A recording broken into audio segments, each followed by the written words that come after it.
Good day, lovely viewers. Welcome to H. Potter. We have an exciting story lined up for you today. What if the goblins discovered Harry had 75 stolen magic cores and returned them, making him the most powerful wizard alive? Your engagement means the world to us.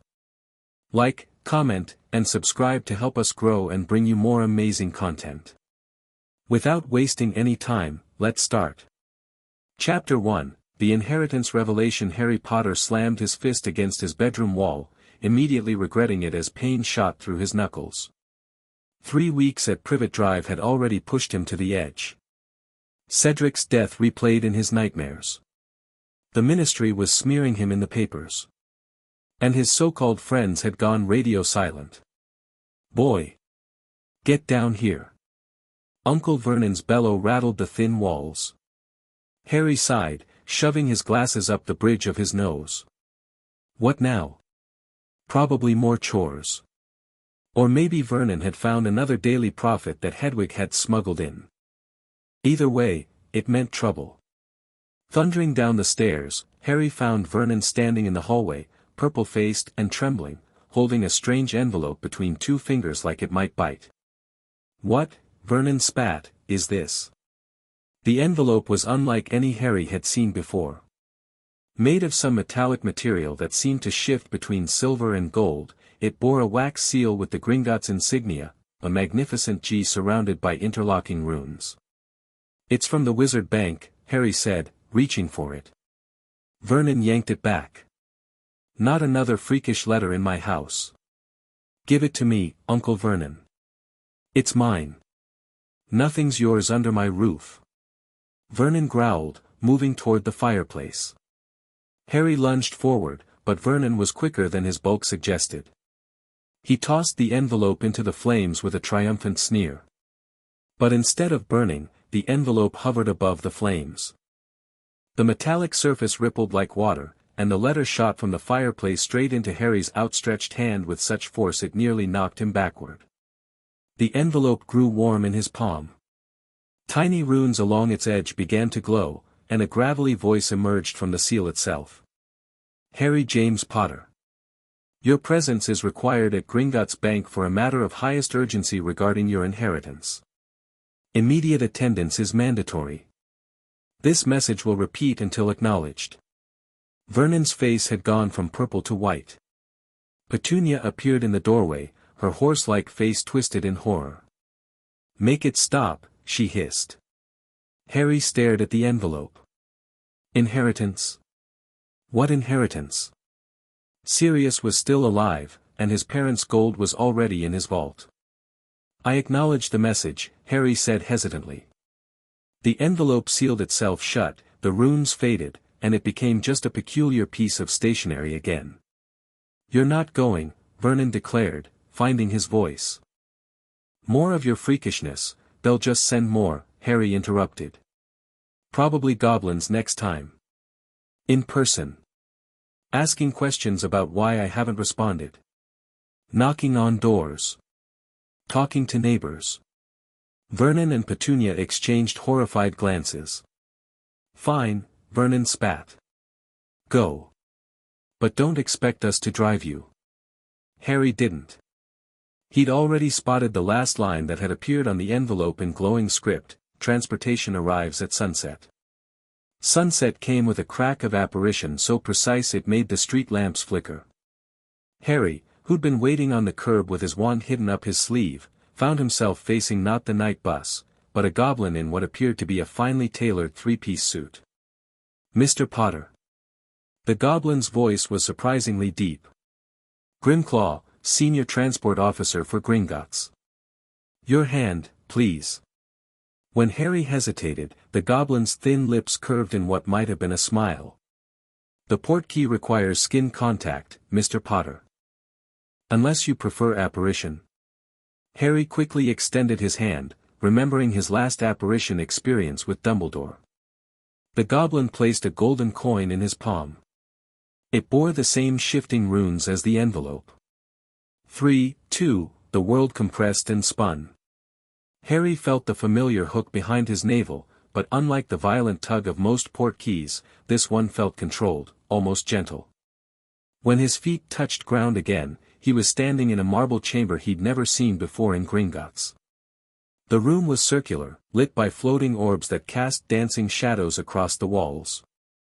Strange symbols were carved into the floor in concentric circles, and the air smelled of metal and something older, earthier. "Wait here," Grimclaw said, vanishing through a hidden door. Harry drew his wand, instinct keeping it at the ready. The silence felt heavy, charged with something he couldn't identify. The hair on his arms stood up, and magic seemed to pulse through the room like a heartbeat. The door reopened, and Harry found himself facing the most imposing goblin he'd ever seen. Nearly a foot taller than Griphook, with silver streaks in his black hair and a scar running from temple to jaw, he carried himself with unmistakable authority. Behind him came a familiar redhead. "Bill?" Harry blurted. Bill Weasley grinned, though tension lined his face. "Hey, Harry. Bit of a surprise, I know." "Mr. Potter," the goblin said, his voice resonating through the chamber. "I am Ragnarok, director of Gringotts' European division. What we discuss today must remain between us until actions are complete. Do you understand?" Harry nodded slowly. "Verbal confirmation, please." "I understand."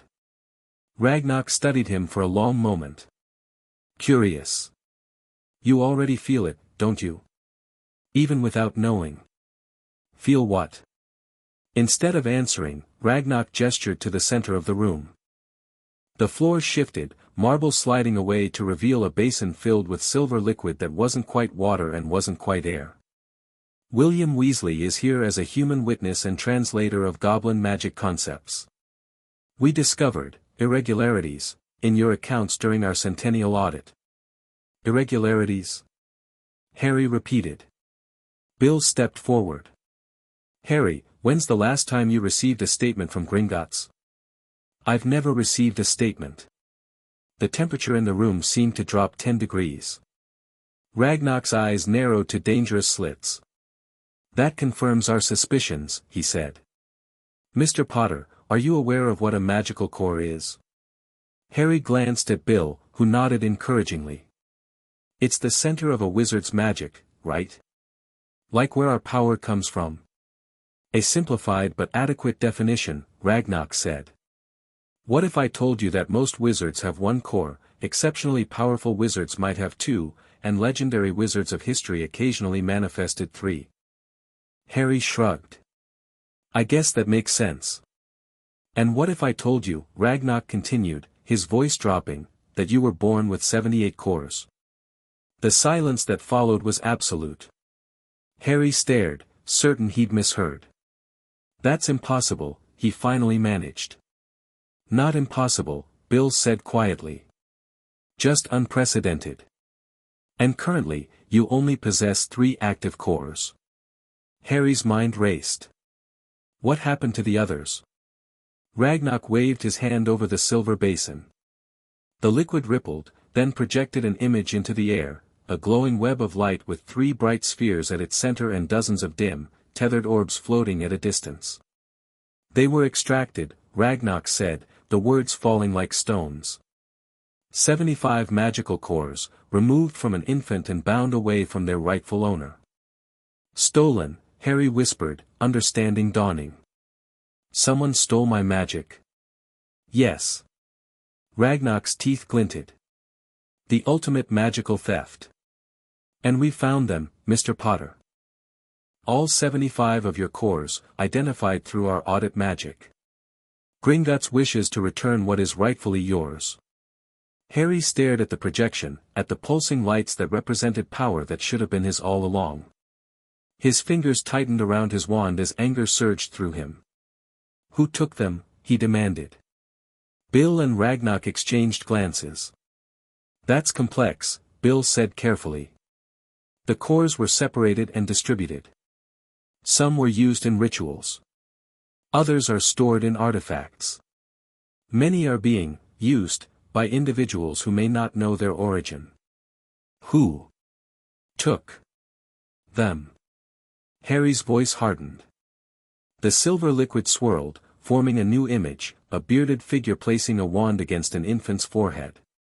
The figure's face remained obscured, but the half-moon spectacles caught the light. Harry's blood ran cold. Dumbledore? We cannot confirm identities through our magic, Ragnarok said neutrally. Only actions. Harry's mind whirled with implications. Why would Dumbledore, if it was Dumbledore, steal his magic? Protection from Voldemort? Making him less of a target?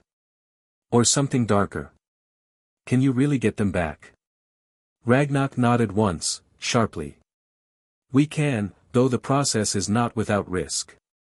The cores have been separated from you for 15 years. Their return will be transformative. What kind of risks? Bill stepped forward. Physical pain during reintegration. Potential magical instability until you adapt. And political backlash. Some of your cores are currently powering ancient wards and artifacts. Their removal will affect powerful people. You mean people will try to stop me from getting my own magic back? Harry asked incredulously. They'll certainly try, Ragnarok said with a predatory smile. Once we begin. Harry looked between them, understanding dawning. You've already started, haven't you? That's why you brought me here tonight. Ragnarok inclined his head. The preparations are complete. The choice to proceed is yours, but it must be made now. The magical window for optimal reintegration aligns with the new moon tonight. Harry didn't hesitate. Give me back what's mine. Something like respect flashed in Ragnarok's eyes. Gringotts exists to secure magical assets, Mr. Potter. Tonight, we correct a grave imbalance. He snapped his fingers, and the chamber door sealed itself. William, prepare the stabilization charms. Mr. Potter, step into the center basin. As Harry moved toward the silver liquid, Bill caught his arm. Harry, this will hurt, he warned quietly. But we'll be here the whole time. Just, hold on to who you are, all right? Harry nodded, removing his shoes and socks before stepping into the basin. The liquid was neither warm nor cold, but it tingled against his skin like champagne bubbles. What do I do? He asked. Ragnarok joined him in the basin, carrying what looked like a ceremonial dagger made of crystal. Stand still. Open your mind. And remember that what was separated wishes to return. 7 goblins entered the chamber, positioning themselves at specific points around the basin. They began a low chant, their voices harmonizing in a language that made the air vibrate. Ragnarok raised the crystal dagger. By blood and magic, we invoke the law of return. The blade pricked Harry's palm, drawing 3 drops of blood that fell into the silver liquid. Instantly, the basin erupted with light. The liquid rose around Harry in tendrils, wrapping around his limbs and torso. For one breathless moment, nothing happened. Then pain exploded through Harry's body. It felt like being torn apart from the inside, every cell screaming as the silver liquid sank beneath his skin. He might have screamed, he couldn't tell over the roaring in his ears. His vision whited out, then sharpened with impossible clarity. He could suddenly see magic itself, flowing through Ragnarok, pulsing in the runes, radiating from Bill's wand as he cast stabilizing charms. Images flashed through Harry's mind, a ritual chamber, Dumbledore and Nicholas Flamel carefully extracting a glowing orb from an infant Harry's chest. A vault deep beneath Hogwarts, where a core was sealed into the castle's foundations. The Department of Mysteries, an unspeakable placing one of Harry's cores into a device that powered the entire Ministry's wards. Voldemort's resurrection ritual, where Wormtail unknowingly used a vial containing one of Harry's cores, blood of the enemy, forcibly taken. The Malfoy family vault, 3 cores stored in enchanted containers. St. Mungo's Hospital, a core powering the recovery ward. Dumbledore's office, where the headmaster studied a core floating in a containment field, his expression troubled. With each vision, another core returned to Harry, each bringing a distinctive magic signature. One brought enhanced transfiguration ability. Another, defensive magic. A third, healing power. More kept coming, each with its own property, its own memory, its own strength. Through the haze of pain, Harry sensed the cores reconnecting, reforming the web of power that should have always been his. The process felt endless, his body struggling to contain what was being restored. His vitals are spiking. Bill's voice seemed to come from miles away. Ragnarok, he can't take much more at once. He must, Ragnarok replied grimly. The separation is worse than anticipated. If we stop now, the magical backlash could kill him. Another wave of cores surged into Harry, bringing him to his knees in the basin. His magic was expanding beyond what his body had ever contained before, pressing against his skin from within. Just when he thought he might shatter from the pressure, something inside him shifted, creating space, adapting. The final cores returned in a rush, and Harry's consciousness expanded with them. He could feel the wards of Gringotts, sense the magic of London pulsing miles above, even taste the unique signatures of each goblin in the room. The silver liquid receded, leaving Harry kneeling in an empty basin, his body trembling with power barely contained. When he opened his eyes, Bill gasped. Ragnarok merely nodded in satisfaction. What? Harry managed to ask, his voice strangely resonant. Bill conjured a mirror with a flick of his wand and held it up. Harry's eyes had changed. The familiar green now glowed with an inner light, bright as killing curses but vibrant with life instead of death. His skin seemed to shimmer slightly, as though magic coursed just beneath the surface. The visual effects will stabilize, Ragnarok said. Your body is adjusting to housing its full power again. Harry tried to stand, but his legs buckled. Bill rushed forward to support him. Easy, Bill said. Your magical density just increased about 25-fold. Your body needs time to adapt.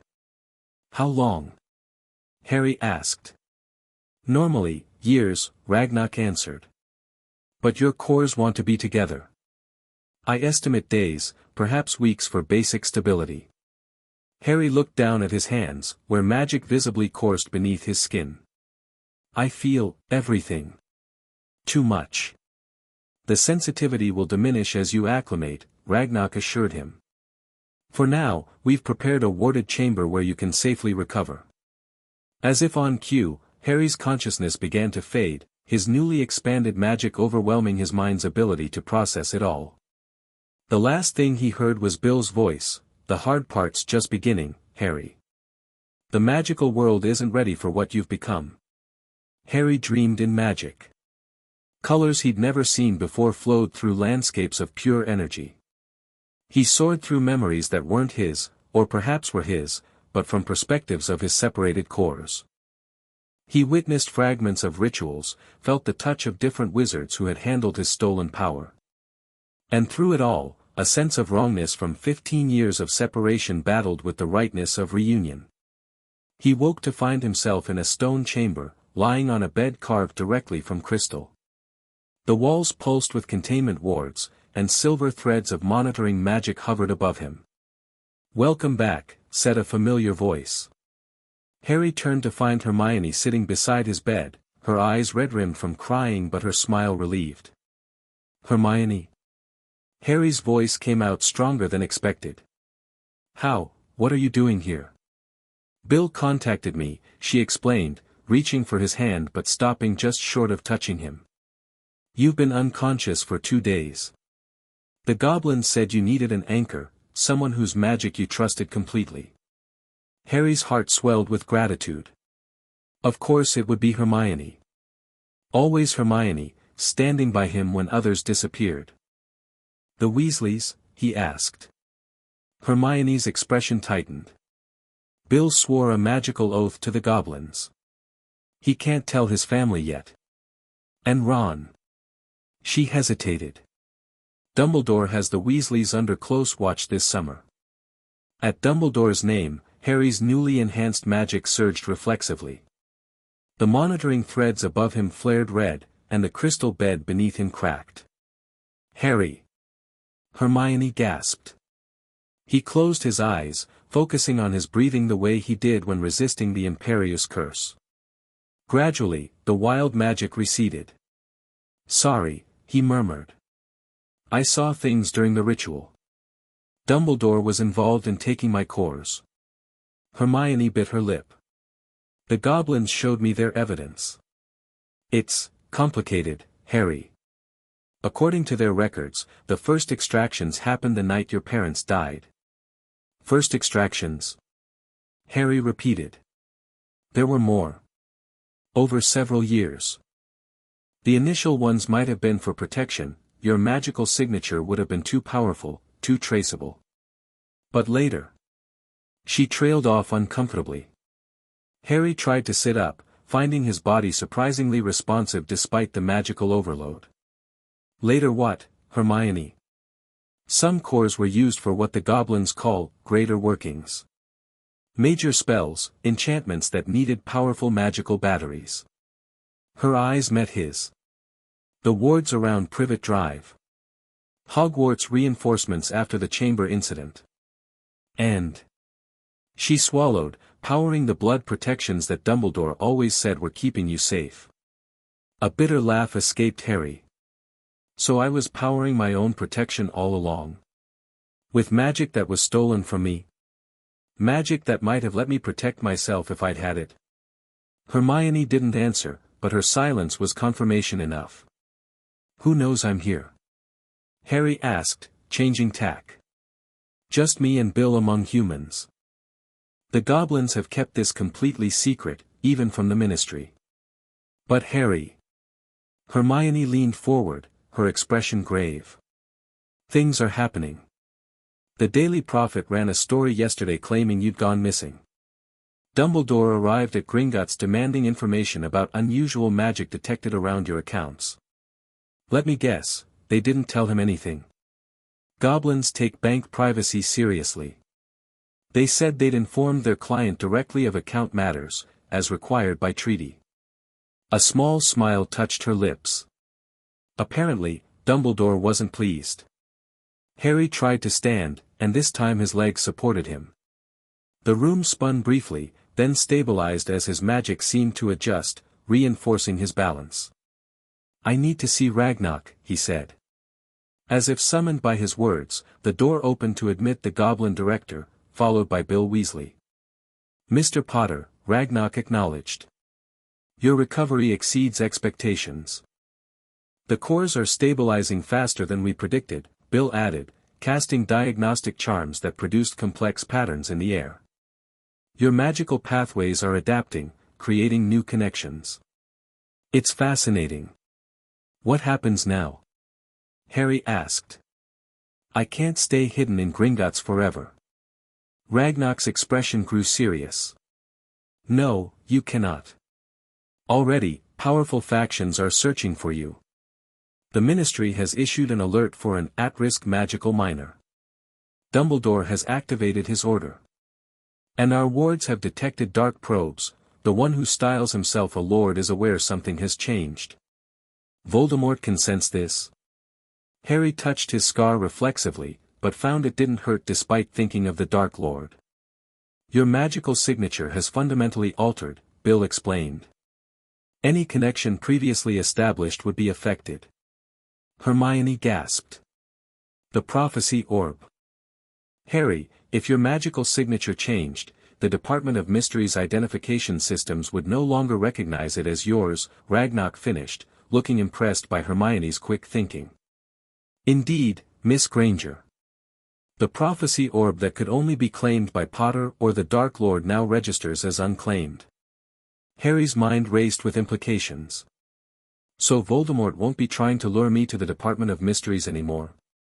He might not even be able to access it himself now," Hermione said thoughtfully. "If the prophecy was about Harry Potter with 3 magical cores, does it still apply to Harry Potter with 78? The question hung in the air, unanswerable yet profound. "We have more immediate concerns," Ragnarok said. "Your magical reclamation has consequences beyond prophecies. Several magical artifacts and wards across Britain have failed or weakened. Questions are being asked. Investigations have begun. The ministry sent orders to Gringotts this morning, Bill added. Claiming unusual magical surges were detected. Did they find anything? Harry asked. Ragnar's smile was all teeth. Gringotts has stood for 7 centuries because our security cannot be breached.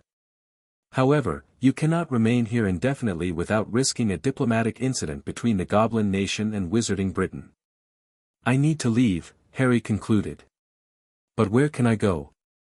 Not the Dursleys, not the Weasleys if they're being watched. Actually, Bill interrupted, the Goblins and I have been discussing options. There's a property that came up in your inheritance review, one I don't think Dumbledore knows about.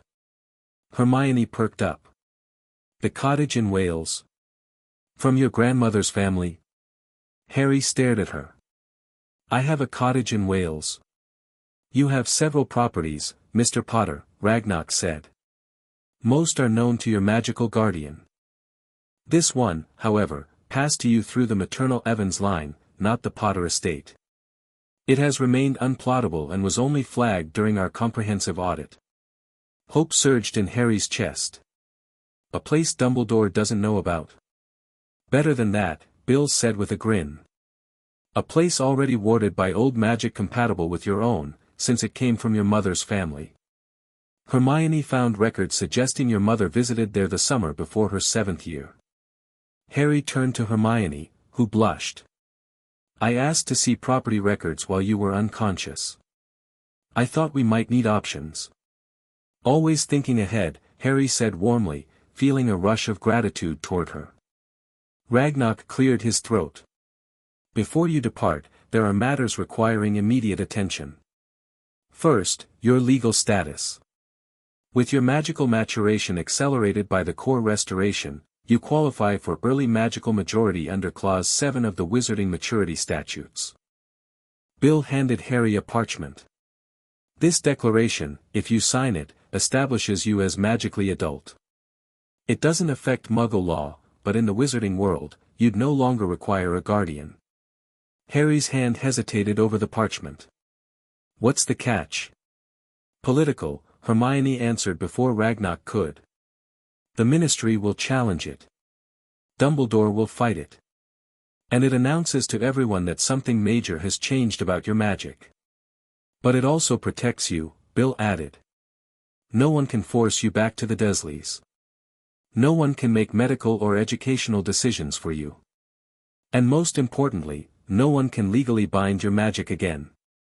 Harry signed without further hesitation, his new magic flowing into the signature, making the parchment glow briefly before sealing itself with a flash. Excellent, Ragnar said. Now, for practical matters. Your wand. Harry pulled out his holly and phoenix feather wand, immediately noticing how wrong it felt in his hand, like trying to channel a river through a drinking straw. It's too small, he said, surprised. Bill nodded. Your cores need a more suitable conduit. Ollivander can't help, his wands are designed for single-core wizards. Then what? The Goblin Nation, Ragnar said formally, offers a focus befitting your status. Not a wand, which our treaties forbid us making, but something more appropriate. From within his robes, he produced a slender rod of silvery metal, about 9 inches long. Intricate runes covered its surface, and at its tip sat a clear crystal that seemed to capture and refract light in impossible ways. A conductor rod, Bill explained. Used by those with complex magical matrices. It doesn't channel your magic like a wand, it orchestrates it. When Harry touched it, the crystal blazed with light, and the rod warmed in his palm. Unlike his wand's friendly response, this felt like shaking hands with an equal, respectful rather than subservient. It will adapt to you over time, Ragnar said. For now, use it sparingly until you've gained greater control. Harry tucked the rod into his sleeve, where it seemed to bond with his magic, becoming almost part of him. A sharp crack interrupted them as a young goblin burst into the chamber, speaking rapidly in gobbledygook. Ragnar's expression darkened. What is it? Harry asked. Dumbledore has returned with ministry officials and a warrant, Bill translated grimly. They're demanding access to all records concerning you. Hermione grabbed Harry's hand. We need to go. Now. Ragnar nodded sharply. The emergency port key. Miss Granger knows the destination. William, create a diversion. Bill grinned. My pleasure. He sprinted from the room, already casting complicated patterns with his wand. Ragnar handed Hermione what looked like an ordinary river stone. This activates with the phrase, Sanctuary sought. It will breach even Ministry anti-portkey wards. Alarms began to sound throughout Gringotts. Harry could feel the bank's defensive magic activating, layers of ancient protections coming alive. Mr. Potter, Ragnar said, suddenly formal. The Goblin nation acknowledges the debt of justice now paid. May your enemies tremble before what was rightfully restored. Harry straightened, instinctively responding to the ritual words. May Gringotts' gold flow like the blood of its foes. Ragnar's eyes widened slightly, impressed that Harry somehow knew the traditional response. In truth, Harry had no idea where the words had come from, they'd simply felt right, as if one of his returned cores carried ancient knowledge of goblin customs. Harry, Hermione whispered urgently, holding out the stone. He placed his hand over hers.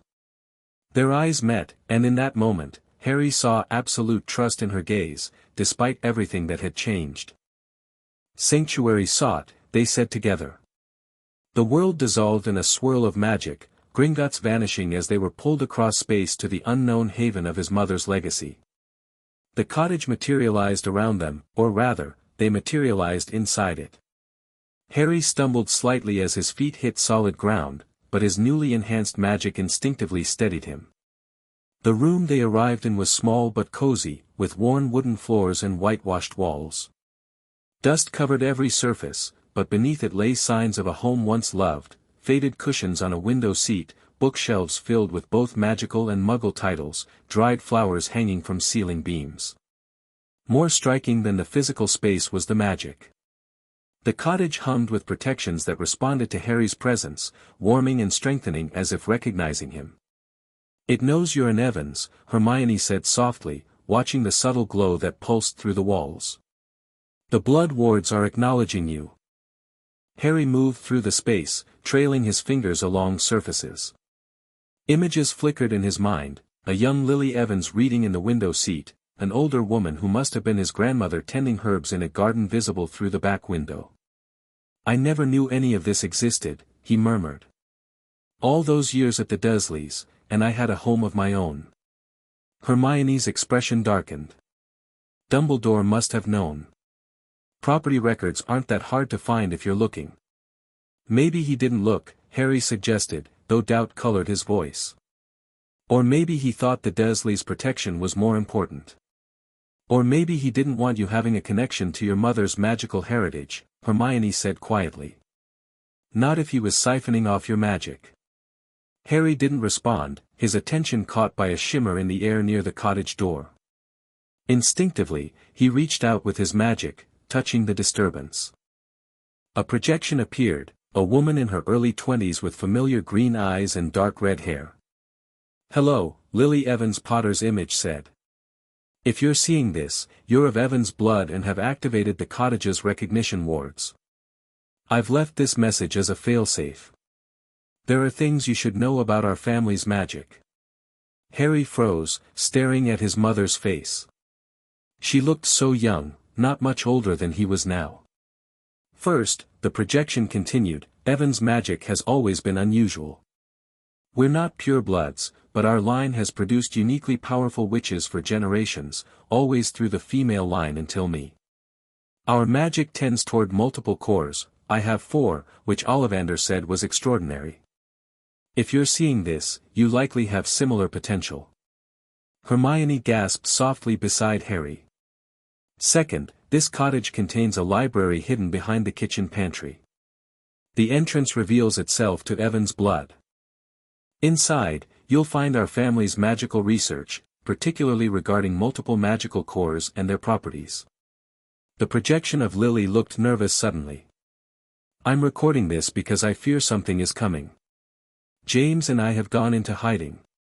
There's a prophecy about our unborn child that has put us in grave danger. If anything happens to us." She took a deep breath. "The cottage is yours. The knowledge is yours. Trust your magic, trust your heart, and beware those who seek to control power they don't understand." The image flickered. "One last thing. If you're my child, know that we loved you more than life itself. And if James and I are gone, look for allies among the goblins, who have protected Evan's secrets for centuries, and among those who value justice above expedience."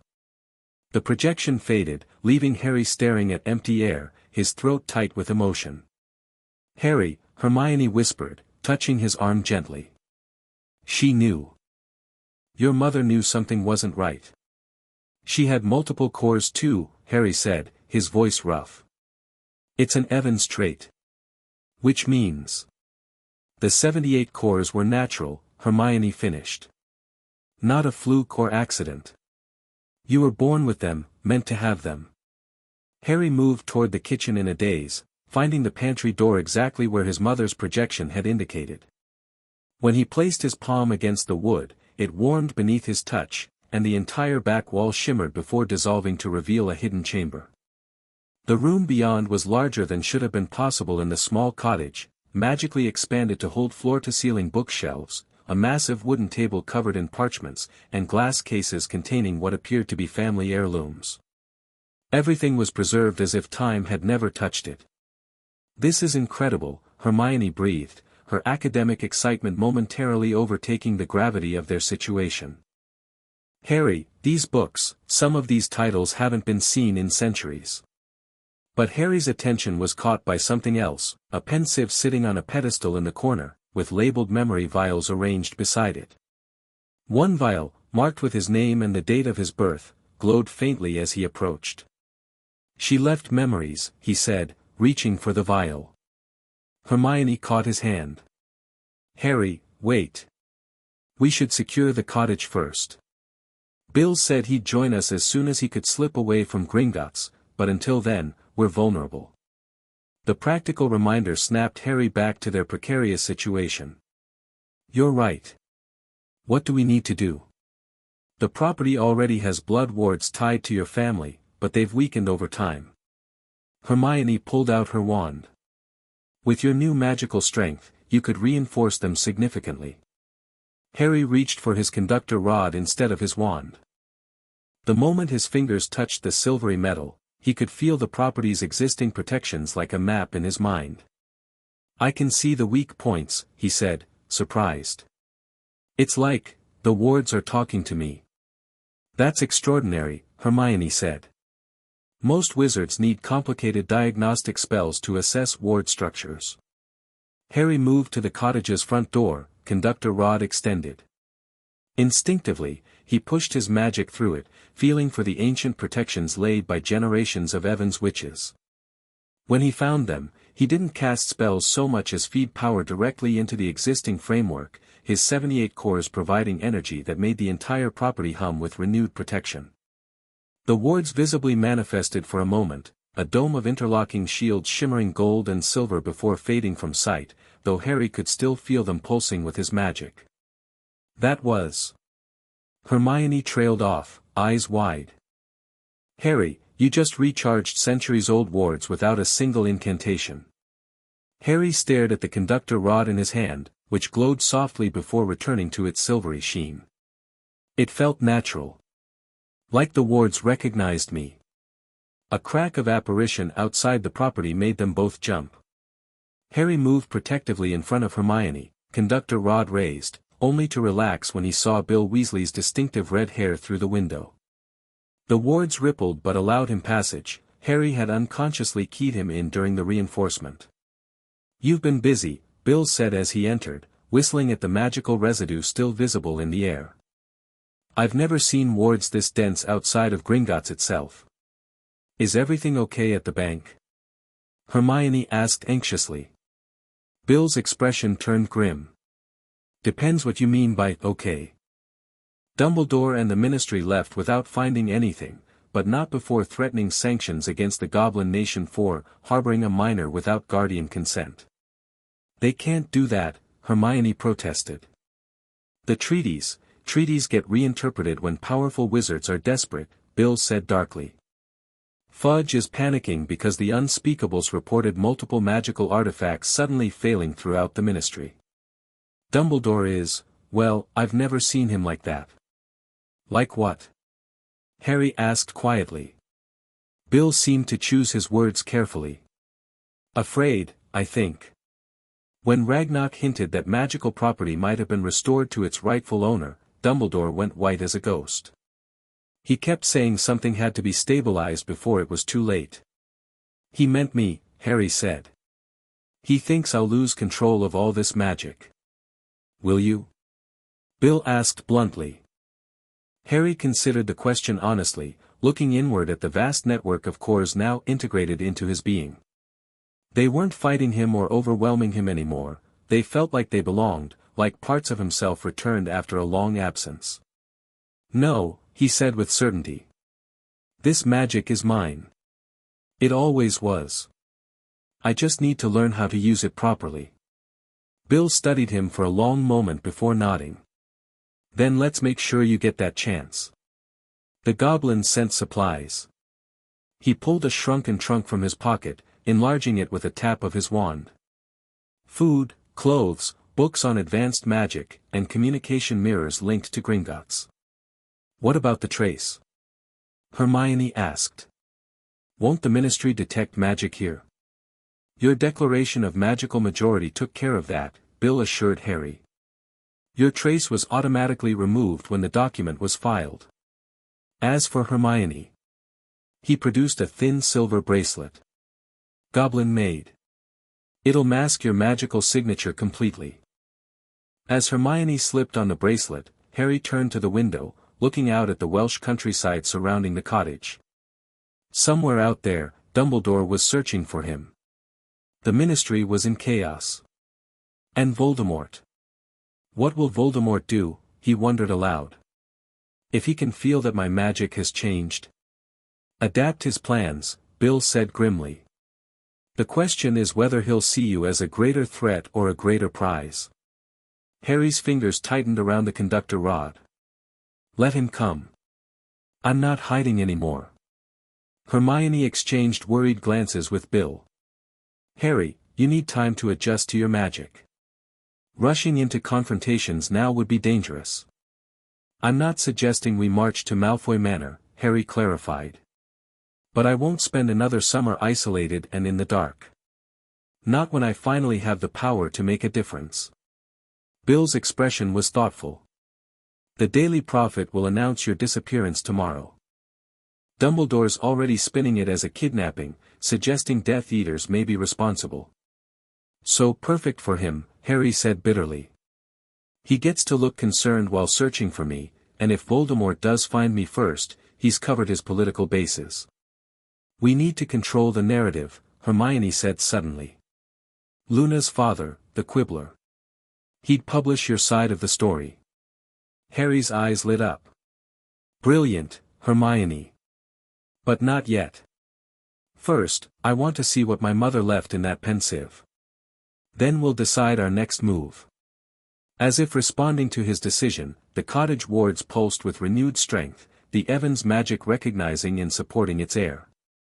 For the first time since the ritual at Gringotts, Harry felt a sense of rightness settling over him.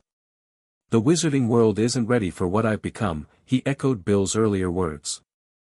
Maybe it's time they adapted to me for a change. The first memory Harry experienced in his mother's pensieve showed Lily Evans at approximately 17, sitting in the very cottage library they'd just discovered. Across from her sat an older woman with the same striking green eyes, Harry's grandmother, he realized with a jolt. Focus, Lily, the older woman was saying. Multiple cores require conscious direction. You need to think of them not as separate power sources, but as instruments in an orchestra you're conducting. Lily's face scrunched in concentration as she held her wand over a glass of water.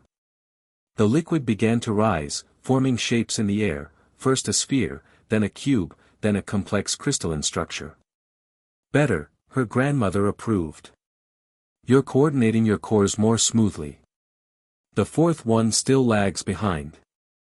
It's different from the others, Lily said, lowering her wand as the water splashed back into the glass. Darker somehow. Not darker. Older. It carries the oldest Evans magic, the power that connects us to the earth itself. The grandmother reached out, touching Lily's chest above her heart. This power frightens you because it doesn't respond to academic understanding.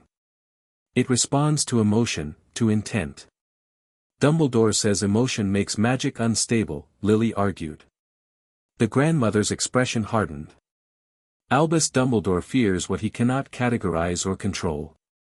The Evans line has carried multiple cores for 15 generations, and we've never produced a dark witch. Our emotional connection to our magic is precisely what keeps it from corrupting. The memory shifted, showing Lily several months pregnant, back in the cottage with James Potter at her side.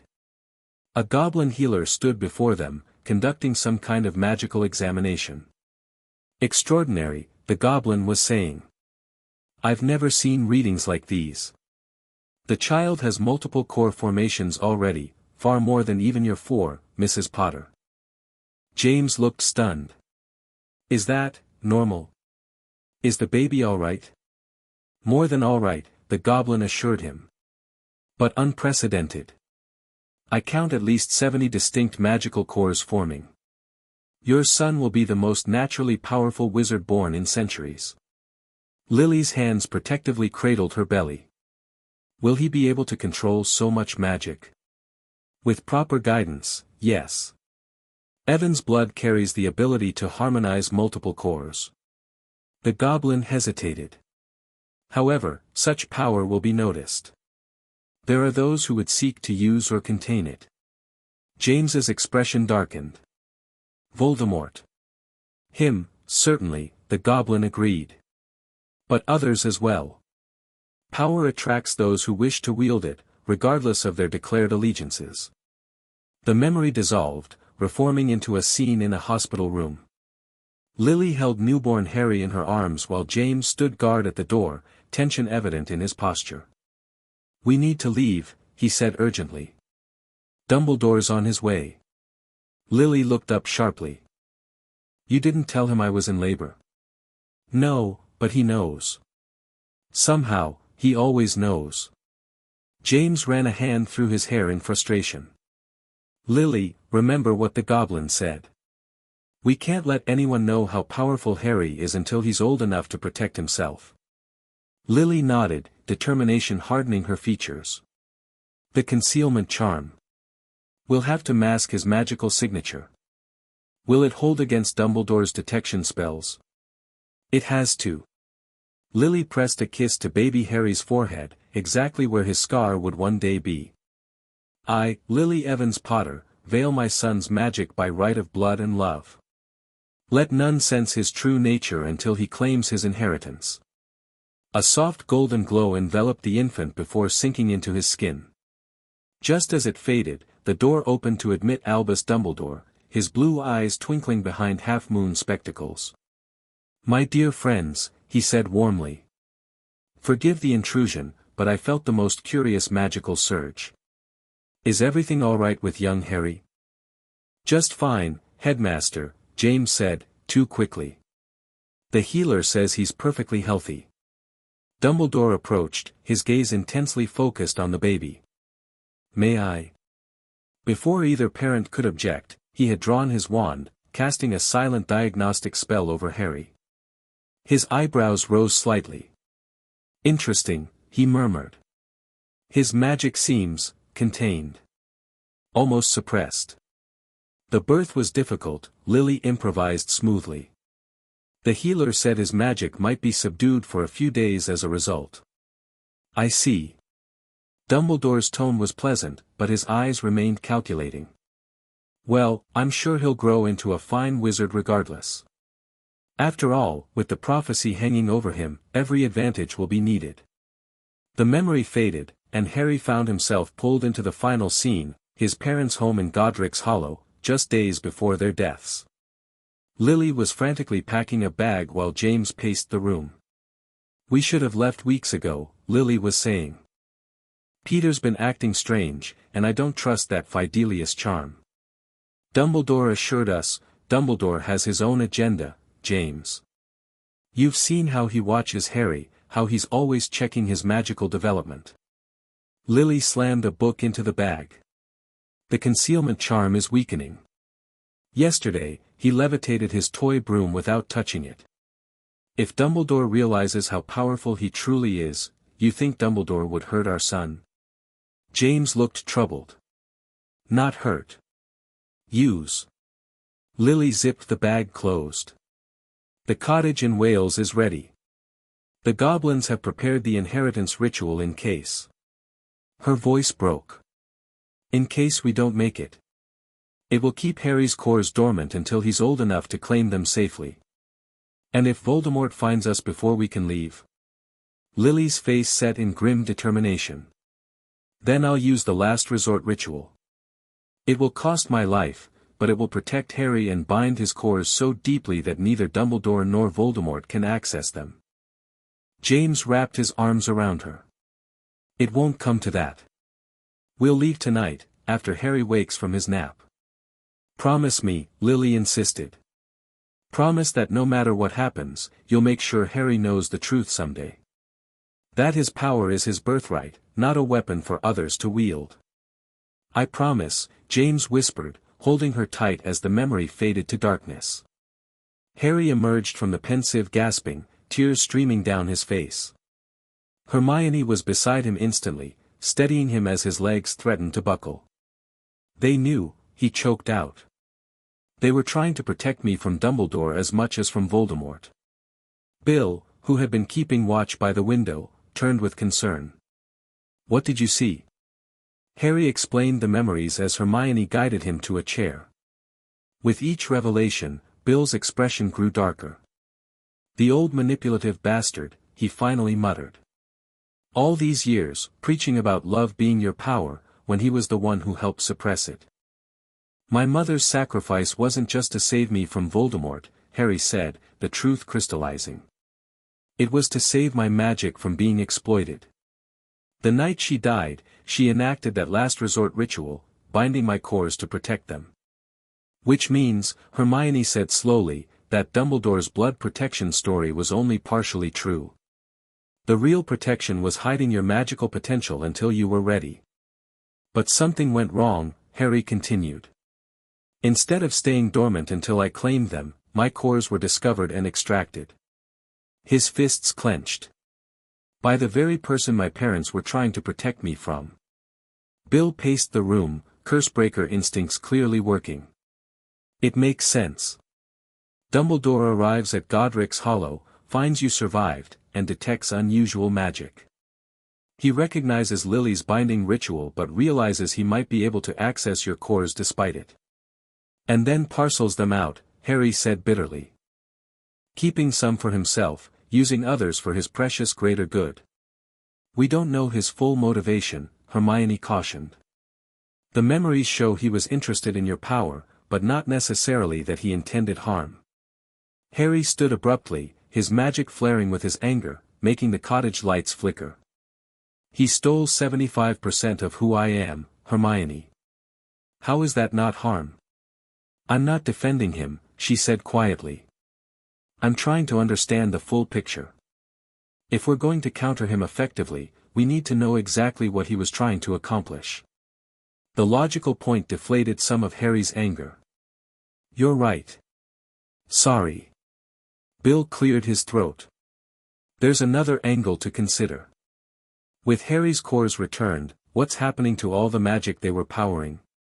The ministry wards, Hogwarts reinforcements, the blood protections at Privet Drive?" A cold realization settled over Harry. "They're failing. Which means, vulnerabilities," Hermione finished. "Magical systems across Britain suddenly weakened or collapsed entirely. Including," Harry said slowly, "whatever protections were keeping Voldemort from finding me directly." The implications hung heavy in the air. Harry's reclaimed cores hadn't just made him more powerful, they've disrupted the very magical infrastructure Dumbledore had built using his stolen power. We need a plan, Harry decided. Not just for dealing with Dumbledore, but for what happens when Voldemort realizes I'm no longer the manageable threat everyone thought I was. Bill nodded grimly.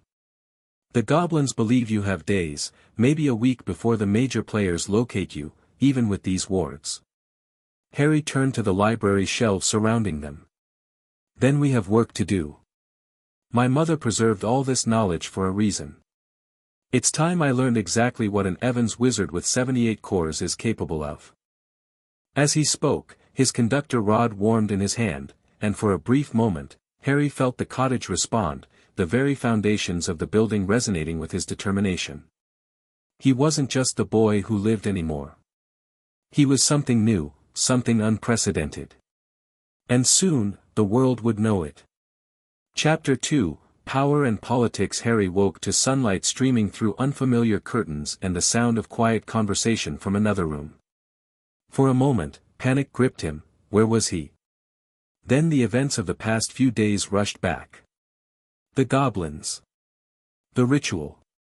His 78 magical cores. His mother's cottage in Wales. He sat up, immediately noticing how different his body felt. Not weak or strange, but humming with energy that seemed to pulse just beneath his skin. He held out his hand, watching with fascination as faint trails of magic, visible only to his enhanced sight, swirled around his fingers like miniature galaxies. A knock at the door broke his concentration. Harry. Hermione's voice. Are you awake? Bill brought breakfast. Yeah, come in. The door swung open, and Hermione entered carrying a tray loaded with toast, eggs, and a steaming mug of tea. Her hair was pulled back in a messy ponytail, her expression a mix of excitement and concern. How are you feeling? She asked, setting the tray beside him. Harry considered the question seriously. Different. But good different. Like I've been walking around half asleep my whole life and suddenly I'm awake. Hermione studied him intently. Your eyes are still glowing a bit, but not as brightly as yesterday. Bill says that's a good sign, your magic is settling. Harry reached for the tea, taking a careful sip. Even this simple action felt new, his awareness extending to the heat of the liquid, the individual herbs in the blend, the residual magic from whatever heating charm had been used. I can feel everything, Hermione. Not just magic, but connections. Like seeing the strings that hold the world together. Instead of looking skeptical, Hermione nodded eagerly. I've been reading your mother's research all night. The Evans family journals describe exactly what you're experiencing. They called it, the awakening, when a multi-core witch or wizard first accesses their full potential. Did they mention how long it lasts? Harry asked. Because it's brilliant but also a bit overwhelming. The heightened sensitivity should normalize in about a week, she replied, sitting on the edge of the bed. But Harry, the abilities it's unlocking, they're extraordinary. Your mother documented Evans witches who could see through magical disguises, dismantle wards with a touch, even communicate with magical creatures in their own languages. Harry raised an eyebrow. So I might start speaking Parseltongue to more than just snakes. Possibly. The journals mention an ancestor who could understand Centaur astronomical language without translation. Hermione's eyes sparkled with the academic thrill of discovery. Your family kept these abilities secret for generations, letting the wizarding world assume they were just moderately powerful muggleborns. Smart of them, Harry said. Look what happened when Dumbledore found out about me. At the mention of Dumbledore, Hermione's expression sobered. Speaking of which, you should see this. She handed him a copy of the Daily Prophet. The headline made his stomach clench, Boy WHO lived missing, foul play suspected Harry Potter, 15, disappeared from his family home 3 days ago under mysterious circumstances. Albus Dumbledore, chief warlock and Potter's magical guardian, expressed grave concern. We have reason to believe Harry may have been abducted by those who wish him harm. The ministry has been notified, and we ask the wizarding community to remain vigilant. Minister Fudge confirmed Aurors have been dispatched, despite our differences with Mr. Potter, his safety remains a priority. Anyone with information should come forward immediately. Unconfirmed reports suggest unusual magical activity was detected near Potter's residence before his disappearance. Sources within the Department of Magical Law Enforcement reveal that similar magical anomalies have affected ministry wards in recent days. It's clearly dark magic at work, said Dolores Umbridge, senior undersecretary to the minister. This incident underscores why the ministry must take a more active role at Hogwarts this year. Harry snorted. Dumbledore's playing the concerned guardian while Fudge pretends he hasn't spent months calling me an attention-seeking liar. Brilliant. There's more, Hermione said, flipping to an inner page. They're using your disappearance to justify new security measures. The smaller article detailed emergency powers granted to the ministry to investigate magical disturbances, including authorization for Aurors to use Veritaserum questioning without Wizengamot approval and expanded monitoring of underage magic. They're scared, Harry realized. When my cores came back to me, all the magic they were powering started failing. Now they're scrambling to figure out what happened without admitting why. Bill appeared in the doorway, leaning against the frame. It's worse than that. The Goblins sent word this morning, Gringotts is under ministry audit for harboring critical magical artifacts without proper documentation. That's about me, isn't it? Harry asked. They think the Goblins are hiding me. Partially, Bill agreed. But it's also about what else might be stored in Goblin vaults, particularly items powered by your stolen cores. Harry pushed aside the breakfast tray, suddenly not hungry. How many places were using my magic, exactly? Bill and Hermione exchanged uncomfortable glances. We've compiled a list from Goblin intelligence and what we've pieced together, Hermione said, pulling a parchment from her pocket.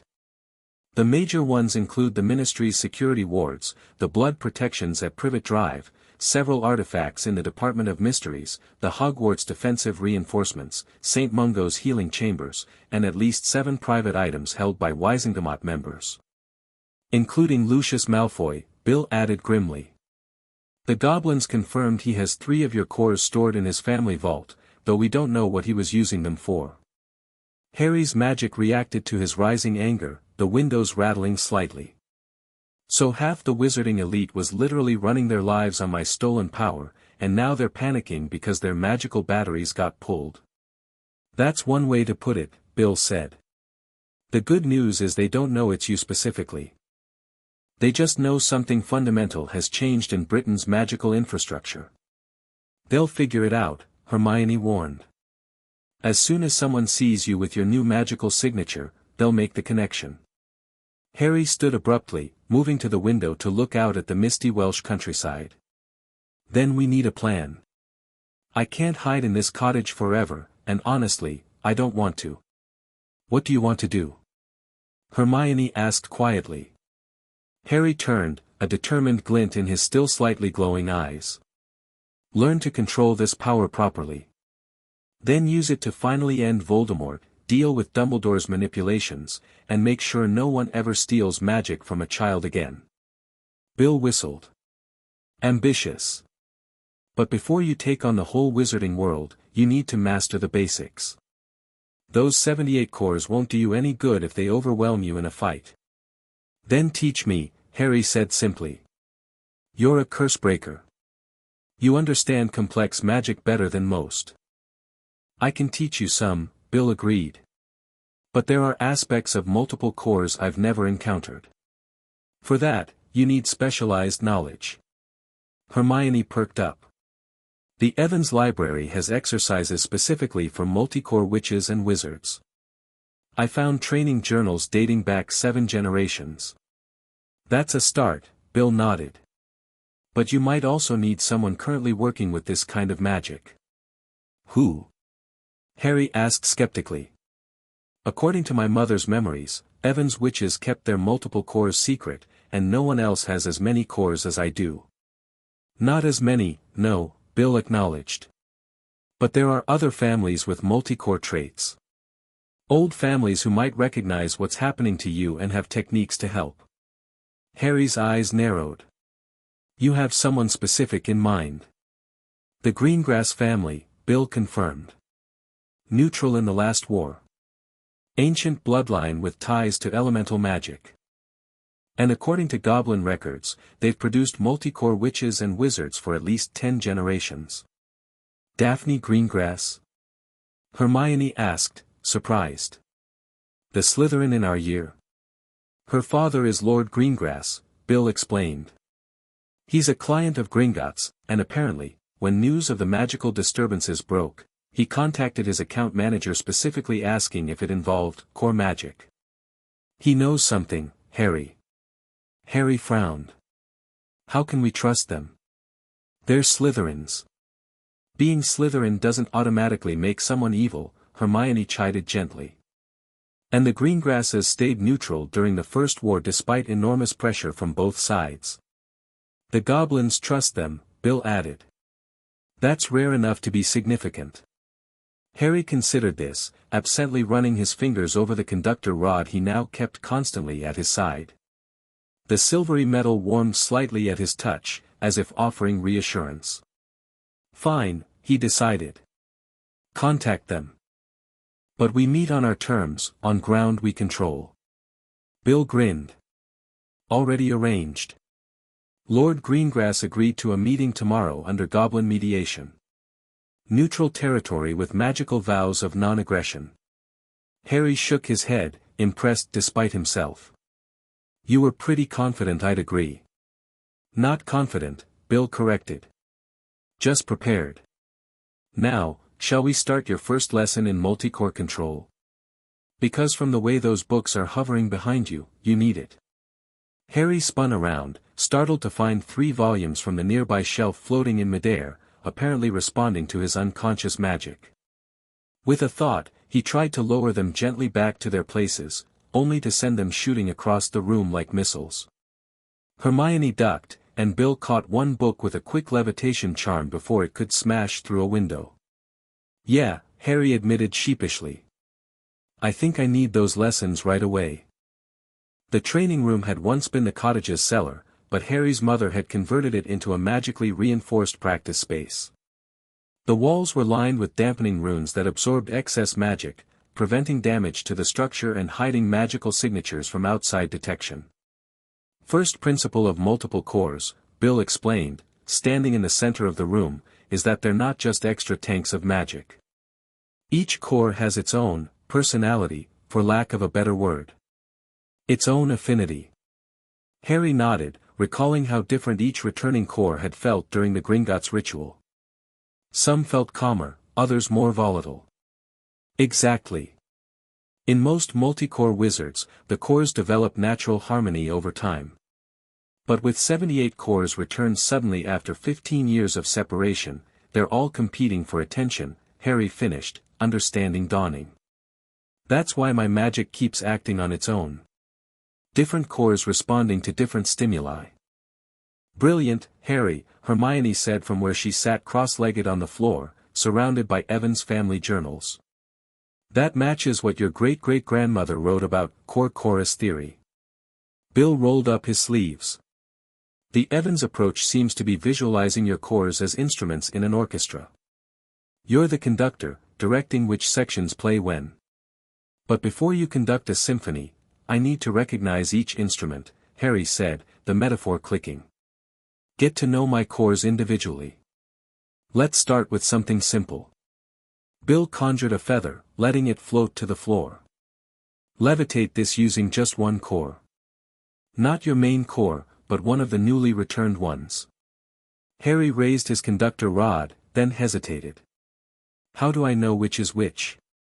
Intent and attention, Bill replied. Close your eyes. Feel the different sources of magic within you. Find one that feels right for this task. Harry closed his eyes, turning his awareness inward. At first, he sensed only a swirling maelstrom of power, indistinct and overwhelming. But as he focused, individual signatures began to emerge, distinct magical presences, each with its own texture and tone. He found one that felt light, airy, naturally attuned to movement. Focusing on that core alone, he directed its magic through the conductor rod toward the feather. When he opened his eyes, the feather was hovering at perfect eye level, steadier than any Wingardium Leviosa he'd ever cast. More surprising, he could still feel the connection, a single thread of magic from that specific core to the feather, maintaining the levitation while the rest of his magical reserves remained untouched. Good, Bill approved. Now, keep that going and light this candle using a different core. For the next 3 hours, Bill pushed Harry through increasingly complex exercises, maintaining multiple spells simultaneously using different cores, switching which core powered which spell mid-cast, and finally, combining cores for enhanced effects. By the end, Harry was drenched in sweat but exhilarated. He'd managed to simultaneously levitate 12 objects, create a shield charm, transfigure Bill's shoes into rabbits, and maintain a Lumos, all using different cores and without a single spoken incantation. "That's enough for today," Bill finally declared, looking both impressed and slightly unnerved. "You're picking this up faster than I expected." "It's getting easier," Harry admitted, lowering himself onto a bench as Hermione handed him a glass of water. "Like my cores are starting to remember how to work together." "According to these journals, that's exactly what's happening," Hermione said, excitement evident in her voice. "Your cores were designed to function as a unified system. They're naturally re-establishing those connections. The question is," Bill said more soberly, "what happens when you need to use serious power? Combat magic? These exercises are fine for control, but eventually Voldemort will find me," Harry finished. "And I'll need more than floating feathers and light charms." The air in the room seemed to thicken at the mention of Voldemort, Harry's magic responding instinctively to the threat represented by that name. "One step at a time," Hermione said firmly. "Master the basics, then worry about fighting Dark Lords."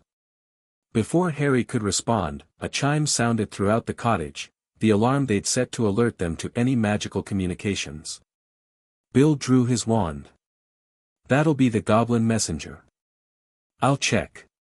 While he went upstairs, Hermione moved to sit beside Harry on the bench.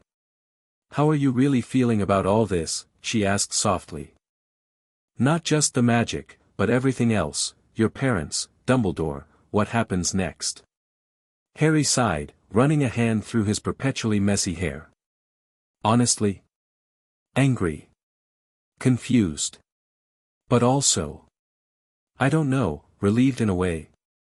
Like I finally understand why things never made sense before." "What do you mean?" "Think about it, Hermione. I survived the killing curse as a baby, something supposedly impossible. I produced a corporeal Patronus at 13. I fought off 100 Dementors. I resisted the Imperius curse when adult wizards couldn't. None of that made sense for an average wizard with normal power levels." Hermione's eyes widened with realization. "But it makes perfect sense for someone born with 78 cores. Even with most of them removed, enough power bled through in critical moments." "Exactly. I'm not special because of some mysterious power of love, protection. I'm special because I was born with magic that terrified Dumbledore enough to steal it from me." The bitterness in his voice must have been apparent, because Hermione reached out, taking his hand in hers. The touch sent a pleasant tingle up his arm, his magic responding to hers in a way he'd never experienced before. "You're special for a lot of reasons, Harry," she said quietly.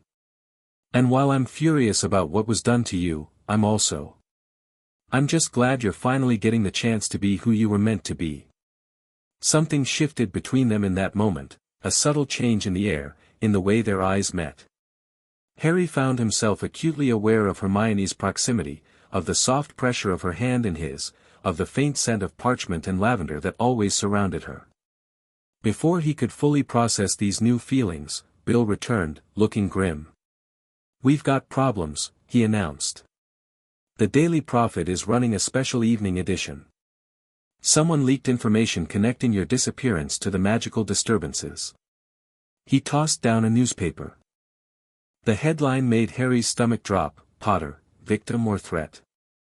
Ministry sources link missing boy to magical failures. They don't outright say you caused the problems, Bill explained, but they heavily imply your unstable magic might be responsible for the failures affecting ministry systems.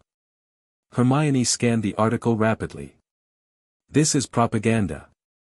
They're painting Harry as potentially dangerous, setting the stage to justify detaining him for public safety when he reappears. It gets worse, Bill continued. The Ministry has announced that Dolores Umbridge is being installed at Hogwarts as High Inquisitor with special powers to identify and contain magical threats to student safety. They're expecting me to return to Hogwarts, Harry realized. And setting a trap for when you do, Hermione agreed. This Umbridge woman will have authority to test students' magical signatures, restrict anyone she deems unstable, maybe even exclude them entirely. Harry stood, energy coursing through him despite his earlier exhaustion. Then we change the plan. We don't wait for them to find me, we control how I return to public view. Bill looked skeptical. That's risky, Harry. You're still learning to control your cores. Which is why we need to meet with the Greengrasses sooner rather than later, Harry countered. If they know about multiple cores, they might have ways to help me accelerate my training. Hermione bit her lip. What exactly are you thinking, Harry? I'm thinking it's time to stop reacting and start acting. Harry paced the training room, ideas crystallizing. Dumbledore, the Ministry, even Voldemort, they've all been steps ahead of me my whole life because they had information I didn't.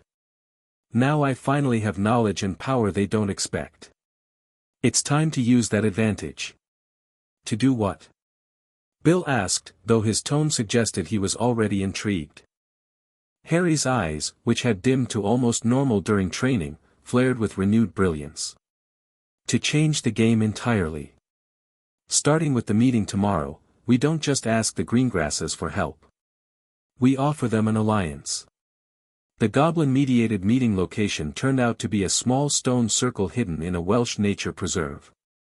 Ancient monoliths, carved with runes that predated modern wizardry, formed a perfect circle around a flat central stone that served as a natural table.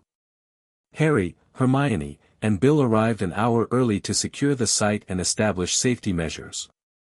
Harry could feel the old magic in the stones, wild and primal, yet somehow familiar to his Evans cores. This place has been used for magical negotiations for 3,000 years, Bill explained as they waited. The stones ensure that no one can lie while standing within the circle, and any act of aggression activates protective countermeasures. What kind of countermeasures? Harry asked, curious. Bill grinned. Legend says the last wizard who tried to attack someone during a meeting here was turned into one of the stones. The goblins won't confirm if that's true, but they always look smug when the story comes up. At precisely noon, a goblin in formal attire appeared at the edge of the circle with 3 hooded figures. After exchanging coded phrases with Bill, the goblin led the visitors forward. Lord Cygnus Greengrass, the goblin announced formally, Lady Lysandra Greengrass, and heiress Daphne Greengrass, to meet with Harry James Potter under terms of peaceful negotiation. The Greengrasses lowered their hoods, revealing a distinguished-looking man with silver-streaked dark hair, a regal blonde woman with piercing blue eyes, and their daughter, a girl Harry recognized from Hogwarts but had rarely interacted with.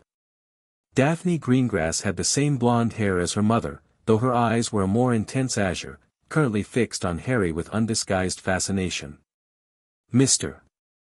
Potter, Lord Greengrass said formally, inclining his head. Your invitation was unexpected, but welcome. I see the rumors of your magical transformation were not exaggerated. Harry realized his eyes must still be glowing slightly.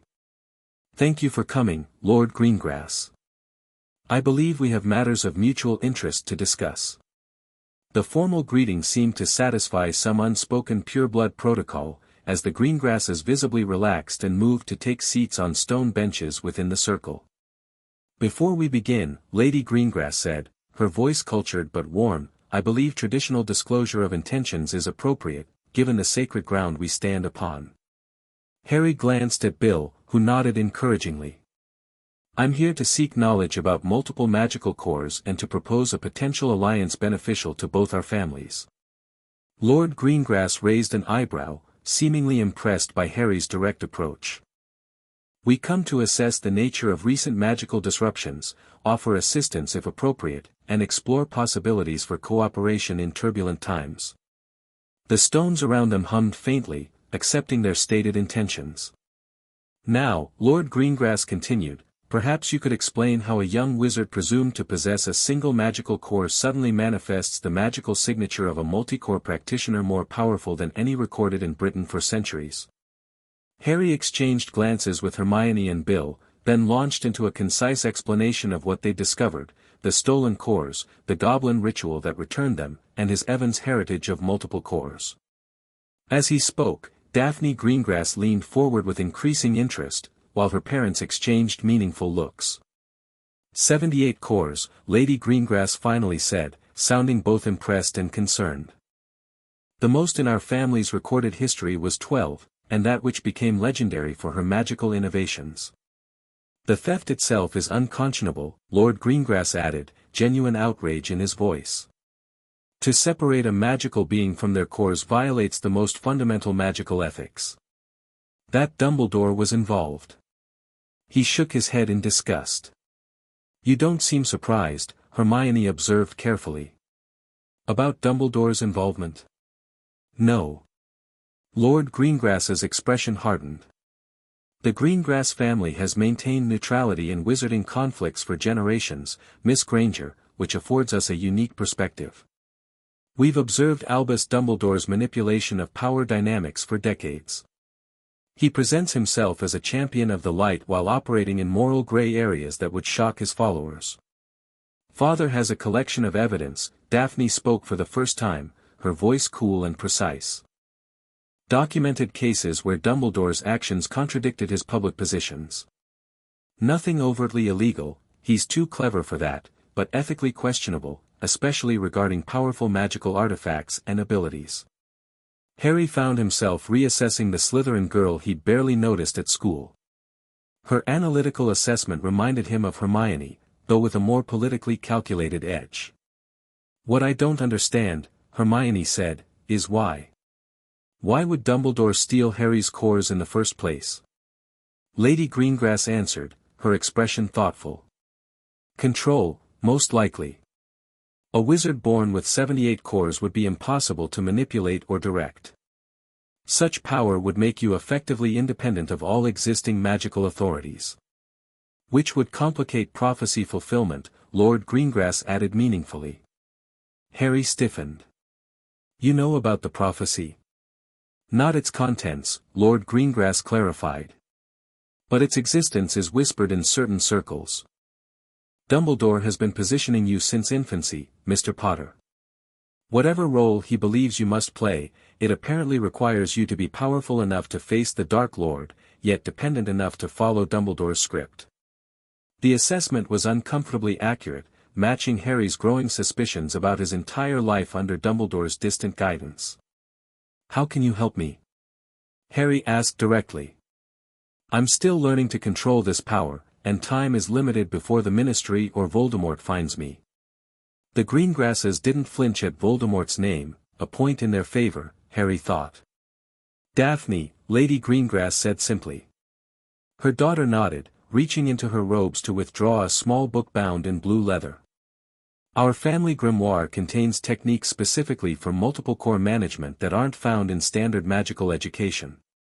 I can teach you our methods, exercises designed to harmonize cores and channel them efficiently. Why would you share family secrets with me? Harry asked suspiciously. Self-preservation, Daphne replied bluntly. An untrained wizard with 78 unstable cores could accidentally level half of Scotland. I prefer Hogwarts intact when we return for 5th year. Despite himself, Harry found his lips twitching in amusement at her dry delivery. There's more, Lord Greengrass said. We believe we know what became of some of your stolen cores, specifically, the ones acquired by certain pure-blood families. That caught Harry's full attention. Lucius Malfoy has 3 of them. 4, actually, Lord Greengrass corrected. He boasted of acquiring rare magical batteries after your second year. We suspect he used one to power the dark artifact that opened the Chamber of Secrets. Tom Riddle's diary, Harry breathed, pieces clicking into place. It was draining Ginny's life force, but it also had another power source. Your core, Bill said grimly. Which would explain how it maintained such a powerful manifestation. Daphne consulted her notes. The knots have 2 cores. The Parkinson's one. Minister Fudge himself keeps one in his office, though he likely doesn't know its origin. How do you know all this? Hermione asked, clearly impressed despite herself. Lady Greengrass smiled thinly. Neutrality provides access to both sides of a conflict. People speak freely around those they don't consider enemies. We can help you locate and reclaim these cores, Lord Greengrass offered. In return, we seek your protection when the inevitable conflict escalates. My protection? Harry repeated. You are becoming the third power in a war currently dominated by Dumbledore and the Dark Lord, Lord Greengrass said pragmatically. Those who cannot stomach either leader will seek alternatives. You, with your reclaimed power and clear independence from existing factions, represent that alternative. It was a coldly political assessment, but Harry couldn't deny its accuracy. His situation had fundamentally changed. He was no longer just Dumbledore's weapon against Voldemort, he had become a faction unto himself, whether he wanted that role or not. I need time to consider your proposal, Harry said finally. But I'd welcome Daphne's help with core management techniques, regardless of other arrangements. Acceptable, Lord Greengrass nodded. Daphne can begin instruction immediately. In the meantime, consider this information a gesture of good faith. He handed over a sealed parchment. The Ministry plans to issue a magical detection order tomorrow, authorizing Aurors to track unusual magical signatures throughout Britain. They're specifically calibrating their sensors to find the magical disruption source, which is you, Mr. Potter. Your cottage wards are strong, but this detection will likely pierce them within 72 hours. Harry took the parchment, recognizing the gravity of the warning. Thank you. One last thing, Daphne said, speaking directly to Harry. When you do return to Hogwarts, and knowing you, Potter, you will, Umbridge has orders to detain you for magical assessment. In reality, she'll try to bind your magic using Ministry restriction cuffs. How do you know that? Hermione asked suspiciously. Daphne's smile was pure Slytherin. My second cousin works in the Department of Magical Equipment Regulation. The rush order for specialized restraints came through yesterday, rated for extreme magical containment. So the Ministry is actively preparing to capture and contain me, Harry said flatly. While publicly claiming their concern for your safety, Daphne confirmed. Classic misdirection. The Goblin mediator, who had remained silent throughout the exchange, finally spoke. The allotted time for this meeting concludes in 5 minutes. Are there final matters to address? Harry stood, coming to a decision. Yes. Daphne, how soon can you begin teaching me the Greengrass techniques? Immediately, she replied without hesitation. I brought the necessary materials. Good. Bill, contact Ragnarok. If the Ministry is going to find me in 72 hours regardless, I want to be prepared. Harry turned to Lord and Lady Greengrass. I accept your initial offer of assistance with my magical training. We can discuss broader alliance terms once I've had time to assess your methods and intentions. Lord Greengrass inclined his head, seemingly satisfied with this partial commitment. A prudent approach, Mr. Potter. My daughter will represent our family's interests while assisting with your training. As the meeting concluded with formal farewells, Harry found Daphne lingering behind while her parents spoke with the Goblin mediator. You're nothing like I expected, Potter, she said quietly. At school, you always seemed ordinary. Except for the constant life-threatening situations, of course. Harry wasn't sure if that was an insult or compliment. I was ordinary. Or at least, I was made to be.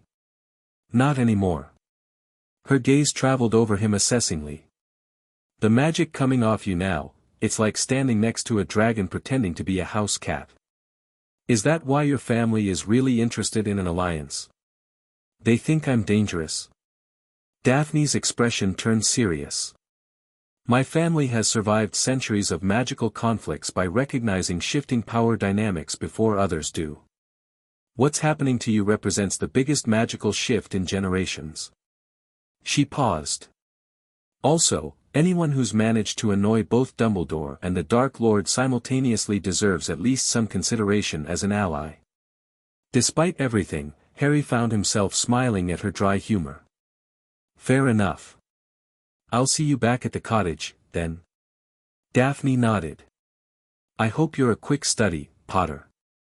Because once the Ministry finds you, things will move very fast.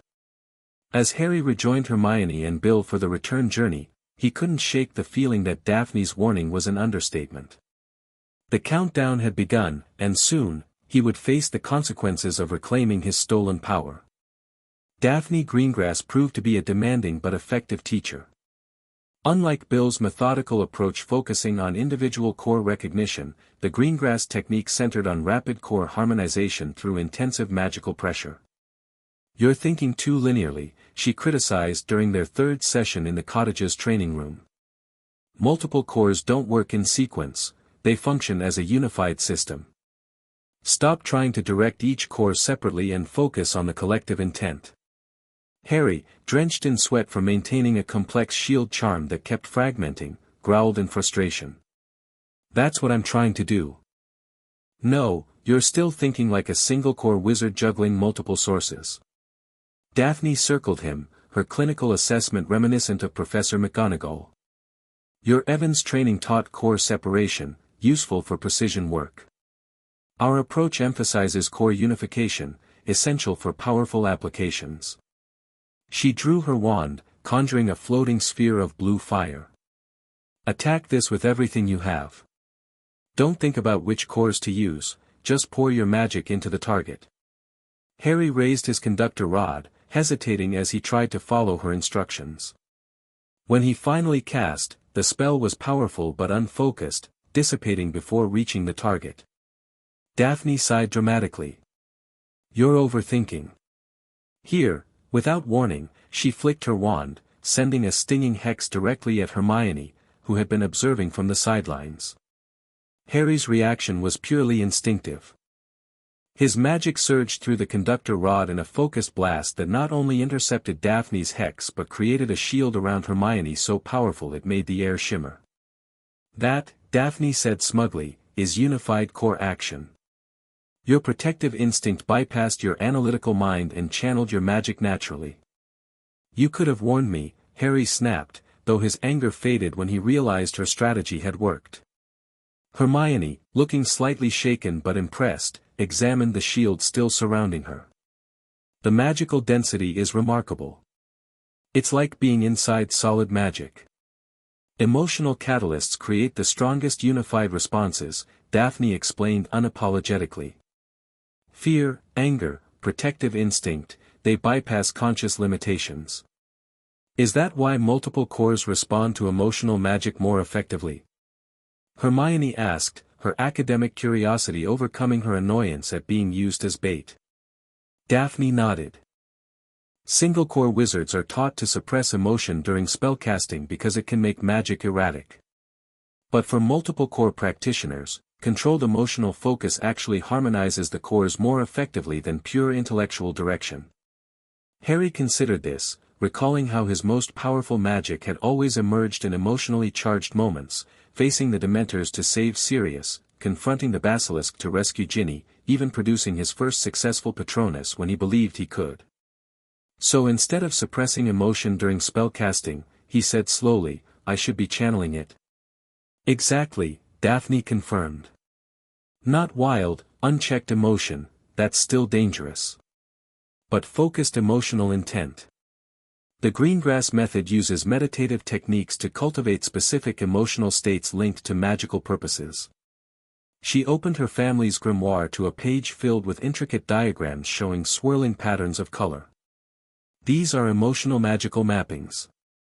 Different emotional states activate different core combinations naturally. Harry and Hermione leaned in, fascinated by the complex magical theory that wasn't taught at Hogwarts. Why isn't this common knowledge? Hermione asked. This approach to magic seems more intuitive than the clinical method we're taught. Politics, Daphne replied simply. The standardized magical education system was established during a period when powerful families were trying to limit access to advanced magical techniques. Teaching everyone to suppress emotion during spellcasting effectively caps magical potential for most wizards.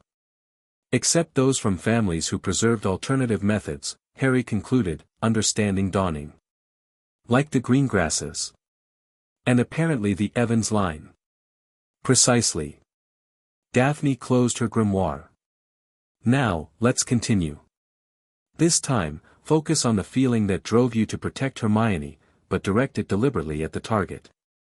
For the next 2 hours, Harry practiced channeling specific emotional states while casting, righteous anger for offensive magic, determined protectiveness for shields, focused curiosity for detection spells. By the end of the session, he was manipulating his cores with greater unity than ever before, though still far from mastery. As they took a break, Bill entered the training room with fresh news from Gringotts. The Goblins have identified 3 more locations holding your cores, he reported. One at St. Mungo's, powering their intensive care ward. Another in the Department of Mysteries, apparently fueling some kind of time research. And the third. He hesitated. Where?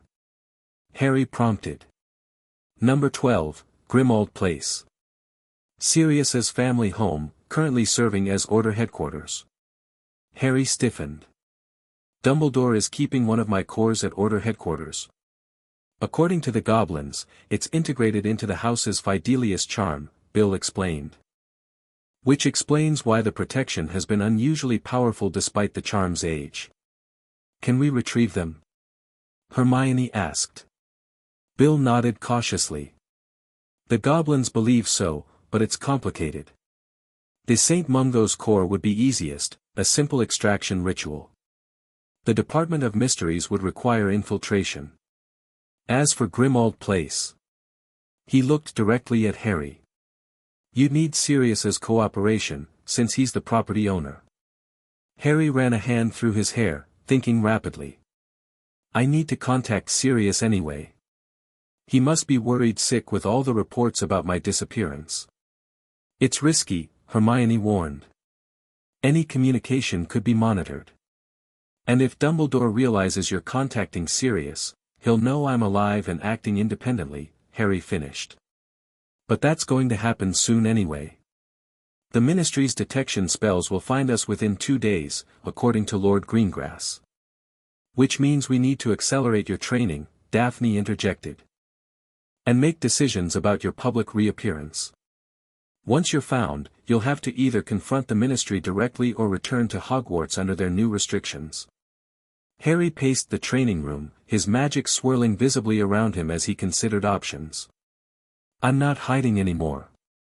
When the Ministry finds this cottage, I'll be ready to face them. But it will be on my terms, not theirs. What exactly are you planning? Hermione asked, recognizing the determined glint in his eye.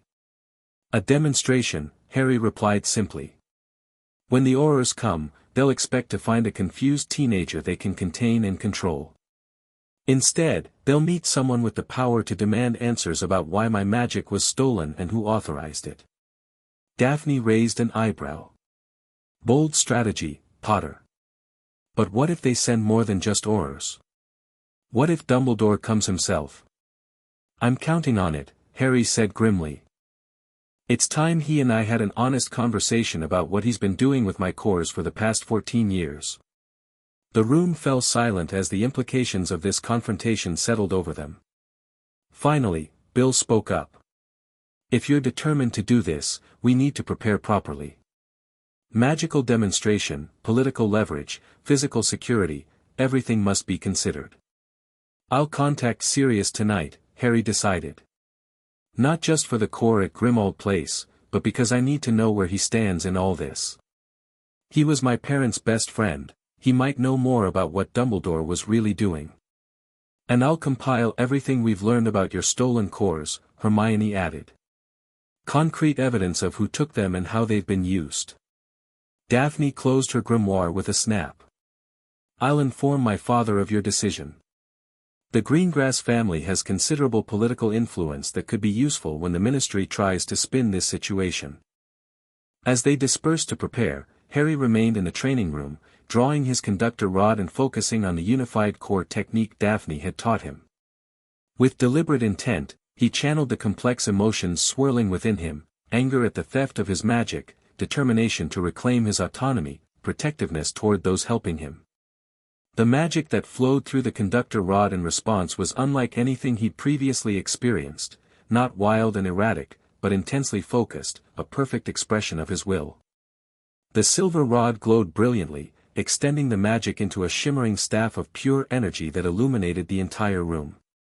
For the first time since discovering the truth about his stolen cores, Harry felt not just powerful, but in control of that power. Whatever came next, Ministry confrontation, Dumbledore's manipulations, even Voldemort's inevitable interest, he would face it not as the pawn he'd been raised to be, but as the formidable wizard he was born to become. The Ministry detection team arrived at dawn on the third day, just as Lord Greengrass had predicted. Harry, who had been monitoring the property's outer wards through a magical connection established during his training, felt their approach before they became visible, 6 Aurors, accompanied by 2 Unspeakables and, interestingly, Professor McGonagall. "They're here," he announced to the cottage's occupants, who had been prepared and waiting. No sign of Dumbledore or Fudge directly, but McGonagall's with them.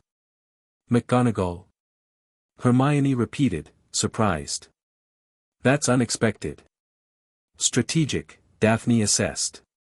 "They've brought someone you trust, someone who represents Hogwarts rather than the Ministry directly." Bill checked the security measures one last time. "Everyone remember the plan?" Harry controls the interaction. Hermione manages the evidence presentation. "I handle protective measures if needed. And I observe and document from a position of political neutrality," Daphne finished, adjusting the formal robes she'd donned for the occasion. "As the Greengrass representative, my presence establishes this as a legitimate negotiation, not a capture." Harry nodded, feeling strangely calm despite the circumstances. The past 3 days of intensive training had given him unprecedented control over his magic. He could now channel his 78 cores with reasonable consistency, though complex operations still required concentration. More importantly, the communication with Sirius had been revelatory. His godfather, after recovering from the shock of Harry's transformed magical status, had provided crucial information. Dumbledore had indeed been collecting Harry's cores since the night his parents died, initially claiming it was to protect Harry from detection by Death Eaters. However, Sirius had recently discovered documentation suggesting Dumbledore had continued extracting cores long after that justification was relevant. "He's been lying to everyone," Harry murmured, recalling Sirius's anger. "The Order believes everything he's done was to protect me, but he's been using my magic to power his own agenda all along." The wards rippled as the Ministry team reached the property boundary. Harry felt them testing the protections, probing for weaknesses. "Let them approach the door," he instructed. "I want them to think they're in control of this encounter." Through the cottage windows, they watched as the team moved cautiously up the path. Leading the group was Kingsley Shacklebolt, his aura robes distinctive against the morning mist. Beside him walked McGonagall, her expression severe but her eyes darting anxiously toward the cottage. Behind them came the remaining Aurors and 2 hooded Unspeakables. "Interesting choice sending Shacklebolt," Bill murmured. "He's Order of the Phoenix, but also respected within the Ministry." Another calculated move. When the group reached the front door, Harry nodded to his companions. "Remember, confident but not threatening. We're negotiating from a position of strength, not desperation." With a wave of his hand, a wandless gesture that would immediately signal his enhanced abilities, Harry removed the locking spells and swung the door open. The expression on Kingsley Shacklebolt's face when he saw Harry standing calmly in the doorway, eyes glowing subtly with magical energy, conductor rod held loosely at his side, was a mixture of relief and alarm. "Harry Potter," he stated formally. "The Ministry of Magic has been searching for you. We're here to ensure your safety and return you to proper guardianship." "Auror Shacklebolt," Harry acknowledged with a polite nod. "Professor McGonagall. Please come in. I've been expecting you." McGonagall's eyes widened at Harry's transformed appearance, but her voice remained steady. "Mr. Potter, we've been extremely concerned. Your disappearance has caused quite the uproar. I apologize for any worry I've caused you personally, Professor," Harry replied sincerely. "Though I suspect others are less concerned about my welfare than about the magical power that's been returned to me." This direct reference to his changed status caused visible reactions among the Ministry contingent. The Unspeakables exchanged glances, and one of the Aurors, Harry recognized Dawlish, subtly shifted his hand toward his wand. "I assure you we're here peacefully," Harry continued, his tone hardening slightly as he noticed the movement. "And I'm prepared to return to Hogwarts for the start of term. However, there are matters that must be addressed first, specifically, the illegal removal of my magical cores and their unauthorized use in various Ministry projects." The blunt accusation landed like a bombshell. Shacklebolt's professional mask slipped momentarily, revealing genuine shock, while McGonagall looked utterly bewildered. "Mr. Potter," one of the Unspeakables stepped forward, lowering their hood to reveal a severe-looking witch with steel-gray hair. "I am Unspeakable Croaker, head of the Department of Mysteries. These are serious allegations requiring verification and, not allegations," Hermione interrupted, stepping forward with a folder of documents. "Documented evidence compiled by Gringotts during their centennial audit.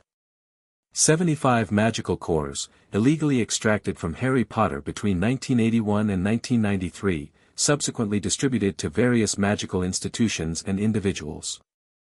She handed the folder to McGonagall rather than the Ministry officials, a calculated choice that wasn't lost on anyone present.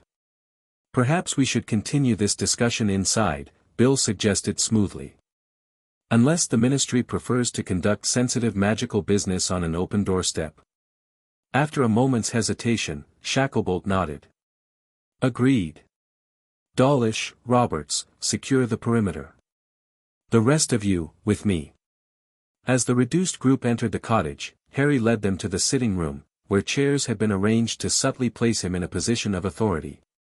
He noticed Unspeakable Croaker's eyes darting around, clearly assessing the magical protections and, no doubt, Harry's increased magical signature. "Before we begin," Harry said once everyone was seated, "I'd like to clarify something. I am not being held against my will, nor am I in any danger. I chose to come to this property, which belonged to my mother's family, after Gringotts informed me of the theft of my magical cores and performed the ritual to return them to me." McGonagall, who had been scanning the documents Hermione provided, looked up sharply. "These papers suggest Albus was involved in removing your cores." The concept clearly confused her. "He wasn't just involved, Professor. He initiated and directed the entire operation," Harry replied. "Beginning the night my parents died and continuing throughout my childhood." "That's impossible," McGonagall protested. "Albus would never, with respect, Professor," Daphne interjected smoothly, stepping forward in her formal greengrass robes, "the evidence is quite definitive.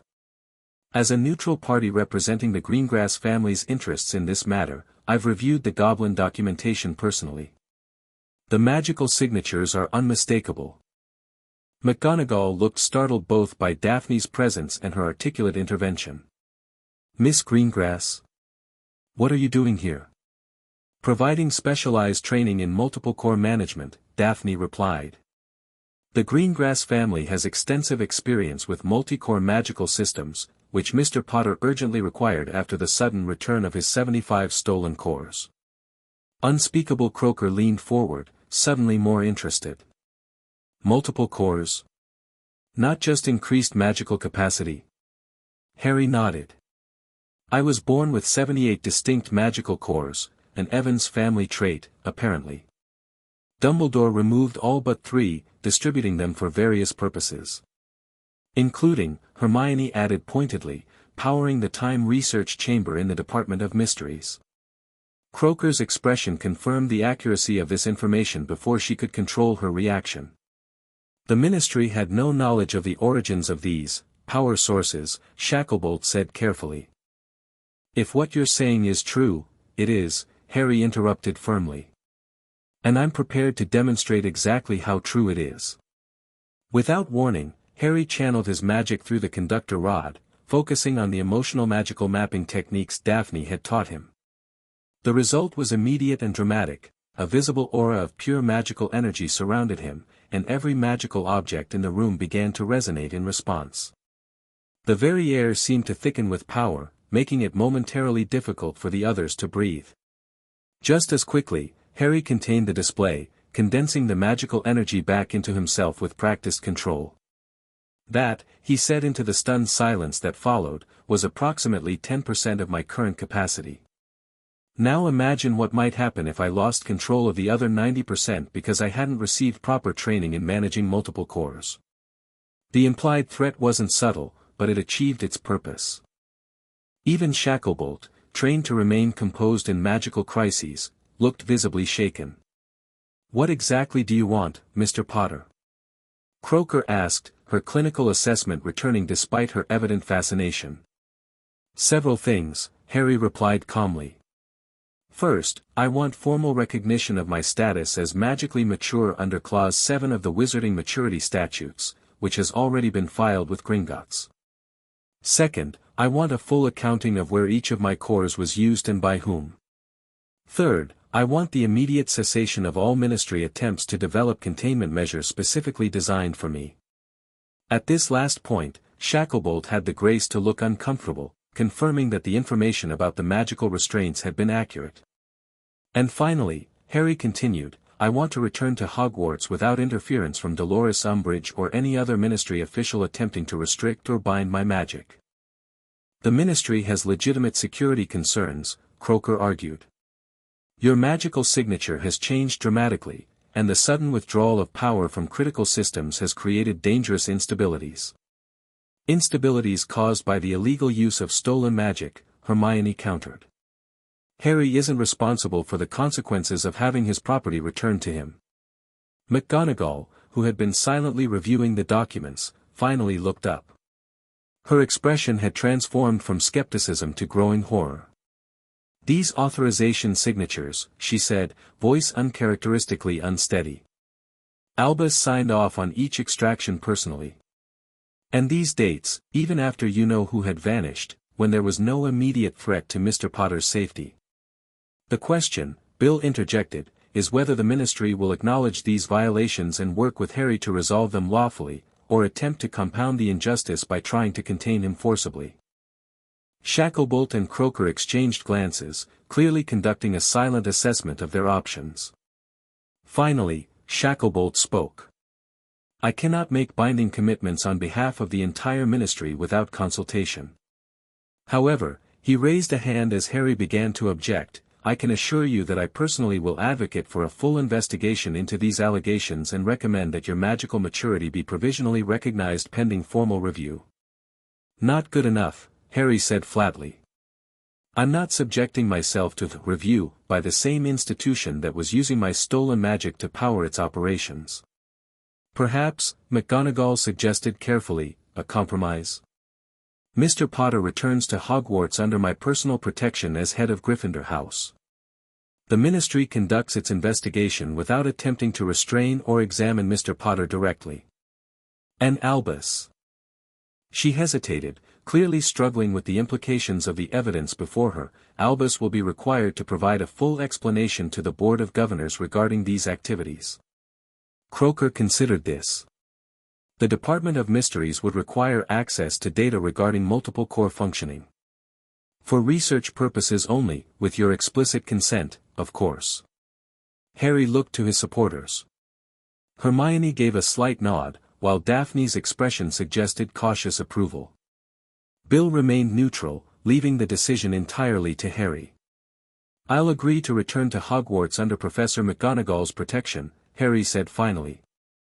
"I'll consider sharing theoretical information about multiple cores with the Department of Mysteries after reviewing exactly how my stolen core was being used in your time research." As for Dumbledore, his expression hardened. "I expect a public acknowledgement of what was done, not just a private explanation to the governors." "That's not within my power to promise," Shacklebolt said honestly. "Then promise me this," Harry countered. "When I return to Hogwarts, no one, not Dumbledore, not Umbridge, not any ministry official, attempts to restrain, examine, or in any way interfere with my magic without my explicit consent. Any such attempt will be considered an assault and responded to accordingly." The warning was clear, and after the demonstration of Harry's power, its seriousness could not be doubted. "I can commit to that much," Shacklebolt agreed cautiously.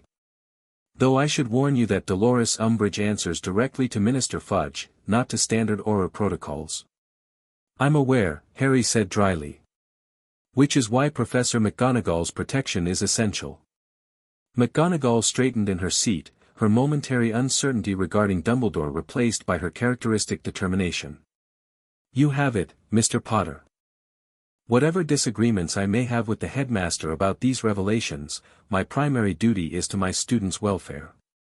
"Then we have an agreement," Harry concluded. "I'll return to Hogwarts on September 1st via the usual train. Until then, I'll continue my training here with Miss Greengrass's assistance." "And what of the magical instabilities caused by the return of your cores?" Croker asked. "Several critical systems remain compromised." "That's not Harry's problem to solve," Hermione said firmly. "The Ministry built dependencies on stolen magic. Finding alternative power sources is the Ministry's responsibility."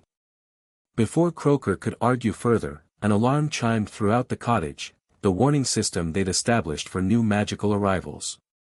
Bill moved to the window, then turned back with a grim expression. "It seems our negotiations have attracted additional attention. Albus Dumbledore has just operated outside the wards." Harry's magic responded instantly to the news, the conductor rod in his hand glowing with barely contained energy. The moment he'd been both dreading and anticipating had arrived sooner than expected.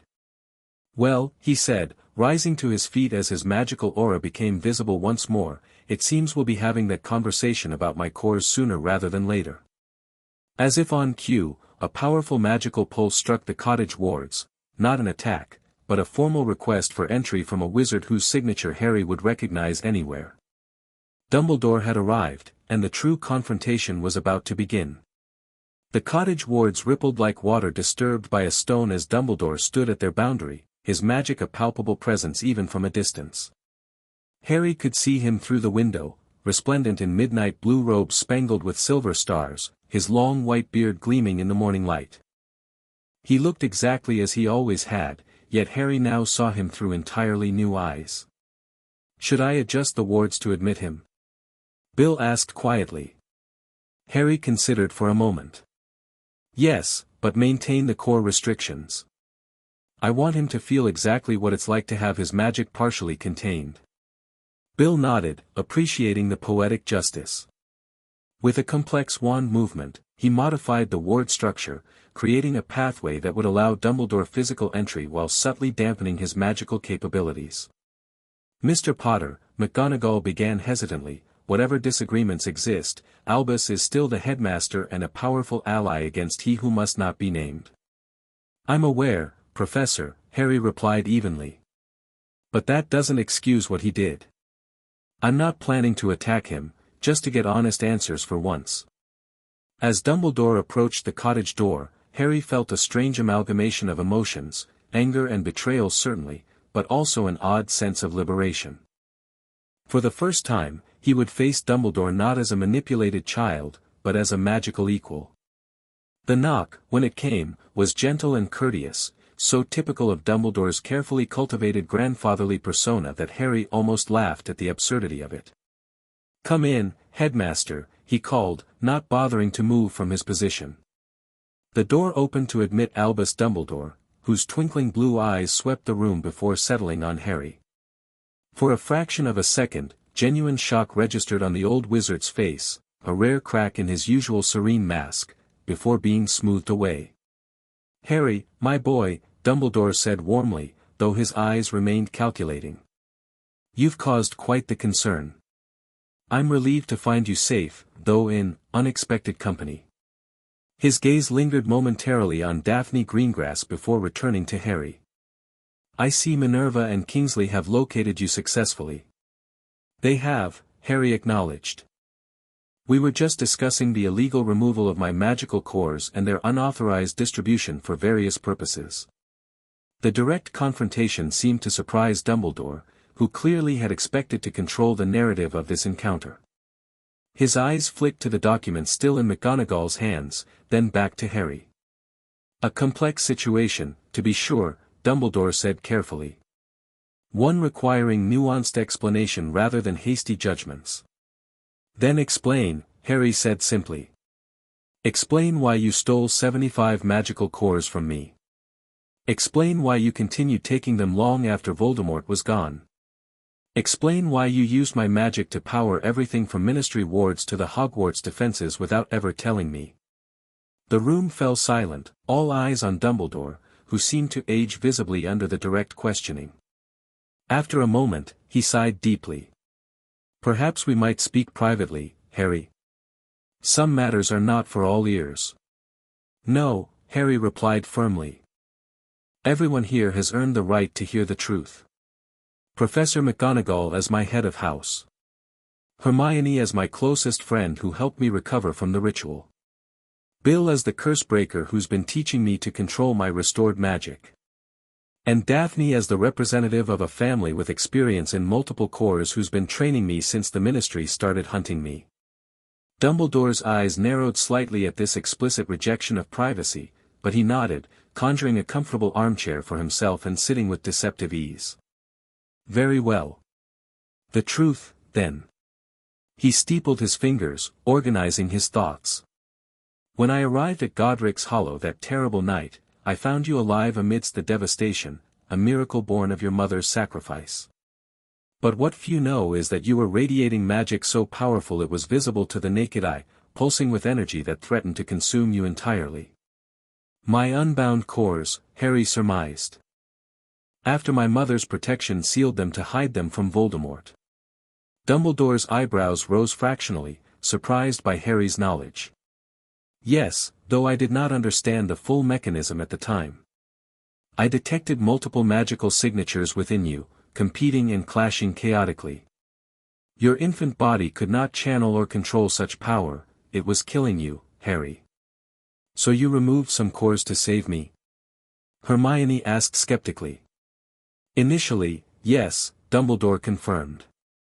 "The first 7 extractions were emergency measures to stabilize his magical matrix. Without them, Harry would have died from magical overload within hours." McGonagall nodded slowly, accepting this explanation. "That would have been medically necessary, Albus. But these documents show dozens more extractions over subsequent years." As Harry grew, his magic continued to develop abnormally, Dumbledore continued. Each time his remaining cores strengthened, they would destabilize, threatening both his health and potentially exposing his location to those searching for such magical signatures.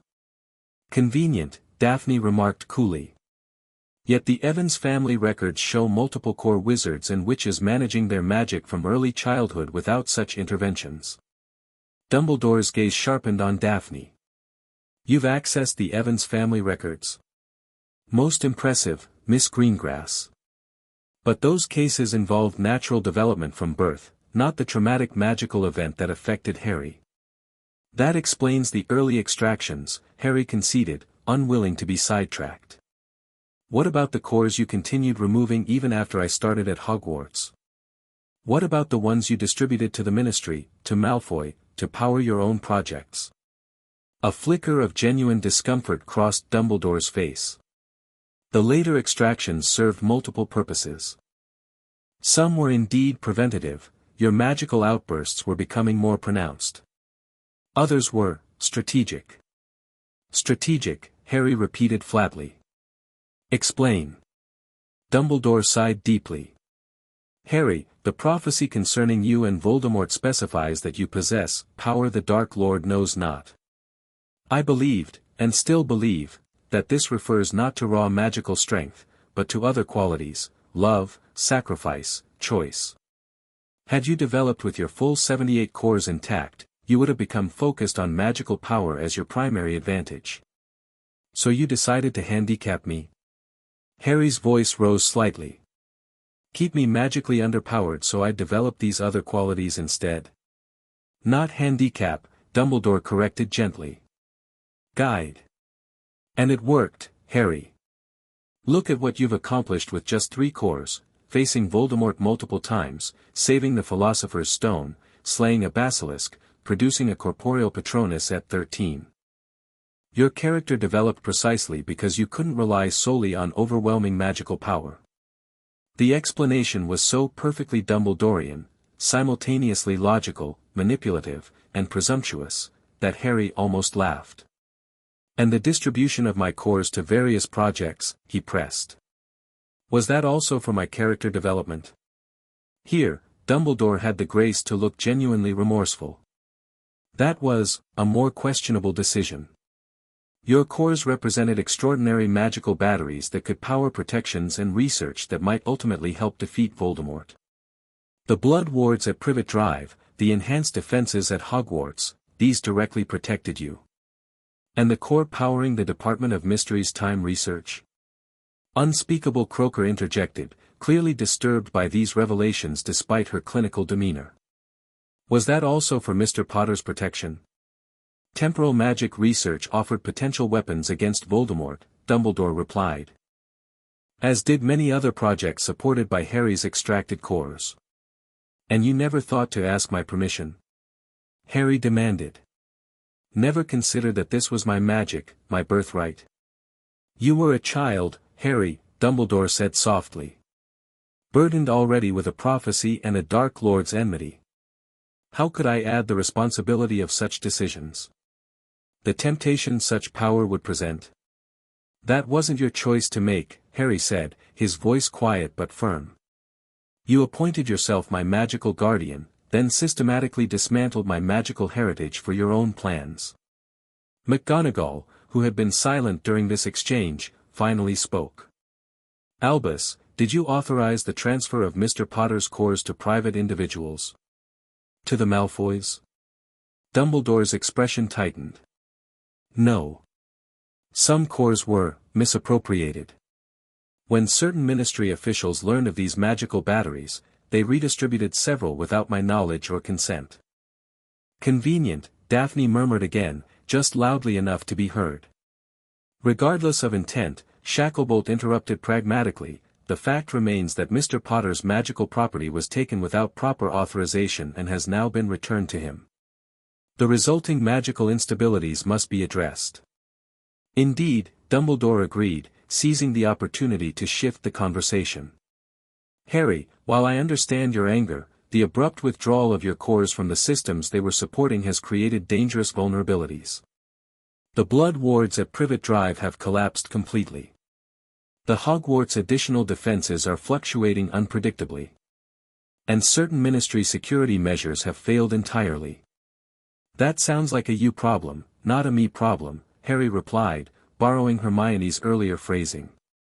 You built dependencies on stolen magic. Now you need to find legitimate alternatives. It's not that simple, Dumbledore insisted. Some of these protections cannot be replicated through conventional means. The blood wards, for instance, were never as effective as you claimed, Harry interrupted. Voldemort used my blood in his resurrection ritual, remember? He could have bypassed them at any time in the past year. Dumbledore fell silent, unable to refute this point. Here's what's going to happen, Harry continued, feeling more confident as he recognized the shift in power dynamics. I'm keeping all 78 of my cores. I'm continuing my training to control them properly. I'll return to Hogwarts on September 1st under Professor McGonagall's protection, not yours. And before term begins, you will provide a complete accounting of every single one of my cores, where they went, what they were used for, and who benefited. Harry, Dumbledore began. I'm not finished, Harry continued calmly. I will help stabilize the critical systems at Hogwarts, but only after examining exactly how my magic was integrated into them. I will consider assisting with transitions for other essential services like St. Mungo's. But I will not allow any further extraction or restriction of my magic. Is that clear? The room was silent as everyone processed Harry's authoritative declaration. Even Dumbledore seemed momentarily at a loss for words, confronted with this new, assertive Harry who spoke not as a student to a headmaster, but as an equal to an equal. Your conditions are, understandable, Dumbledore finally conceded. Though I must express concern about your ongoing training. Multiple cores at your level require experienced guidance. I have guidance, Harry replied, gesturing to Daphne. The Greengrass family has been managing multiple cores for generations. And I have my mother's research, which you apparently knew about but never shared with me. Another flicker of discomfort crossed Dumbledore's face at the mention of Lily's research. The Evans family techniques are effective but potentially dangerous without proper context. More dangerous than having 75 cores ripped out without consent. Harry asked pointedly. Before Dumbledore could respond, the magical alarm sounded again, different this time, a higher pitch indicating not just arrival but active magical threat. Bill moved to the monitoring crystal in the corner, his expression turning grave. Death Eaters. At least 6 of them, testing the outer wards. The room erupted into immediate activity. Shacklebolt and the other Aurors drew their wands, moving to defensive positions. McGonagall cast a quick series of protective charms around the cottage. Dumbledore rose swiftly, his grandfatherly manner instantly replaced by the battle-ready posture of a powerful warlock. How did they find this location? Hermione asked anxiously. The Ministry detection team, Daphne realized. They weren't exactly subtle in their approach. Someone must have been monitoring their movements. Harry's mind raced, assessing options. This unexpected attack had interrupted the confrontation with Dumbledore, but it also presented an opportunity, a chance to demonstrate his reclaimed power in a context everyone would understand. They can't breach these wards easily, Bill reported, monitoring the magical attack patterns. But they're being systematic, testing for weaknesses, applying targeted pressure. Professional work. Malfoy, Harry guessed. Probably with Dolohov, Rookwood, and others from the Azkaban inner circle. Dumbledore moved to Harry's side, momentarily setting aside their confrontation. Harry, you should remain inside while we handle this threat. Despite your increased magical capacity, you lack combat experience with your new abilities. It was exactly the protective, controlling response Harry had expected, and exactly what he would no longer accept. No, Professor, he said calmly. This isn't your fight to direct anymore. I'm going out there to show Voldemort's followers exactly what they're dealing with now. Harry, that's reckless, McGonagall began.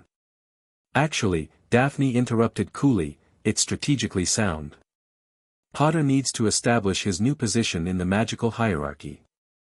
A public demonstration against Death Eaters serves that purpose perfectly. Shacklebolt looked torn between professional caution and tactical appreciation. If you do this, Potter, stay within our defensive perimeter. We'll back you up. I don't think that will be necessary, Harry replied, moving toward the door as his conductor rod began to glow with accumulated magic. But I appreciate the offer. As Harry stepped onto the cottage porch, Hermione hurried after him. Harry, wait. He turned, expecting an attempt to dissuade him, but instead found determination in her eyes. Remember the Greengrass techniques, she said urgently. Emotional focus, not raw power. Be precise. Harry nodded, surprised and touched by her practical support rather than protective objection. Stay with Bill. The wards will hold. With that, He strode down the path toward the property boundary where 6 masked figures in black robes were systematically attacking the protective barriers with increasingly powerful curses. They were so focused on their task that they didn't immediately notice his approach. Harry took a moment to center himself, accessing the emotional magical mapping Daphne had taught him. He found the perfect emotional catalyst, not blind rage or fear, but calm, righteous determination. The 78 cores within him responded instantly, harmonizing into a unified magical force that made the air around him shimmer with power. One of the Death Eaters, Lucius Malfoy, judging by the distinctive platinum hair visible beneath his half-mask, finally spotted Harry approaching alone. "Potter," he called, voice carrying across the distance. "How convenient. The Dark Lord will be pleased when we deliver you to him." The Death Eaters turned as one, wands raised, clearly expecting an easy capture despite whatever rumors they might have heard about Harry's changed status. Harry stopped just inside the ward boundary, conductor rod held loosely at his side. "You have exactly one chance to leave. After that, I demonstrate why stealing my magic was the worst mistake Voldemort's side ever made." The Death Eaters laughed, a predictable response to what they perceived as teenage bravado. "You hear that, Lucius?" one called in a voice Harry recognized as Bellatrix Lestrange's. "The baby wants to play." Malfoy raised his wand. "Enough talk. Stupefy." The stunning spell shot toward Harry, and shattered harmlessly against his passive magical aura without him raising his conductor rod or casting any defensive spell. The Death Eaters fell abruptly silent, reassessing. "My turn," Harry said quietly. He raised the conductor rod, channeling his magic with precise intent. The silver rod extended into a staff of pure energy as Harry directed not 1 or 2 cores, but 20 simultaneously, each contributing to a complex magical working that Daphne had described from Greengrass family combat records. The air around the Death Eaters began to shimmer and distort. Before they could react, their wands were wrenched from their hands by an invisible force, hovering in midair just out of reach. Simultaneously, the ground beneath them transformed, soil liquefying into quicksand-like consistency that rapidly pulled them knee-deep into the earth. "What is this magic?" one of them shouted, panic evident in his voice. Harry didn't respond verbally. Instead, he channeled another 15 cores into a second working, this one creating visible bands of magical energy that wrapped around each Death Eater, binding their arms to their sides and restricting their movement completely. From the cottage doorway, where the others had gathered to witness the confrontation, came sounds of astonishment. Even Dumbledore appeared shocked by the casual display of complex, wandless, simultaneous magical workings. With his targets immobilized, Harry approached the ward boundary, stopping just before crossing it. "Let me be absolutely clear," he said, voice carrying easily across the distance. "The boy you hunted no longer exists. The wizard who stands before you has reclaimed what was stolen. Take this message back to Voldemort, his Horcruxes won't save him from what's coming." Malfoy's face, visible beneath his dislodged mask, paled dramatically at the mention of Horcruxes. "How could you possibly know? I know everything," Harry bluffed convincingly, allowing his eyes to glow more brightly for dramatic effect. "Including where he's hidden them. Tell him Harry Potter is no longer playing by Dumbledore's rules." With a final surge of magic, Harry shattered the wards at a single point, creating a controlled breach directly behind the captured Death Eaters. With a flick of the conductor rod, he activated a Massportkey spell, advanced magic he discovered in the Evans Library, that swept all 6 attackers through the breach and away from the property. As the Death Eaters vanished, transported to the edge of the Forbidden Forest with their wands scattered around them, Harry sealed the ward breach with casual ease. The entire confrontation had lasted less than 3 minutes, and he had not cast a single offensive spell directly at his opponents. When he turned back toward the cottage, he found his audience staring in stunned silence. Shacklebolt and the Aurors looked professionally impressed but wary. McGonagall's hand was pressed to her chest in shock. Hermione was beaming with pride. Daphne's lips were curved in a satisfied smile. And Dumbledore. Dumbledore's expression was the most complex of all, a mixture of amazement, concern, calculation, and what appeared to be genuine regret. "I believe," Harry said as he rejoined the group, his magic still humming visibly around him, "we were discussing the terms of my return to Hogwarts." The remaining negotiations proceeded with remarkable efficiency. With Harry's power demonstration fresh in everyone's minds, previous objections to his conditions melted away. Dumbledore, recognizing the fundamental shift in their relationship, adopted a conciliatory approach that might have seemed sincere if Harry hadn't spent the past 2 weeks learning to sense magical intent. By evening, formal agreements had been drafted. Harry would return to Hogwarts as planned, with special accommodation for his unique magical status. The Ministry representatives, clearly shaken by both the revelations about his stolen cores and the casual power displayed against the Death Eaters, agreed to withdraw the specialized containment measures ordered for him. Most significantly, Dumbledore provided a comprehensive list detailing the location and use of each extracted core, with written commitment to assist in recovering those still held by private individuals. As the various officials prepared to depart, McGonagall approached Harry privately. "Mr. Potter," she began, her Scottish brogue more pronounced than usual, indicating emotional strain. "I want you to know that I had no knowledge of what was done to your magical cores." "Had I known?" "I believe you, Professor," Harry assured her. "You've always been straightforward with me, even when it wasn't comfortable to hear." She nodded briskly, though her eyes remained troubled.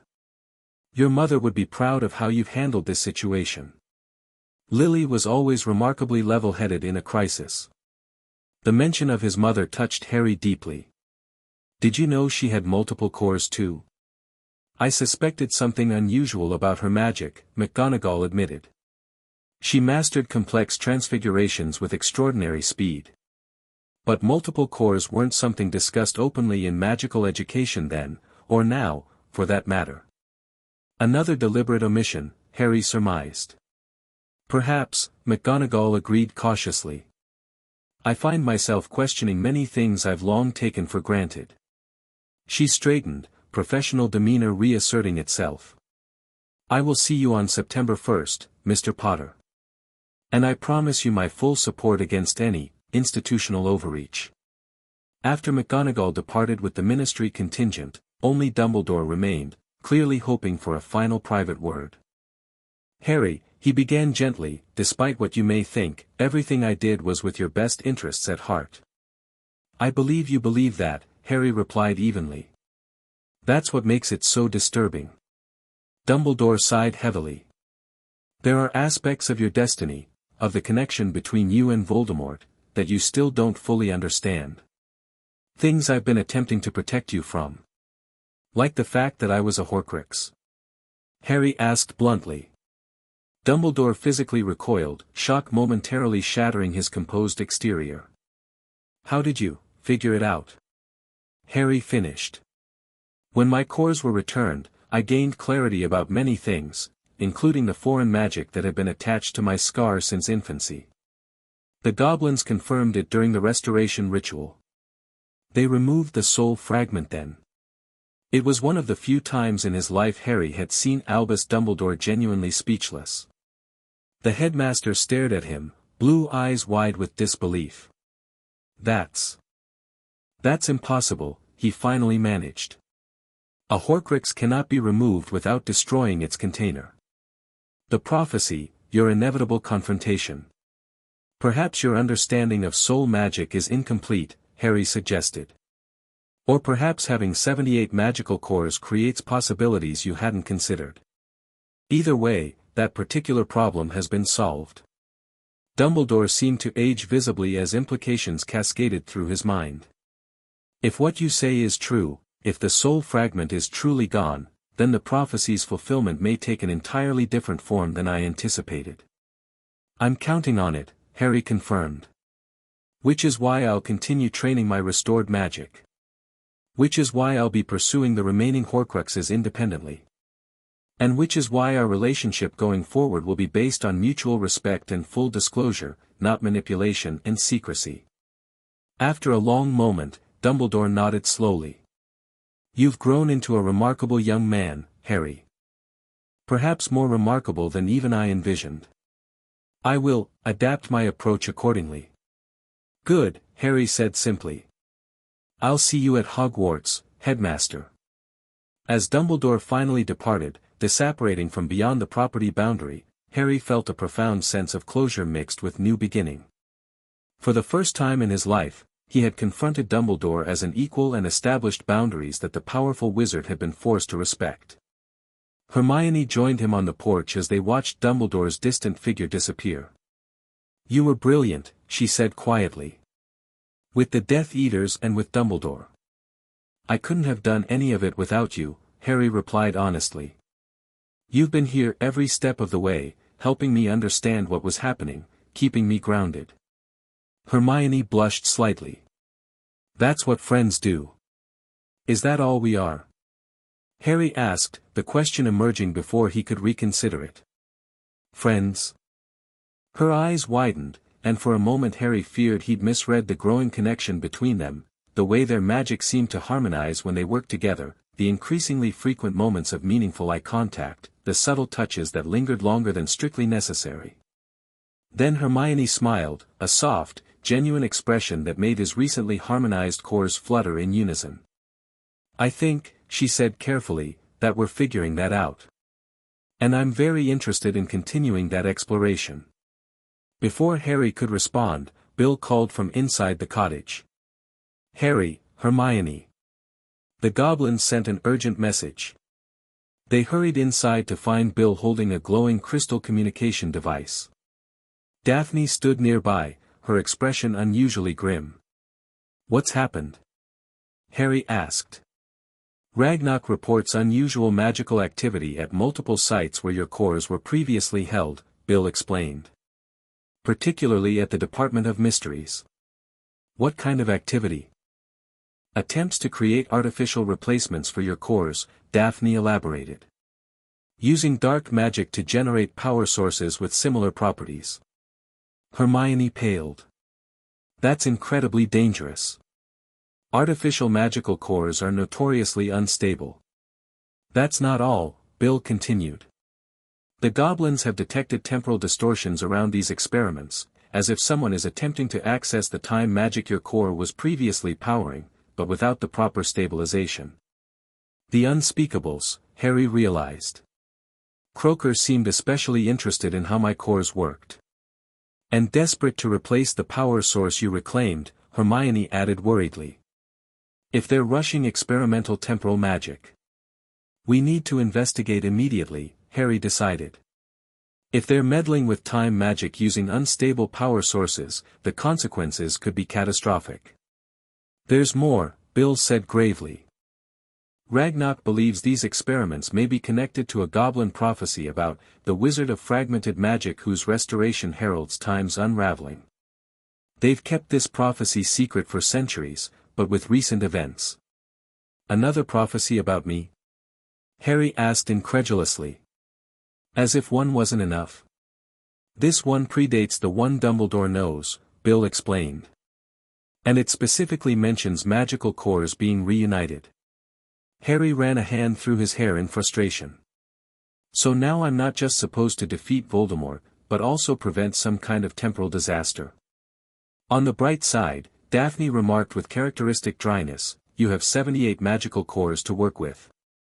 That should help. Despite everything, Harry laughed. True enough. All right, we need a plan. The Hogwarts Express leaves in 5 days.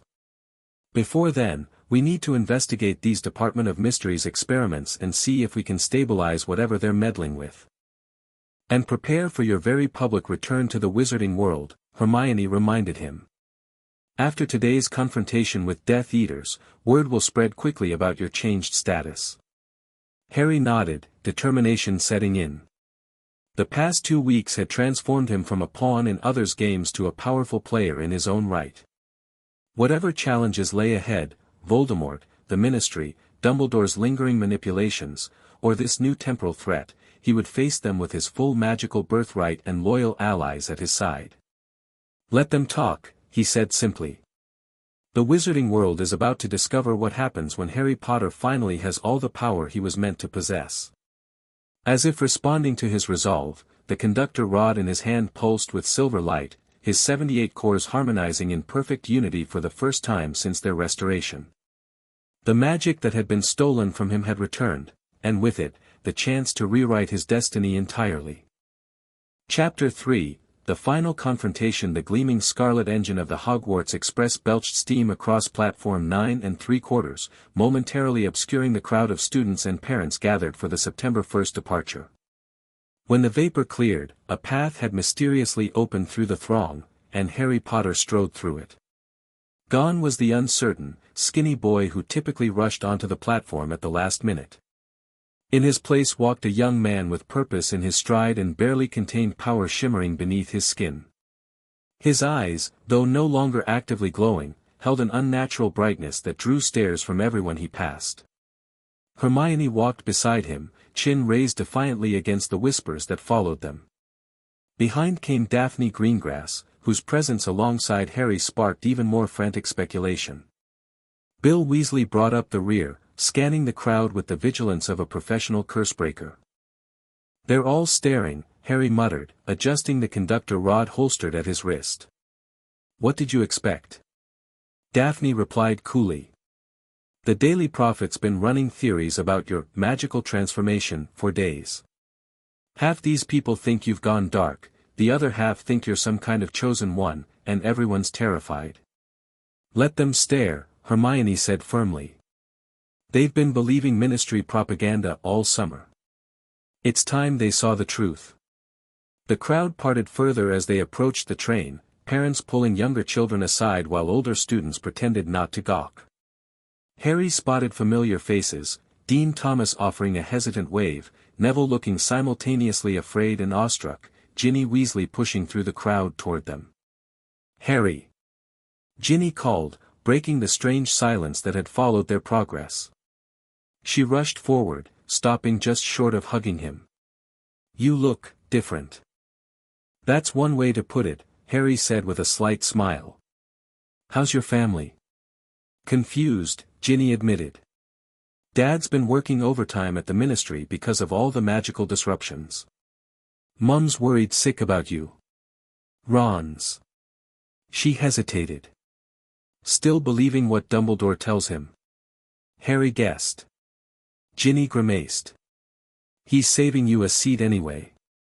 Whatever's happened, you're still his best mate." Behind her, a flash of red hair confirmed that Ron was indeed watching from a train window, his expression a complicated mix of loyalty and uncertainty. "I appreciate that," Harry said sincerely.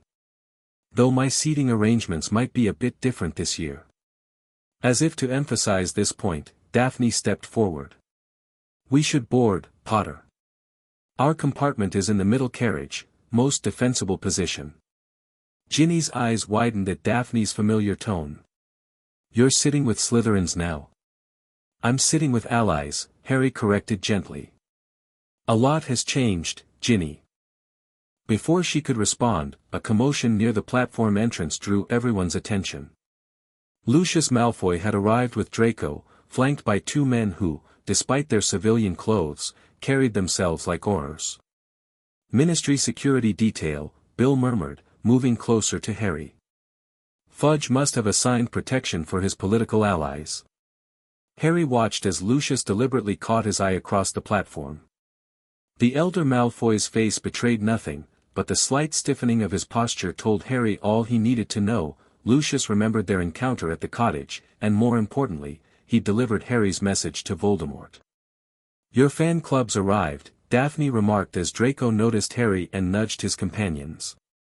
Crabbe, Goyle, and several other Slytherins formed a loose huddle, casting frequent glances their way.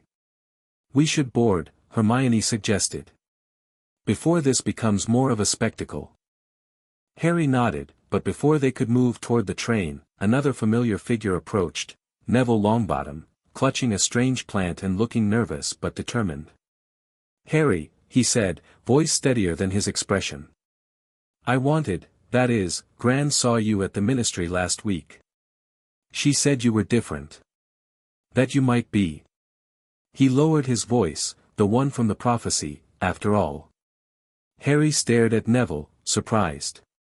Your grandmother knows about the prophecy? Neville nodded slightly. She told me this summer. About how it could have been me instead of you. About why my parents were targeted. A cold realization washed over Harry. Neville could have been the prophecy child. His parents had been tortured into insanity by Death Eaters searching for information about Voldemort's fall. All this time, their lives had been connected in ways neither had understood. Neville, Harry said quietly, we should talk more on the train. Something in Harry's tone must have conveyed the seriousness of the situation, because Neville straightened, a flash of the confident wizard he could become showing through. I'll join you, then. If that's all right. Bill checked his watch. 2 minutes until departure. You should all board now. The final goodbye with Bill was brief, they'd already had their proper farewell at the cottage that morning. The Cursebreaker would return to Gringotts, continuing to work with the Goblins on tracking Harry's remaining stolen cores while serving as liaison for their ongoing alliance. As Harry turned toward the train, Bill caught his arm. Remember what we discussed about Umbridge. Don't give her an excuse, but don't back down either. Balance power with restraint, Harry recited. I remember. The compartment Daphne had selected was indeed centrally located and larger than standard, likely reserved for prefects but commandeered through Slytherin influence. As they settled in, Harry and Hermione on one side, Daphne and Neville on the other, the train whistle blew its final warning. Through the window, Harry could see parents offering last-minute advice and hugs. The ordinary scene struck him as surreal after the extraordinary events of the past month. He'd recovered 78 magical cores, confronted Dumbledore, fought off Death Eaters, negotiated with the Ministry, formed an alliance with the Greengrass family, and begun unraveling a conspiracy involving time magic and goblin prophecies. And now he was catching the Hogwarts Express like any other student. It's strange, isn't it? Hermione said softly, as if reading his thoughts. Going back to school after everything that's happened. Hogwarts won't be the same, Daphne predicted as the train lurched into motion. Not with Umbridge installed as High Inquisitor, the Ministry in panic mode, and you radiating enough magic to make the Thestrals nervous. Speaking of which, Neville interjected hesitantly, could you explain what actually happened to you, Harry? The Daily Prophet's been printing all sorts of theories, but Gran says it's mostly nonsense. Harry exchanged glances with Hermione and Daphne, considering how much to share. He'd prepared a simplified explanation for this inevitable question, one that conveyed the essential truth without revealing all the strategic details. The short version, he began. I discovered that most of my magic had been taken from me as a baby. The Goblins helped me get it back. Now a lot of powerful people are uncomfortable because they were using my stolen magic for their own purposes. Neville's eyes widened. Stolen magic? Is that even possible? It shouldn't be, Daphne replied. It violates fundamental magical ethics. But apparently, exceptions were made for the greater good. The sarcasm in her voice when pronouncing Dumbledore's favorite phrase was unmistakable. Who would steal a baby's magic? Neville asked, looking genuinely disturbed. Before Harry could decide how to answer, the compartment door slid open to reveal Luna Lovegood, her radish earrings swinging as she peered in with dreamy curiosity. Oh my, she said, staring directly at Harry. You're simply swimming with Raxperts now. Or perhaps they're not Raxperts at all, but something else entirely. Her head tilted. Your magic has such a lovely song. Harry blinked, surprised by Luna's typically unusual but strangely accurate assessment. Since regaining his cores, he'd become increasingly aware of a harmonic quality to his magic, something like music at the edge of hearing. You can hear it? He asked. Luna nodded serenely. Father says some people can perceive magical resonances. Like synesthesia, but for magic instead of senses. She glanced around the compartment. May I join you? The energy here is much more interesting than elsewhere on the train. Of course, Hermione said, shifting to make room. As Luna settled beside them, the train picked up speed, carrying them north toward Hogwarts and whatever confrontations awaited there. Harry found himself oddly comforted by the eccentric Ravenclaw's presence. Her acceptance of his changed state came without the fear or calculation he'd seen in so many others. "So," Neville prompted after a moment, "about your magic." Harry sighed, then launched into a more detailed explanation, how he'd been born with multiple magical cores, how they'd been systematically removed throughout his childhood, and how their return had transformed his magical capacity. He omitted certain specifics, like Dumbledore's direct involvement and the goblin prophecy about time magic, but provided enough truth to satisfy his friend's curiosity. When he finished, the compartment was silent except for the rhythmic clacking of the train on the tracks. "That's..." Neville struggled to find words. "That's horrible, Harry. To think someone would do that to a child." "It explains so much," Luna observed. "Like why the Nargles were always so confused around you. Your magic was trying to be whole again." Daphne, who had initially regarded Luna with thinly veiled skepticism, now looked thoughtful. "Lovegood, your family has Celtic ancestral magic, doesn't it? The kind that perceives patterns others miss?" Luna smiled vaguely. "Mother's side goes back to the ancient seers of Wales. We tend to notice things that prefer not to be noticed." "Interesting," Daphne murmured, exchanging meaningful glances with Hermione. The compartment door slid open again, this time revealing Ron Weasley. He stood awkwardly in the doorway, taking in the unexpected grouping, Harry and Hermione sitting with Daphne Greengrass, Luna Lovegood, and Neville Longbottom. Hi," he said finally. "I was looking for you, Harry." "Found me," Harry replied neutrally. Ron shifted uncomfortably. "Can we talk? Alone?" Harry considered refusing, but the memory of their long friendship won out. "Sure. Give us a minute," he said to the others, following Ron into the corridor.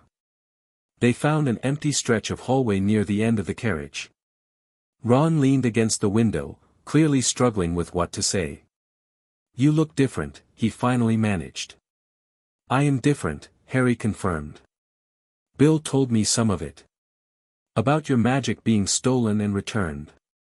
Ron's expression turned troubled. "He wouldn't say who took it, though.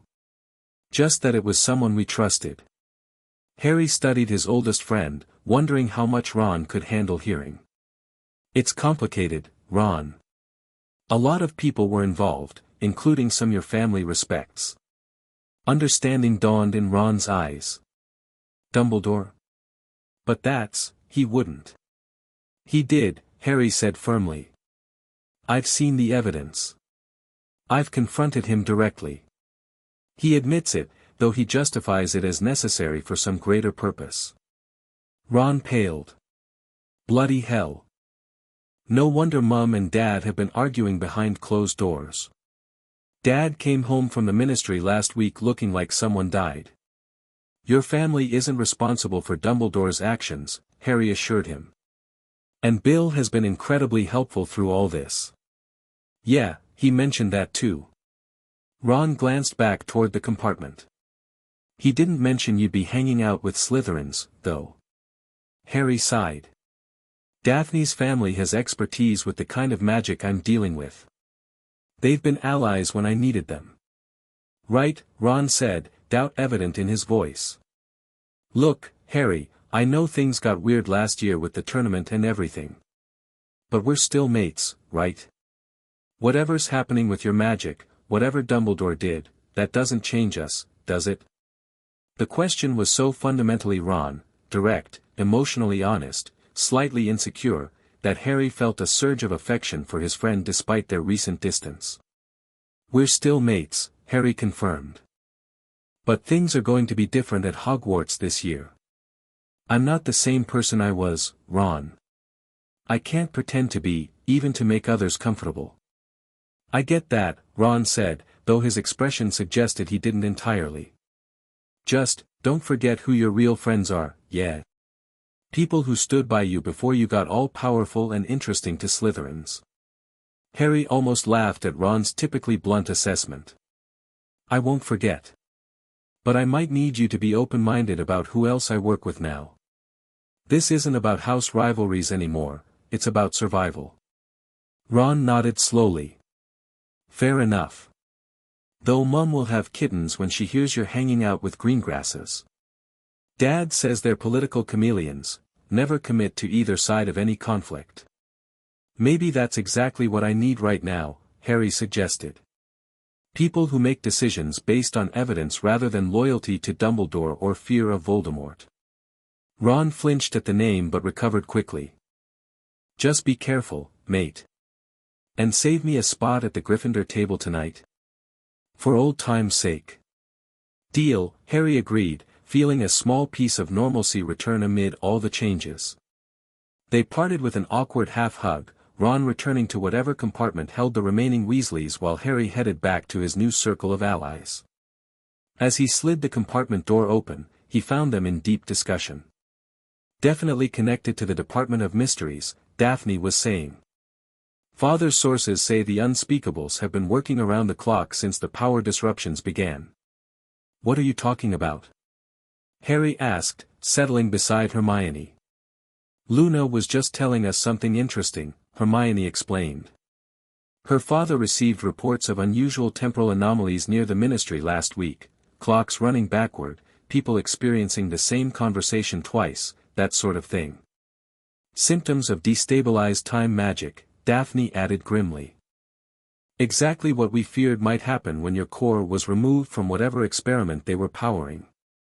Harry's mind raced back to the goblin warnings about time's unraveling. How bad is it? Contained for now, Luna replied dreamily. But Father says the Department of Mysteries has sealed off its time room entirely. No one's been allowed in or out for 3 days. Neville looked between them, clearly struggling to follow the conversation. What does this have to do with Harry's magic? One of my stolen cores was being used to power time-related experiments, Harry explained. When it returned to me, whatever they were doing became unstable. And now they're trying to fix it with substitute power sources, Hermione continued.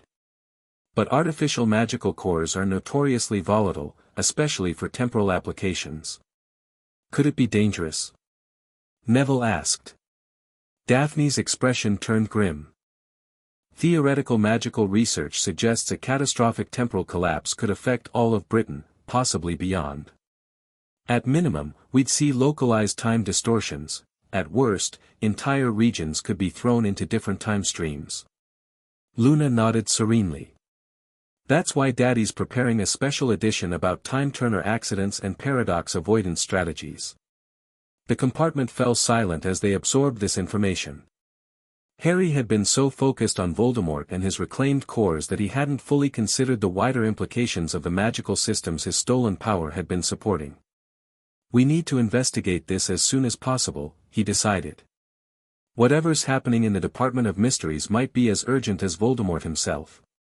There's more, Hermione said reluctantly. While you were talking with Ron, Daphne received a message from her father. The Greengrass family sources have confirmed that one of your cores was definitely used in Voldemort's resurrection ritual. Harry stiffened. What? It makes sense, Daphne elaborated.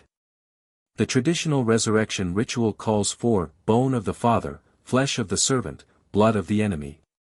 But accounts from the graveyard suggest Voldemort emerged far more powerful than his original form.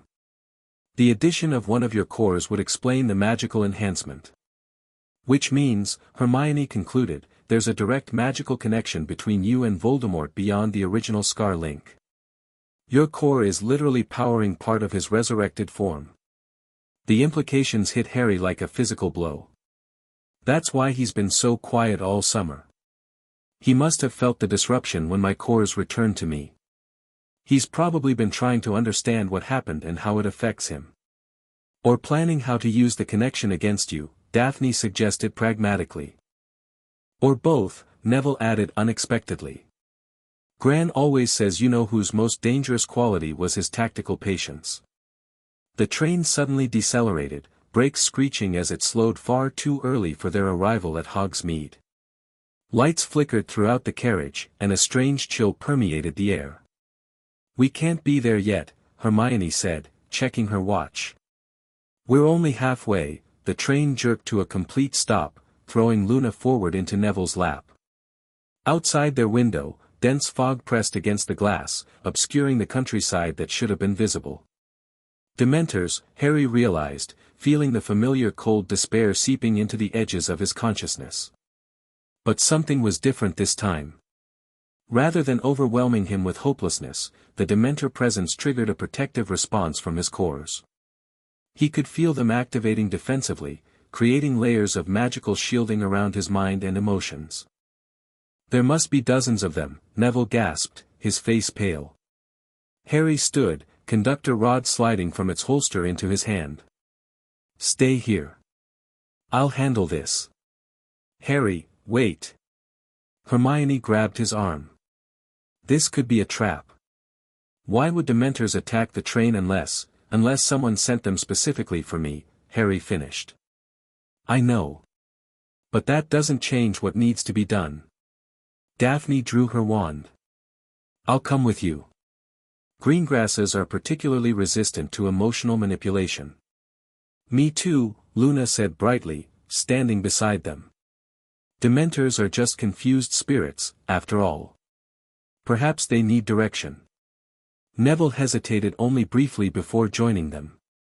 "I've been practicing the Patronus charm all summer. Never managed a corporeal one, but..." Harry looked at his friends, expected and unexpected allies alike, and felt a surge of pride. "All right, but stay close. Hermione, coordinate with the prefects to keep younger students in their compartments." Hermione nodded, though reluctance showed in her expression. "Be careful. With your magical sensitivity heightened, Dementor exposure might affect you differently now." The corridor outside was already filling with frightened students. Harry moved purposefully toward the nearest exit, the others following in his wake. Prefects had begun organizing students, and Harry spotted Ron herding terrified second-years back into their compartment. "Bloody Dementors again," Ron called when he spotted Harry. "Just like third year."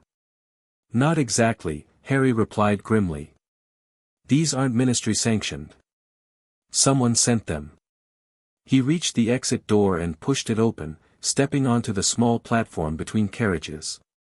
The fog was thicker here, swirling with unnatural patterns that suggested many Dementor forms moving within it. "I count at least 30 signatures," Daphne reported, her wand performing some detection charm Harry didn't recognize. "They're circling the train but concentrating toward the front. Looking for me," Harry concluded. "Time to disappoint them." He raised his conductor rod, focusing on the happiest memories he could summon, but also drawing on something new, the deep satisfaction of reclaiming his stolen magic, the sense of finally becoming whole. His 78 cores resonated with the emotion, amplifying it beyond anything he'd previously experienced. Expecto Patronum. The magic that erupted from the conductor rod wasn't just powerful, it was transformative. Instead of his familiar stag, a massive wave of pure silver-white energy exploded outward, taking form as it expanded. Multiple Patronus shapes emerged simultaneously, the stag at the center, but accompanied by a phoenix, a wolf, a thunderbird, and other magical creatures Harry couldn't identify. The Patronus coalition swept through the fog like an ethereal hurricane, driving the Dementors before it in chaotic retreat. Screams that weren't quite human echoed across the countryside as the dark creatures fled, pursued by Harry's unprecedented magical guardians. "Merlin's beard," Neville whispered, staring in awe at the spectacle. "Multiple Patroni," Daphne said, her usual composure cracking slightly. "That's supposedly impossible." "Not for someone with multiple cores, apparently," Luna observed, watching the silvery creatures with obvious delight. "They're beautiful, Harry." The Dementors had vanished entirely now, driven far from the train by Harry's Patronus army. As the spell faded, the fog lifted, revealing a countryside bathed in sudden sunlight. Harry lowered the conductor rod, feeling oddly energized rather than drained by the massive magical exertion. He turned to find a crowd of students watching from windows and doorways, their expressions ranging from fear to awe. That, said a familiar drawling voice, was not a standard Patronus charm. Draco Malfoy stood in the doorway behind them, flanked as usual by Crabbe and Goyle. Unlike his bookends, however, Draco's expression wasn't hostile, it was calculating. "Excellent observation, Draco," Daphne replied coolly. "Your father's tutors have clearly taught you well." Draco ignored her, focusing on Harry. "My father told me what happened at your cottage. About how you've changed." His voice lowered. "And about the message you sent to the Dark Lord." Harry met his gaze steadily. "Then you know where I stand." "I know you've become something dangerous," Draco countered. "The question is, dangerous to whom?" The subtext wasn't subtle.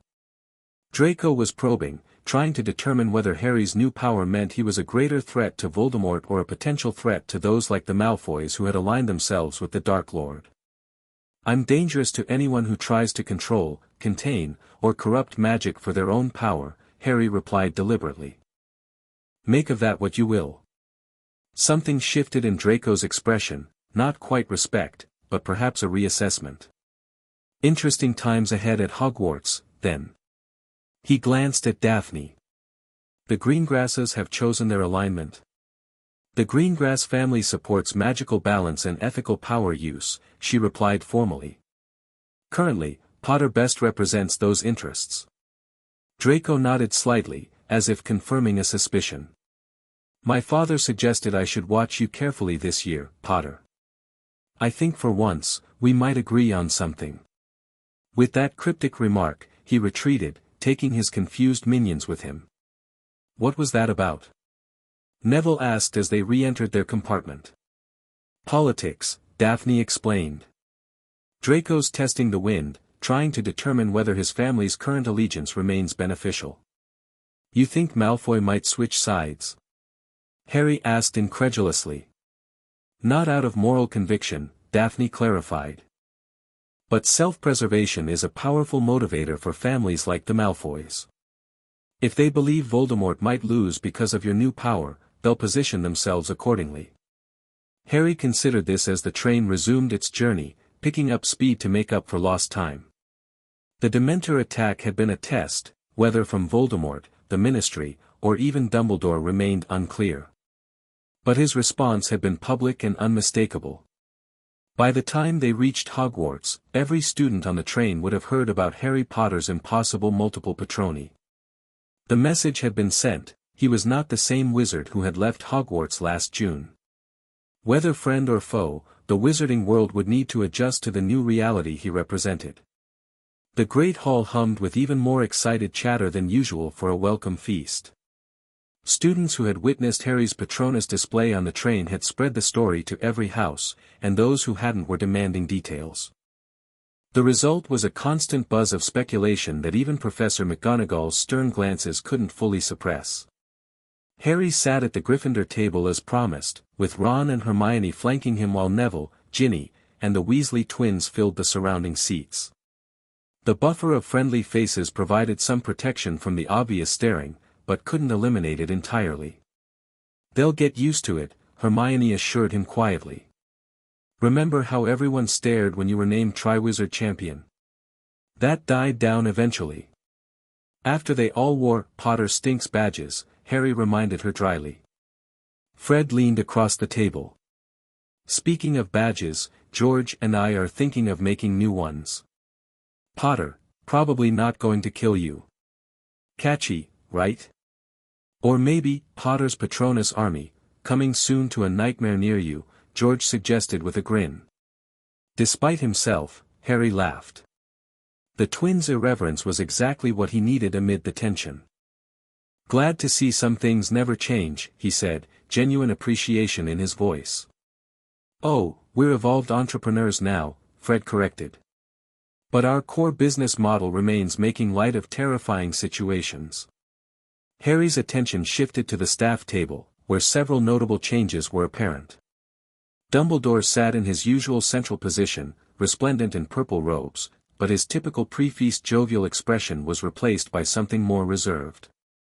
He had not yet looked directly at Harry, a conspicuous avoidance. Beside him sat a squat woman in a revolting pink cardigan whom Harry immediately identified as Dolores Umbridge, the new defense against the dark arts teacher and ministry-appointed High Inquisitor. Her toad-like face wore an expression of saccharine satisfaction that set Harry's teeth on edge.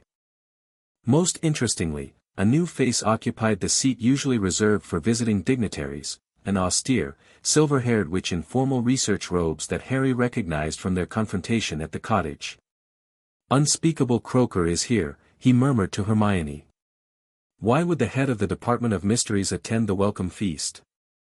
Hermione followed his gaze, frowning thoughtfully. "Monitoring you, most likely. Or perhaps the temporal situation is worse than we thought." Before they could speculate further, the doors opened to admit Professor McGonagall leading the traditional procession of nervous first years. The sorting ceremony proceeded normally, though Harry noticed McGonagall casting frequent glances in his direction, as if monitoring his reaction to being back in the Great Hall. When the last student had been sorted, Zeller, Rose, Hufflepuff, Dumbledore rose to his feet. The Great Hall fell silent immediately. "Welcome," he announced, arms spread wide as if nothing were amiss in his school or the wider wizarding world. "Welcome to another year at Hogwarts. Before we begin our magnificent feast, I have a few announcements." He introduced Umbridge as the new defense teacher and explained her additional role as High Inquisitor, a position created by recent educational decree to ensure ministry educational standards are maintained. This announcement generated confused murmuring throughout the hall. Additionally, Dumbledore continued, "We are honored to host Madame Croaker, who will be conducting specialized magical research at Hogwarts this term. Some of our more advanced students may be invited to participate in her studies, with appropriate permissions, of course." Harry exchanged significant glances with Hermione. The Unspeakable's presence was definitely connected to him and the time magic disturbances. "Now, before we, Dumbledore broke off, looking slightly surprised as Umbridge stood and moved in front of the staff table. The interruption was so unexpected that it took the headmaster a moment to recover. "Thank you, headmaster," Umbridge simpered, "for those kind words of welcome." What followed was a lengthy, condescending speech about ministry oversight and the importance of progress for progress's sake being discouraged. Harry might have tuned out entirely if not for Hermione's increasing tension beside him. "The ministry is interfering at Hogwarts," she whispered as Umbridge droned on about pruning practices that ought to be prohibited. Surprised it took them this long, Harry replied quietly. "After everything that happened this summer, they're terrified of losing control." When Umbridge finally concluded her speech, the applause was scattered and unenthusiastic. Dumbledore resumed his announcements, covering the usual rules about the Forbidden Forest and banned magical items, before finally releasing the feast. As food appeared on the golden platters, conversation exploded across the hall. Harry helped himself to roast beef, trying to ignore the continued stares and whispers. Halfway through the meal, he felt a prickling sensation at the back of his neck, the feeling of being watched more intensely than the general curious glances. He looked up to find Dumbledore finally meeting his gaze directly. The headmaster's blue eyes, typically twinkling with benign good humor, were serious and assessing. Harry maintained the eye contact steadily, no longer intimidated by the powerful wizard who had shaped, and constrained, so much of his life. After a moment, Dumbledore inclined his head slightly, an acknowledgement between equals rather than the grandfatherly approval he might have offered in the past. Harry returned the gesture with similar formality before returning to his meal. "That was interesting," Hermione murmured, having observed the exchange. "A public re-establishment of boundaries," Harry explained. "He's acknowledging the new status quo." "For now," she cautioned. "Dumbledore plays the long game, Harry. One setback won't change his fundamental approach." "I know," Harry agreed. "But it's a start." As dessert appeared, nearly headless Nick drifted over to their section of the table, eyeing Harry with unusual hesitation. "Good evening, Sir Nicholas," Harry greeted the Gryffindor ghost politely. "Mr. Potter," the ghost replied formally, a departure from his usual jovial address. "The spectral community wished me to convey certain observations." Harry raised an eyebrow. "Observations?" "Your magical signature has changed considerably," Nick explained, keeping his voice low despite being inaudible to most of the table. "Ghosts are sensitive to such transformations. The castle itself has noticed your return." "The castle?" Hermione repeated, intrigued. Nick nodded solemnly. "Hogwarts is semi-sentient, Miss Granger. Built on a magical nexus and infused with the ambient power of thousands of students over centuries. It recognizes significant magical presences. And it recognizes Harry now, when it didn't before." Hermione pressed. "Precisely. Your magical cores resonate with the castle's own harmonic frequency, a rare alignment." Nick hesitated. The last wizard to achieve such resonance was Dumbledore himself, and before him, the Founders. The implications weren't lost on Harry. His restored magic didn't just make him more powerful in the conventional sense, it created connections and possibilities that extended beyond standard spellcasting. "Thank you for telling me, Nick," Harry said thoughtfully. "Is there anything I should do about this resonance?" "Nothing specific," the ghost replied. "Though you might find certain aspects of the castle more responsive to your presence. Password protections, concealed passages, warded areas, they may react differently to you now." With a formal bow that sent his partially severed head wobbling, Nick drifted away, leaving Harry and Hermione to digest this new information. "The castle recognizes you," Hermione whispered excitedly. "Harry, do you realize what this means? Hogwarts might give you access to areas and knowledge that have been hidden for centuries. Or it might just make the staircases behave for once," Harry joked, though the possibilities intrigued him. As the feast concluded, Dumbledore rose once more to dismiss the students. Before the prefects could begin shepherding first-years to dormitories, however, a gentle magical chime sounded throughout the hall. "Mr. Potter," Dumbledore announced, his voice carrying easily over the sudden silence, "please remain behind after the feast. Madam Croker wishes to discuss your participation in her research project." The transparent attempt to make his detention seem like a special opportunity wasn't lost on anyone, least of all Harry. Whispers erupted as students began filing out, many casting backward glances at the Gryffindor table. "Want us to stay with you?" Ron asked, loyalty overcoming any lingering awkwardness between them. "I'll be fine," Harry assured him. "You've got prefect duties anyway." "I'm staying," Hermione said firmly. "As your research assistant." The slight hesitation before research assistant caused Ron's eyebrows to shoot upward. "Wait, are you too?" "We'll talk later, Ron," Hermione replied, a faint blush coloring her cheeks. As the great hall emptied, leaving only Harry and Hermione at the Gryffindor table, the staff began to approach. Dumbledore led the procession, accompanied by McGonagall, Umbridge, Croker, and surprisingly, Professor Snape, whose expression was even more disdainful than usual. "Mr. Potter," Dumbledore began pleasantly, "I trust you had a satisfactory journey to Hogwarts.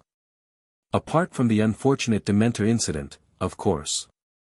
"The journey was informative," Harry replied neutrally.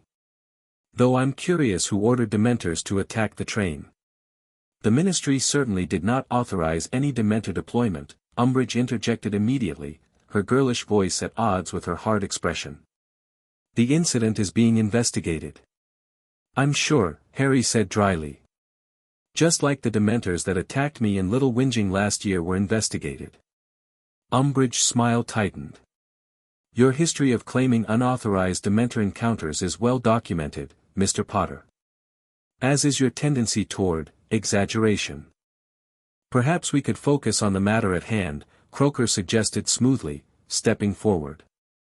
"Mr. Potter, I wish to discuss the research opportunity one mentioned during our previous meeting." "You mean the investigation into the temporal anomalies caused by removing my core from your department's experiments," Harry clarified bluntly. Snape's eyebrows rose marginally. Apparently, he hadn't been fully briefed on the situation. McGonagall looked uncomfortable, while Dumbledore maintained his serene expression.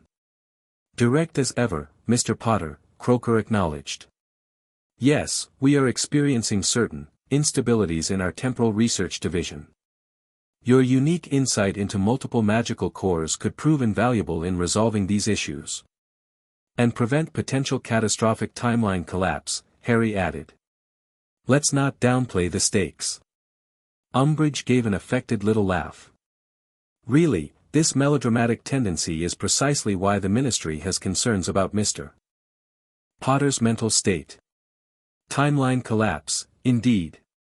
Next he'll be claiming the Dark Lord has returned." An uncomfortable silence followed this statement. Dumbledore and McGonagall exchanged glances, while Snape's expression became even more inscrutable. "Madam Umbridge," Croaker said carefully, "the temporal instabilities are well documented within the department. While Mr. Potter's phrasing may be dramatic, the fundamental concern is legitimate." "I'll help," Harry said, cutting off further debate. "On certain conditions." "Conditions?" Umbridge repeated incredulously. "You are a student, Mr. Potter. You don't set conditions for staff or ministry officials." "Actually, he does," Hermione interjected, producing a parchment from her robes. "As a recognized magically mature wizard under Clause 7 of the Wizarding Maturity Statutes, Harry has the legal right to negotiate terms for any experimental or research participation." She handed the document to Croaker, who examined it briefly before passing it to Dumbledore. The headmaster barely glanced at it. He'd already seen the declaration during their confrontation at the cottage. "Miss Granger is correct," Dumbledore confirmed. "Mr. Potter's unusual magical situation has resulted in his early recognition as magically adult, though he remains a student subject to school rules." Umbridge's face flushed an ugly shade of pink. "This is preposterous. The minister was not informed of any such declaration." "The minister doesn't need to be personally informed of every magical maturity filing," McGonagall pointed out. "It's a standard legal procedure handled by the Department of Magical Registration." "My conditions are simple," Harry continued, ignoring Umbridge's sputtering. "Full disclosure about what experiment my core was powering, unrestricted access to all data regarding the current temporal anomalies, and Hermione's involvement as my research partner." Croaker considered this, her expression calculating. "The first two conditions are negotiable with certain security provisions. The third is acceptable assuming Miss Granger signs the standard confidentiality agreements. And my additional condition," Dumbledore interjected smoothly, "is that all research activities occur under Hogwarts supervision, with regular reports to myself and Professor McGonagall." Harry nodded, unsurprised by Dumbledore's attempt to maintain oversight.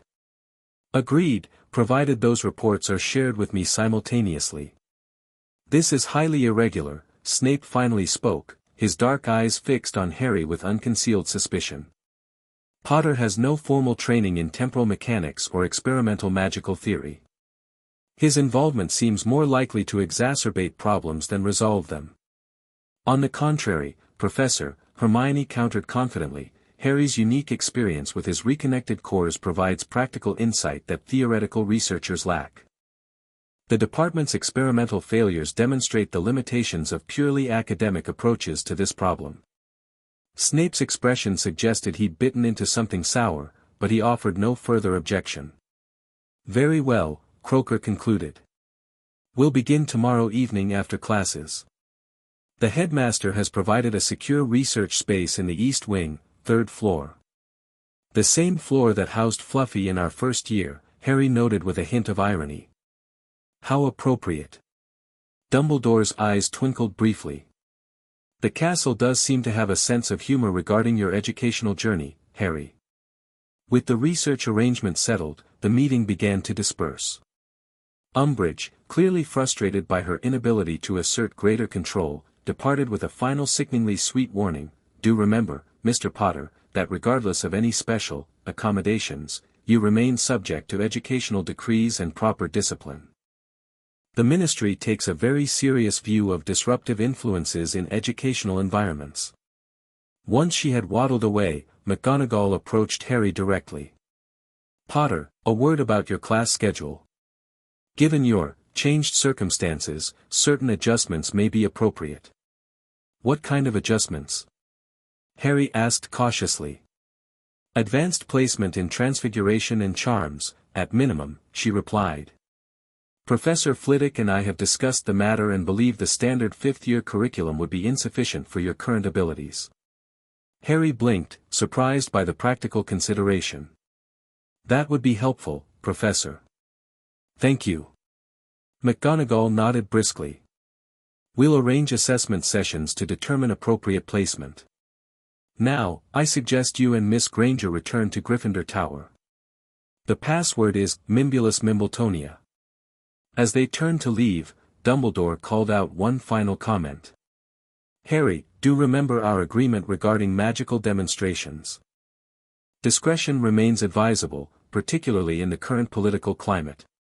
The reminder of their negotiated terms from the cottage confrontation was unnecessary, and they both knew it. Harry recognized it for what it was, Dumbledore attempting to maintain the appearance of authority and guidance despite their fundamentally altered relationship. "I remember all our agreements, Headmaster," Harry replied pointedly. "Every single one." The walk back to Gryffindor Tower was quiet, both Harry and Hermione processing the implications of the meeting. The corridors were empty, most students having already settled into their dormitories for the night. "That went better than expected," Hermione finally said as they approached the fat lady's portrait. Umbridge clearly wanted to assert more control, but having Croaker there limited her options. "For now," Harry agreed. "But she'll try again. The ministry isn't going to let go of their narrative about me so easily." "At least we'll have access to the temporal research data," Hermione pointed out optimistically. "That's a major victory." Harry nodded, though his thoughts had already moved beyond the immediate confrontation to broader concerns. The Dementor attack, Croaker's presence, Dumbledore's careful positioning, all suggested multiple factions maneuvering for advantage in response to his changed status. And somewhere out there, Voldemort was planning his own response to the unexpected development of Harry's reclaimed cores, particularly the one used in his resurrection ritual. "Mimbulus Mimbletonia," Hermione told the fat lady, who swung open with a curious glance at Harry. The Gryffindor common room fell abruptly silent as they entered, dozens of eyes turning to stare at Harry. The sensation of being a spectacle was familiar but no less uncomfortable. "Well," he murmured to Hermione, "here we go again." The first week of classes established a new rhythm for Harry's Hogwarts experience, one marked by careful navigation between demonstrating his enhanced abilities and avoiding becoming a complete spectacle. Professors responded to his transformed magic with varying approaches, Flitwick with barely contained academic excitement, McGonagall with practical adjustments to his curriculum, Sprout with motherly concern about his magical stability. Snape, predictably, vacillated between ignoring Harry entirely and making cutting remarks about inflated magical signatures matching equally inflated egos. Umbridge, however, presented the most direct challenge. Her first defense against the dark arts lesson had been a farce of ministry propaganda, featuring a theoretical curriculum with no practical spellcasting. "Wands away, Mr. Potter," she had simpered when Harry automatically drew his conductor rod during their first session. Ministry-approved defense education focuses on theoretical understanding, not potentially dangerous practical applications. How exactly does theoretical understanding help when facing actual dark magic? Harry had challenged. Her smile had tightened. "You're operating under the mistaken assumption that you'll need to defend yourself against dark magic, Mr. Potter. In the ministry's well-regulated society, properly trained aurors handle such threats. Like they handled Voldemort's return, he'd pushed, deliberately using the name." The resulting detention had been precisely what Harry expected, a transparent attempt to examine his magical abilities while establishing dominance. Umbridge had placed a standard-issue ministry monitoring bracelet on the desk, instructing Harry to wear it to ensure safe magic levels during detention activities. Harry had politely declined, citing his declaration of magical maturity and the specific terms negotiated with Kingsley Shacklebolt prohibiting unauthorized magical monitoring. Umbridge had nearly exploded with frustration but could find no procedural grounds to force compliance.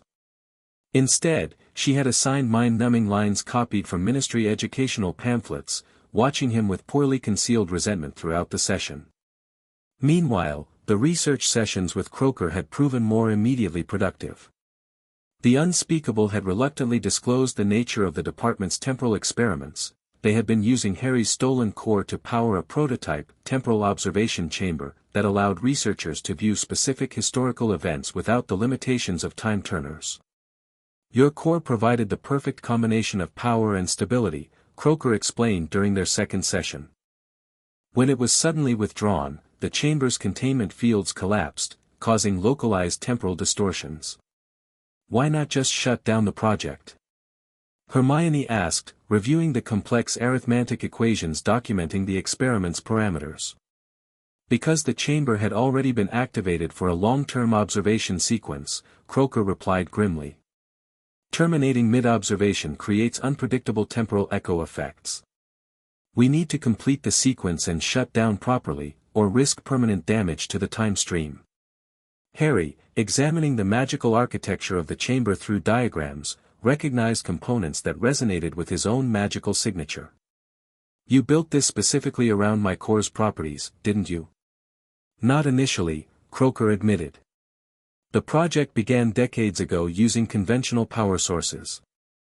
But when certain resources became available during your infancy, the department adapted the design to utilize your core's unique multi-frequency capabilities. Resources became available, Harry repeated flatly. You mean when Dumbledore started distributing pieces of my magic like party favors? Croaker had the grace to look uncomfortable. The department was not informed of the core's origin. We were told only that a rare magical power source had been secured for high-priority research.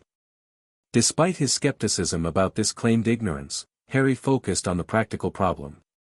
By the end of the week, he and Hermione had developed a potential solution.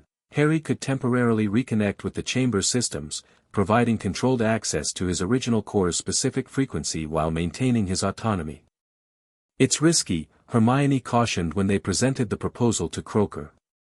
Creating a directed magical channel between Harry and the chamber might re-establish the original dependency. The risk is manageable with proper monitoring, Harry countered. And it's better than the alternatives. Croaker had approved their approach with surprising readiness, perhaps recognizing it as the only viable option. Plans were made to implement the solution the following week, after Harry had fully acclimated to Hogwarts' magical environment. Beyond academics and research, Harry's social position at Hogwarts had undergone a seismic shift. His demonstrated power during the Dementor attack had transformed perceptions across all houses. Gryffindors still claimed him as their own, but with a newfound respect that bordered on deference. Ravenclaws watched him with scholarly fascination. Hufflepuffs maintained polite caution, clearly uncertain whether to classify him as friend or potential threat. Most surprisingly, Slytherins had split into distinct factions regarding their approach to him. A group clearly aligned with ministry interests, led by Pansy Parkinson, maintained ostentatious disdain. Another faction, primarily children of marked Death Eaters like Crabbe and Goyle, exhibited obvious fear barely masked by hostility. But a third group, centered around Daphne Greengrass and now increasingly including Draco Malfoy, adopted a stance of pragmatic neutrality that occasionally bordered on tentative alliance. This shifting political landscape became most apparent during the impromptu meeting Harry called on Friday evening, gathering a select group in the Room of Requirement to discuss the growing temporal crisis and Voldemort's likely response to Harry's reclaimed cores. The assembled group represented a cross-section of Hogwarts unlike any Harry had previously managed: Hermione, Ron, and Neville from Gryffindor, Luna from Ravenclaw, Susan Bones and Hannah Abbott from Hufflepuff, and most surprisingly, Daphne, Blaise Zabini, and Tracy Davis from Slytherin. Before we start, Harry said once everyone had settled into the comfortable seating provided by the room, I want to be clear about something. This isn't about house rivalries or school politics. What we're dealing with extends far beyond Hogwarts. You mean you know who, Susan Bones said directly. My aunt told me the Ministry's official position is rubbish. She believes you and Dumbledore. Voldemort is one threat, Harry confirmed, ignoring the flinches at the name. But there's another situation developing that could be equally dangerous, a potential temporal disaster centered on the Department of Mysteries. He explained the basics of the situation, how his stolen magical core had been powering experimental time magic, how its return had destabilized the system, and how the department's attempts to substitute artificial power sources were creating growing ripples of temporal distortion. Wait, Ron interrupted, looking genuinely alarmed for perhaps the first time since Harry's transformation. Are you saying we could all get stuck in some kind of time loop or something? Worse than that, Hermione elaborated. Complete temporal fragmentation could create pockets of accelerated or decelerated time throughout Britain.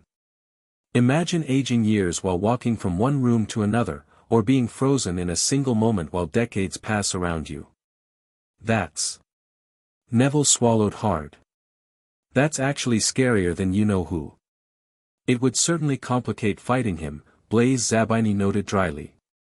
His presence had been Daphne's suggestion, as the son of a famously neutral, if matrimonially unfortunate, witch. Zabini brought strategic thinking without predetermined allegiances.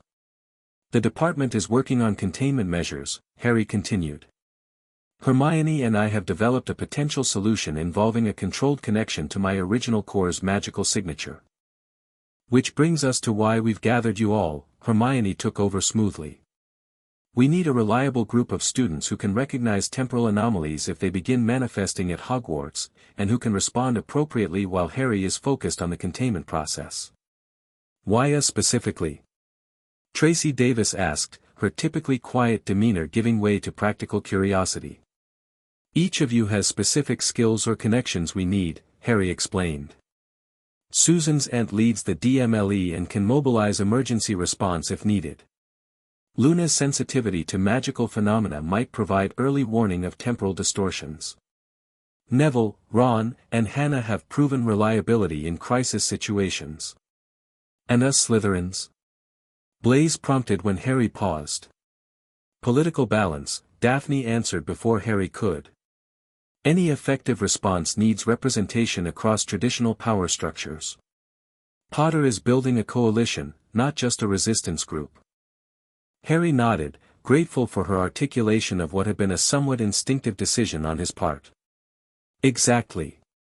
This isn't Dumbledore's approach of secretive order operations, nor is it the Ministry's centralized control.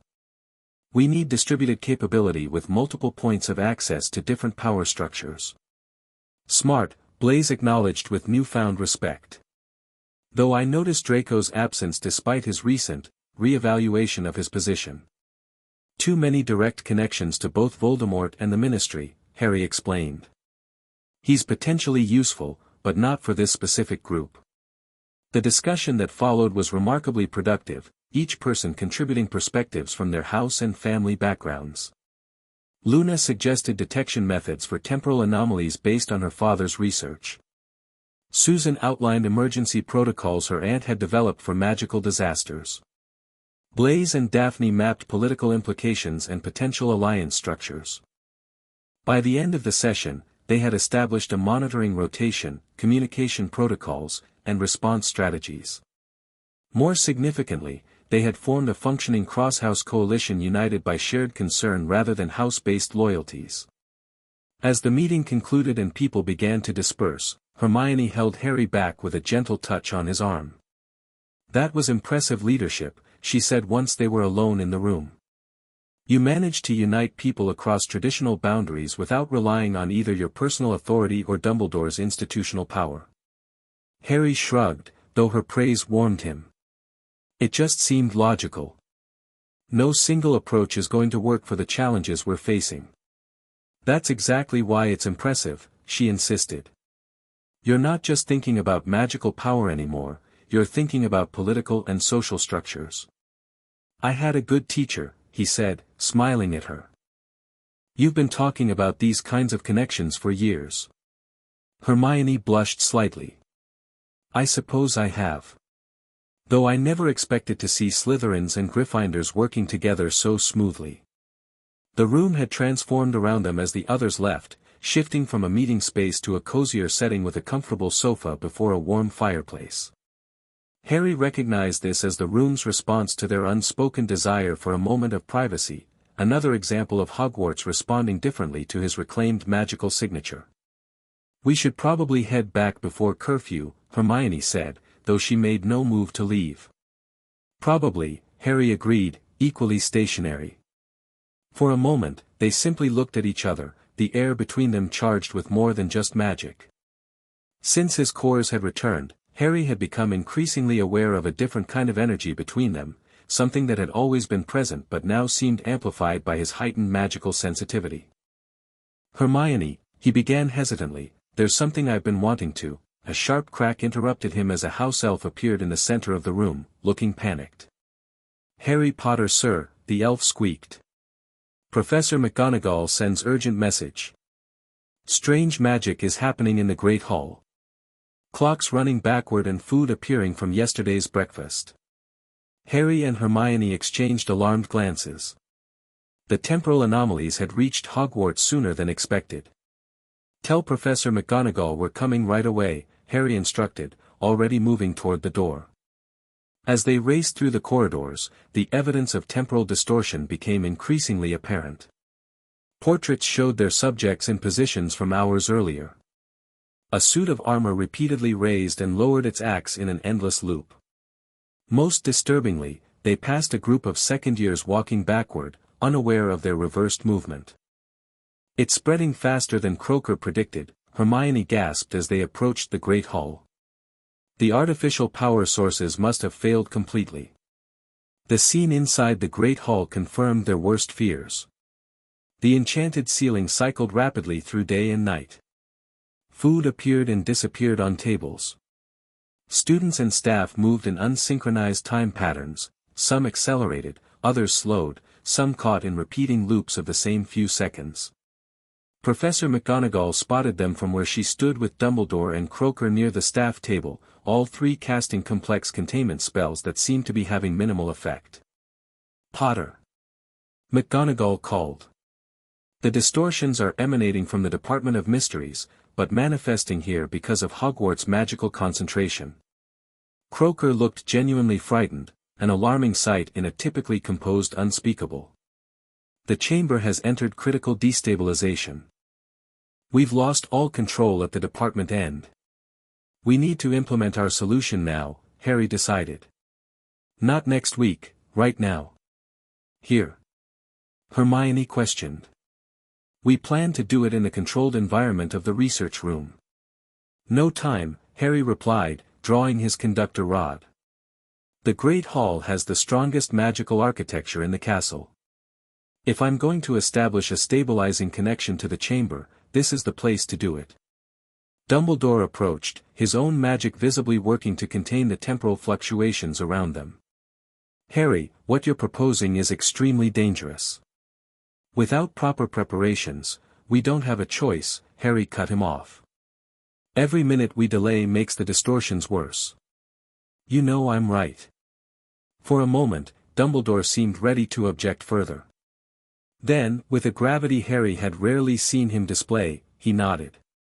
"What do you need?" "Space in the center of the hall. Hermione to monitor the magical connection. And everyone else to maintain a containment perimeter." As Dumbledore and McGonagall cleared the central area, evacuating unaffected students while stabilizing those caught in temporal loops, Hermione quickly outlined the magical parameters they'd need to establish.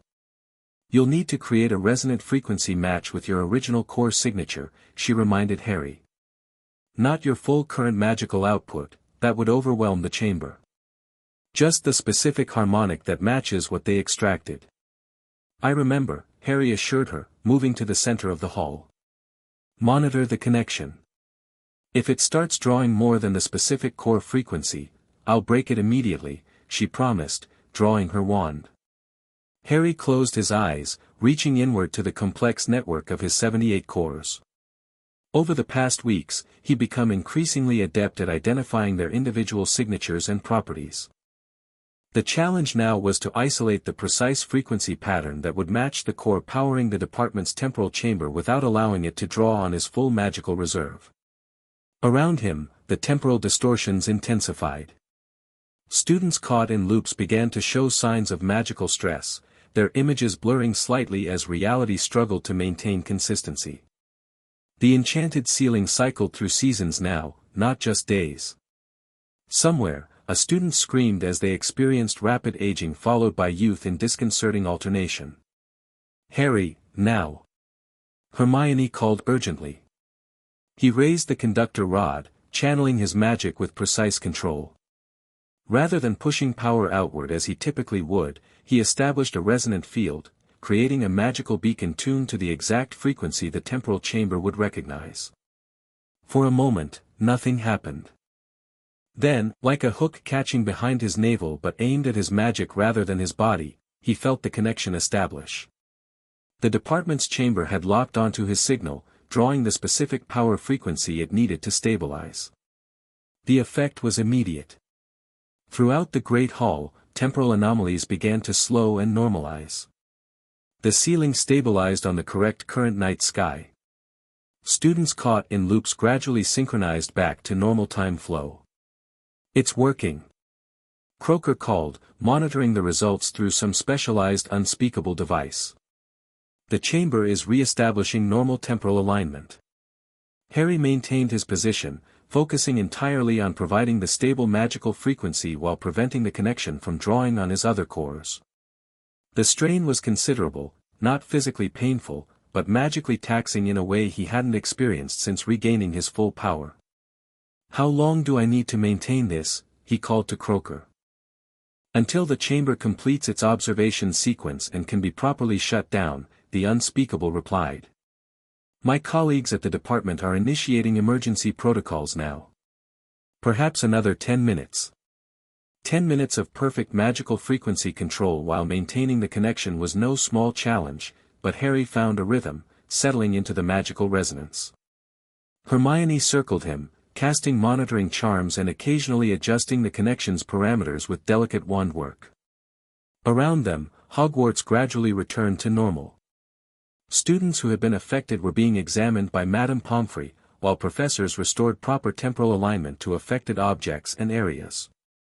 Harry had just begun to think they'd succeeded when a new sensation struck, a sharp, cold pull on his magic that felt distinctly different from the chamber's controlled draw. "Something else is tapping into the connection," he warned, struggling to maintain control. Hermione's monitoring charms flashed red. "It's not coming from the department. It's an external magical signature piggybacking on the established channel." Before anyone could react further, Harry felt a familiar presence invade the connection, cold, calculating, and triumphant. A presence he recognized instantly. "Voldemort," he gasped. "He's accessing the connection." The magical link between Harry and the temporal chamber suddenly became a conduit for something far more sinister. Through it, Harry could sense Voldemort's consciousness, reaching across the distance to exploit the vulnerability created by the emergency procedure. "Break the connection," Dumbledore commanded, striding forward with wand raised. "I can't," Harry replied through gritted teeth. "If I cut it now, the temporal backlash could be catastrophic." "Harry's right," Croker confirmed urgently.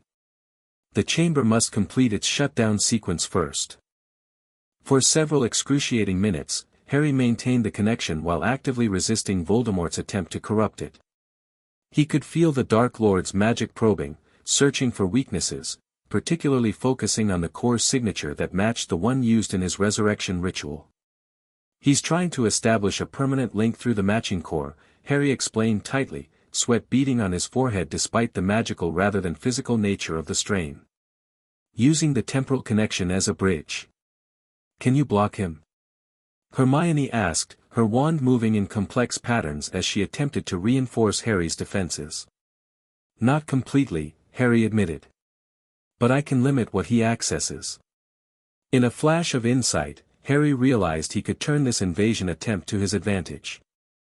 Rather than simply defending against Voldemort's probing, he actively shaped the connection, creating a false pathway that seemed to offer access while actually leading to a contained subset of his magical signature.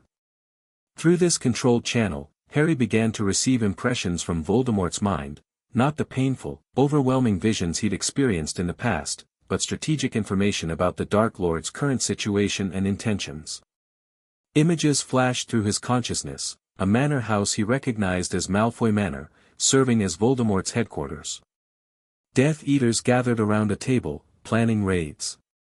Most significantly, a room containing objects of dark power, objects Harry somehow knew were Horcruxes brought together for protection following his threat at the cottage.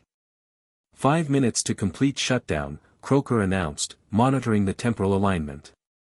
Harry continued his delicate balancing act, maintaining the stabilizing connection to the chamber while simultaneously managing Voldemort's intrusion attempt. With each passing minute, he gathered more intelligence through the reverse connection he'd established, even as he felt Voldemort's growing frustration at being unable to gain the foothold he sought. Just as Croaker announced the final countdown to shutdown, Harry sensed Voldemort's strategy shift from subtle infiltration to brute force attack.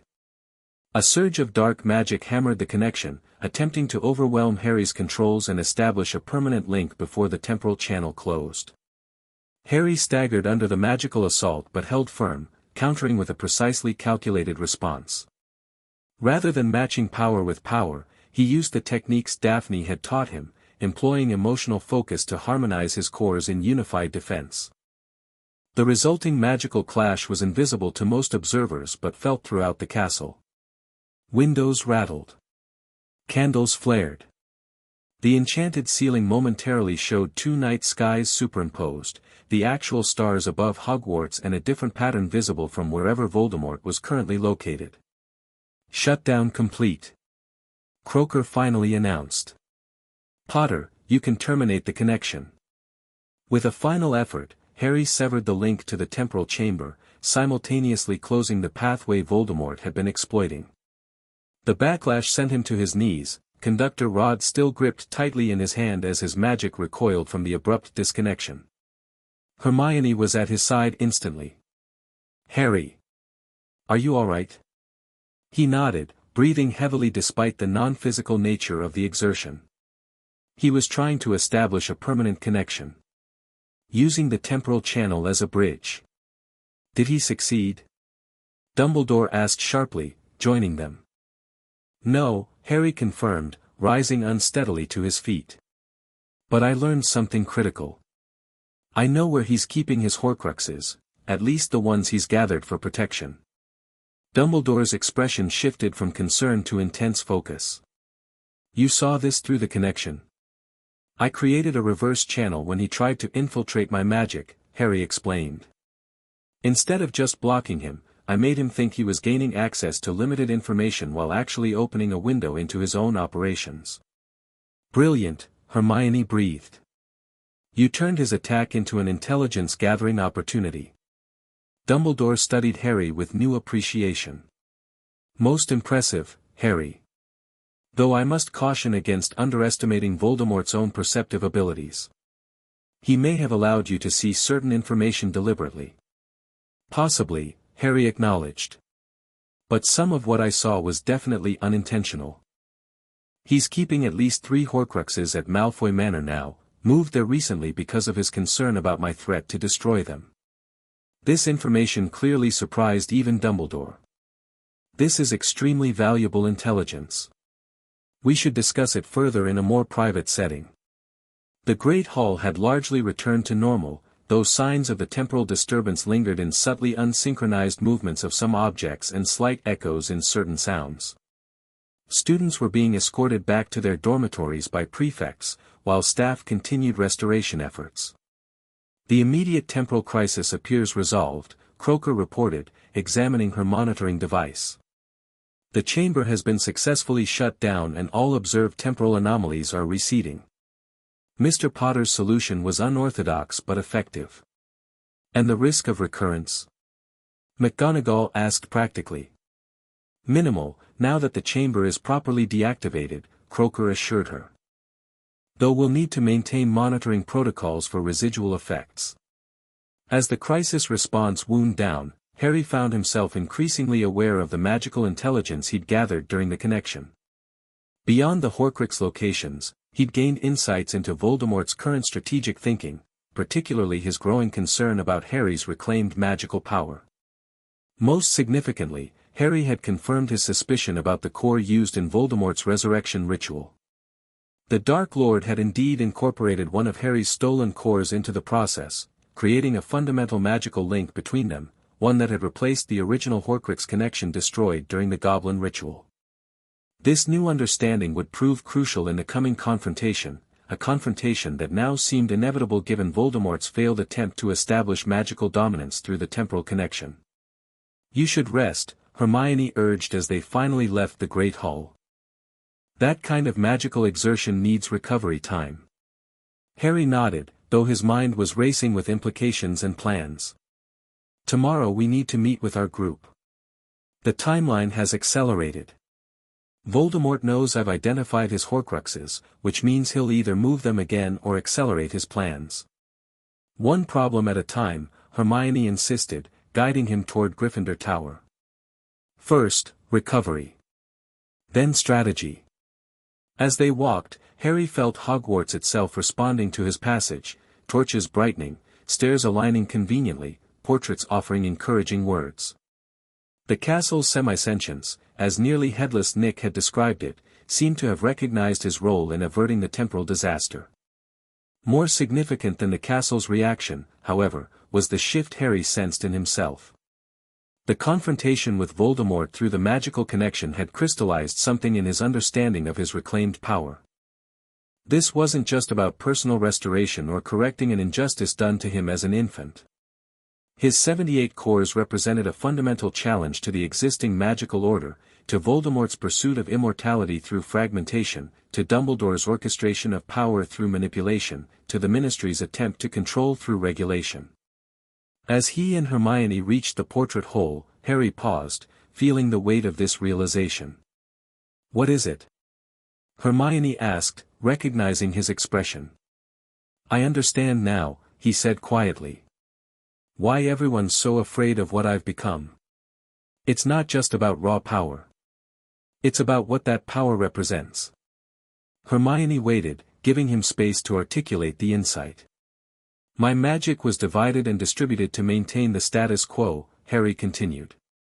"To keep various power structures functional without addressing their fundamental flaws. Now that it's reunified, the broken systems can't sustain themselves," Hermione finished. "The Ministry's security dependencies, Dumbledore's orchestrated protections, even Voldemort's resurrection ritual, they all relied on borrowed or stolen power rather than creating sustainable alternatives." Harry nodded. "And now they're all scrambling to adapt to a world where that power has been reclaimed by its rightful owner. Who happens to have his own ideas about how magic should be used," Hermione added with a small smile. "Exactly." Harry took her hand, a gesture that felt increasingly natural. "The final confrontation isn't just about defeating Voldemort. It's about establishing a new magical paradigm." "Then we'd better make sure it's a good one," she replied, squeezing his hand. "Starting with a proper night's rest for the wizard at the center of it all." As they entered Gryffindor Tower together, Harry knew the path ahead would be challenging, but for the first time since learning about prophecies and chosen ones and Dark Lords, he felt truly equipped to face it. Not because of raw magical power, but because he finally understood the true nature of the conflict he'd been born into. And with that understanding came the confidence to reshape it entirely. The next 2 weeks passed in a whirlwind of preparation and escalating tensions. Harry's successful resolution of the temporal crisis had fundamentally altered his position at Hogwarts. Even Umbridge's most dedicated supporters couldn't deny that he had saved the school from potential catastrophe, forcing the High Inquisitor to temper her direct opposition while resorting to more subtle undermining tactics. Meanwhile, Harry's Crosshouse coalition had expanded and solidified. Their initial meeting following the temporal incident had established 3 primary objectives: locating and neutralizing Voldemort's Horcruxes, countering Ministry attempts to restrict magical education, and developing a communication network extending beyond Hogwarts. Each member contributed according to their strengths. Luna published coded updates in the Quibbler that served as a counter-narrative to Daily Prophet propaganda. Susan Bones provided intelligence from her aunt about ministry activities. Neville revealed surprising tactical insight derived from extensive study of his parents' aura methods. Most unexpectedly, Draco Malfoy had approached Harry privately, offering conditional assistance. "Let's be clear, Potter," he'd said during their tense meeting in an abandoned classroom. "I'm not joining your little resistance movement out of moral conviction. But I'm not blind to changing circumstances." "You mean you've noticed your father's master isn't as invincible as advertised," Harry translated bluntly. Draco's jaw had tightened, but he didn't deny it. "The Dark Lord has become unstable since your cores returned. His strategies are increasingly erratic. And his treatment of followers has deteriorated significantly." "Including your father?" "Especially my father," Draco confirmed, a flash of genuine concern breaking through his practiced arrogance. "After your message about the Horcruxes, the Dark Lord subjected him to extended cruciatus as punishment for failing to keep certain items sufficiently protected." Harry had studied Draco carefully, weighing the potential value of his information against the risk of deception. "What exactly are you offering, Malfoy?" "Limited intelligence about Malfoy Manor's security measures and the specific room where certain objects are being stored." Draco's careful avoidance of the word Horcrux suggested either ignorance of the item's true nature or deliberate deniability. "In exchange for assurance that when action is taken, my mother will be protected." The specificity of the request, protection for Narcissa rather than his father or himself, had convinced Harry of Draco's sincerity. Whatever his many flaws, Malfoy's devotion to his mother had always been genuine. They had reached a limited agreement, with Draco providing detailed floor plans of Malfoy Manor and information about security rotations in exchange for Harry's commitment to prioritize Narcissa's safety in any planned operation. This intelligence, combined with what Harry had gleaned through the reversed connection with Voldemort, allowed them to develop a preliminary plan for accessing the Horcruxes. Hermione had been particularly focused on this aspect, researching methods of neutralizing the soul fragments without triggering their defensive curses. "The goblins managed to remove the Horcrux from your scar without destroying you as the container," she'd pointed out during one planning session. "That suggests there are methods beyond what Dumbledore has told us." This observation had led to a careful approach to Dumbledore himself. Harry had shared selected information about the Horcrux locations while withholding details about their developing plan to access them. The headmaster, seemingly aware of Harry's strategic withholding, had reciprocated with partial disclosures about the properties of known Horcruxes and possible destruction methods. A curious dance of mutual caution was how Daphne described their interactions with Dumbledore. Neither fully trusting nor openly opposing. Beyond Horcrux planning, Harry had continued advanced magical training with professors who recognized his unique needs. McGonagall had moved him to Newt-level transfiguration work, while Flitwick had begun teaching him dueling techniques typically reserved for mastery students. Even Snape, after witnessing Harry's handling of the temporal crisis, had grudgingly provided access to advanced defensive potions texts, though with his customary disparaging commentary. Through it all, Harry's relationship with Hermione had deepened in ways that felt both natural and transformative. Their connection had always been strong, but his reclaimed magical sensitivity revealed dimensions he'd previously missed, the way her magic naturally harmonized with his, the subtle emotional currents that flowed between them during shared spell work, the increasing comfort of casual physical contact that seemed to stabilize his cores when tensions ran high. They hadn't formally defined this evolution, allowing it to develop organically amid the constant challenges they faced. But their friends had certainly noticed, adapting to the pair's strengthened partnership with reactions ranging from Ron's good-natured eye-rolling to Daphne's pragmatic approval of the strategic alliance. All of these developments, coalition building, Horcrux planning, magical training, and personal relationships, were accelerated by the growing certainty that Voldemort would not remain reactive much longer. The failed attempt to establish control through the temporal connection had clearly forced him to reconsider his approach to the threat Harry now represented. That reconsideration manifested dramatically on the last weekend of September, when the Daily Prophet's headline shattered the fragile equilibrium of the wizarding world, Ministry fallen. Minister Fudge assassinated.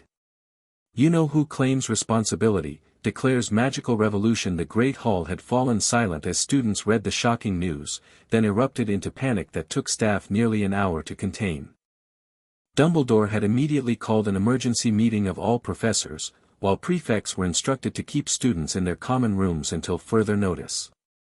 Harry, however, had activated their coalition's emergency protocol, gathering key members in the room of requirement to assess the situation and coordinate responses.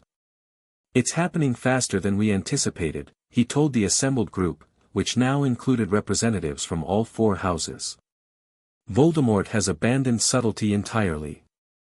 The article confirms he's installed Pious Thickness as minister," Susan Bones reported grimly. "Aunt Amelia has gone into hiding. She sent me a coded message this morning confirming she's safe but warning that the Aura department has been compromised." "What about Hogwarts?" Neville asked. "Will Dumbledore keep it open?" "He has to," Hermione reasoned. "Closing Hogwarts would leave hundreds of students vulnerable. The castle's protections make it one of the few remaining safe havens." "Safe is relative," Blaise countered. "My sources confirm Death Eaters have been appointed to all key ministry positions. It's only a matter of time before they attempt to extend control to educational institutions. Starting with removing Dumbledore," Daphne added. "He's too powerful a symbol of resistance to be allowed to remain." Harry paced the room, considering options. The rapid ministry takeover had disrupted their timeline, but also created opportunities. With Voldemort's forces concentrated on consolidating governmental control, the Horcruxes at Malfoy Manor might be less heavily guarded than anticipated. "We need to accelerate our Horcrux plan," he decided. "With the ministry fallen, we've lost the luxury of methodical preparation." "How?" Ron asked practically. "We can't exactly walk out of Hogwarts with you-know-who controlling the country." "Actually, we might not need to," Harry replied, an idea forming. "At least not physically." All eyes turned to him, waiting for elaboration. "During the temporal incident, I discovered something important about my connection to Voldemort," Harry explained. "The core he used in his resurrection ritual created a direct magical link between us, one that works both ways under certain conditions." "You're suggesting using that connection deliberately?" Hermione asked, concern evident in her voice. "Harry, that's incredibly dangerous." "Controlled risk," he corrected. "Not like the accidental visions I experienced before. This would be a deliberately established magical working using the resonant frequency between my core and the one powering his current form." "To what end, exactly?" Daphne inquired, her analytical mind already considering applications. "Remote Horcrux destruction," Harry stated simply. "If I can establish a strong enough connection through our linked cores, I might be able to channel specific destructive magic directly to the Horcruxes in Malfoy Manor without physically being there." The room fell silent as they processed this unprecedented suggestion. "That's..." Hermione began hesitantly, "theoretically possible, I suppose. The principles of sympathetic magic suggest that objects sharing a magical signature can influence each other across distances. But the power requirements would be enormous," Blaise pointed out. "Even with 78 cores, channeling destructive magic precisely enough to target Horcruxes from this distance." "Which is why I'd need help," Harry acknowledged. "A ritual circle to focus and direct the energy." The planning that followed was intense and detailed, drawing on each member's expertise. Hermione developed the theoretical magical framework. Daphne contributed ritual components from Greengrass family grimoires. Luna suggested incorporating elemental alignments to strengthen the magical conduit. Even Ron, with his strategic mind, helped map the sequence of targeting for maximum effectiveness. By evening, they had developed a workable approach, risky, certainly, but with potential for success that outweighed the dangers of delay.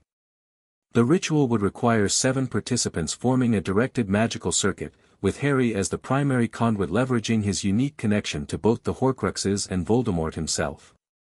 They were just finalizing preparations when the room's door materialized and swung open to admit Professor McGonagall, her expression grave. "Mr. Potter," she said without preamble, "the headmaster requests your immediate presence in his office.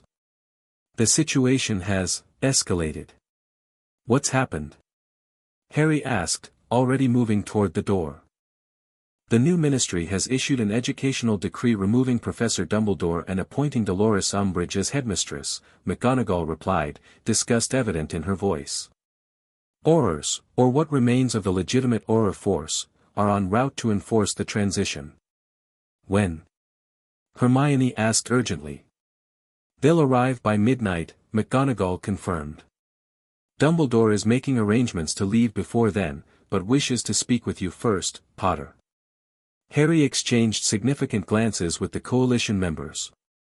The timeline had compressed even further than anticipated. "Tell the others," he instructed quietly as he prepared to follow McGonagall. "We proceed with the ritual at 11.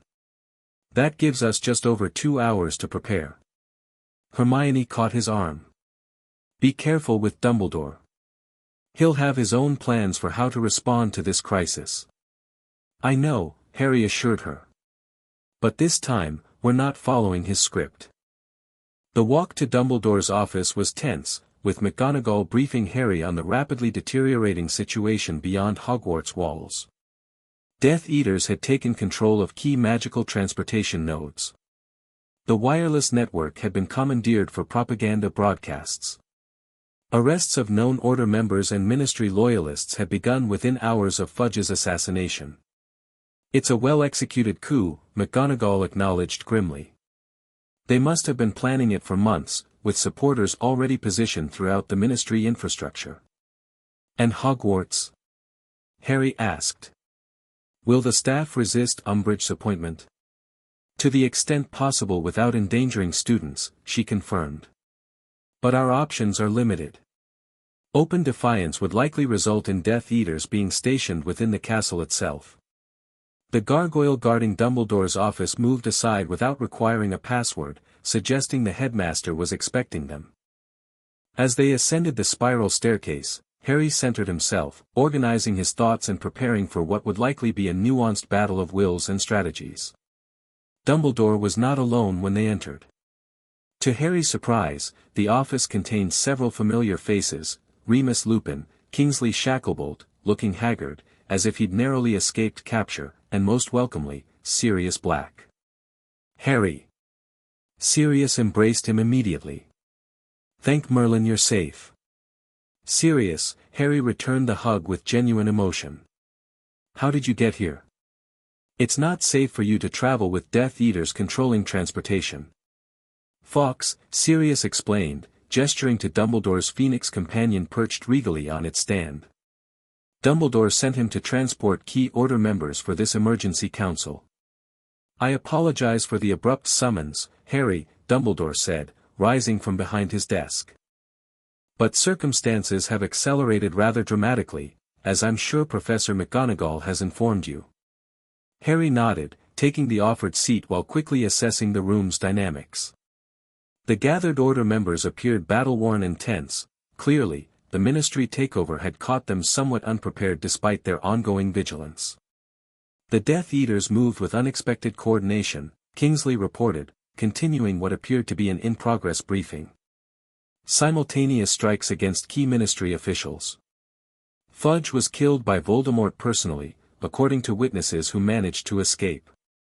A public execution designed to demonstrate power," Lupin added grimly. "Followed immediately by the installation of puppets in all department head positions." "What about the Horcruxes?"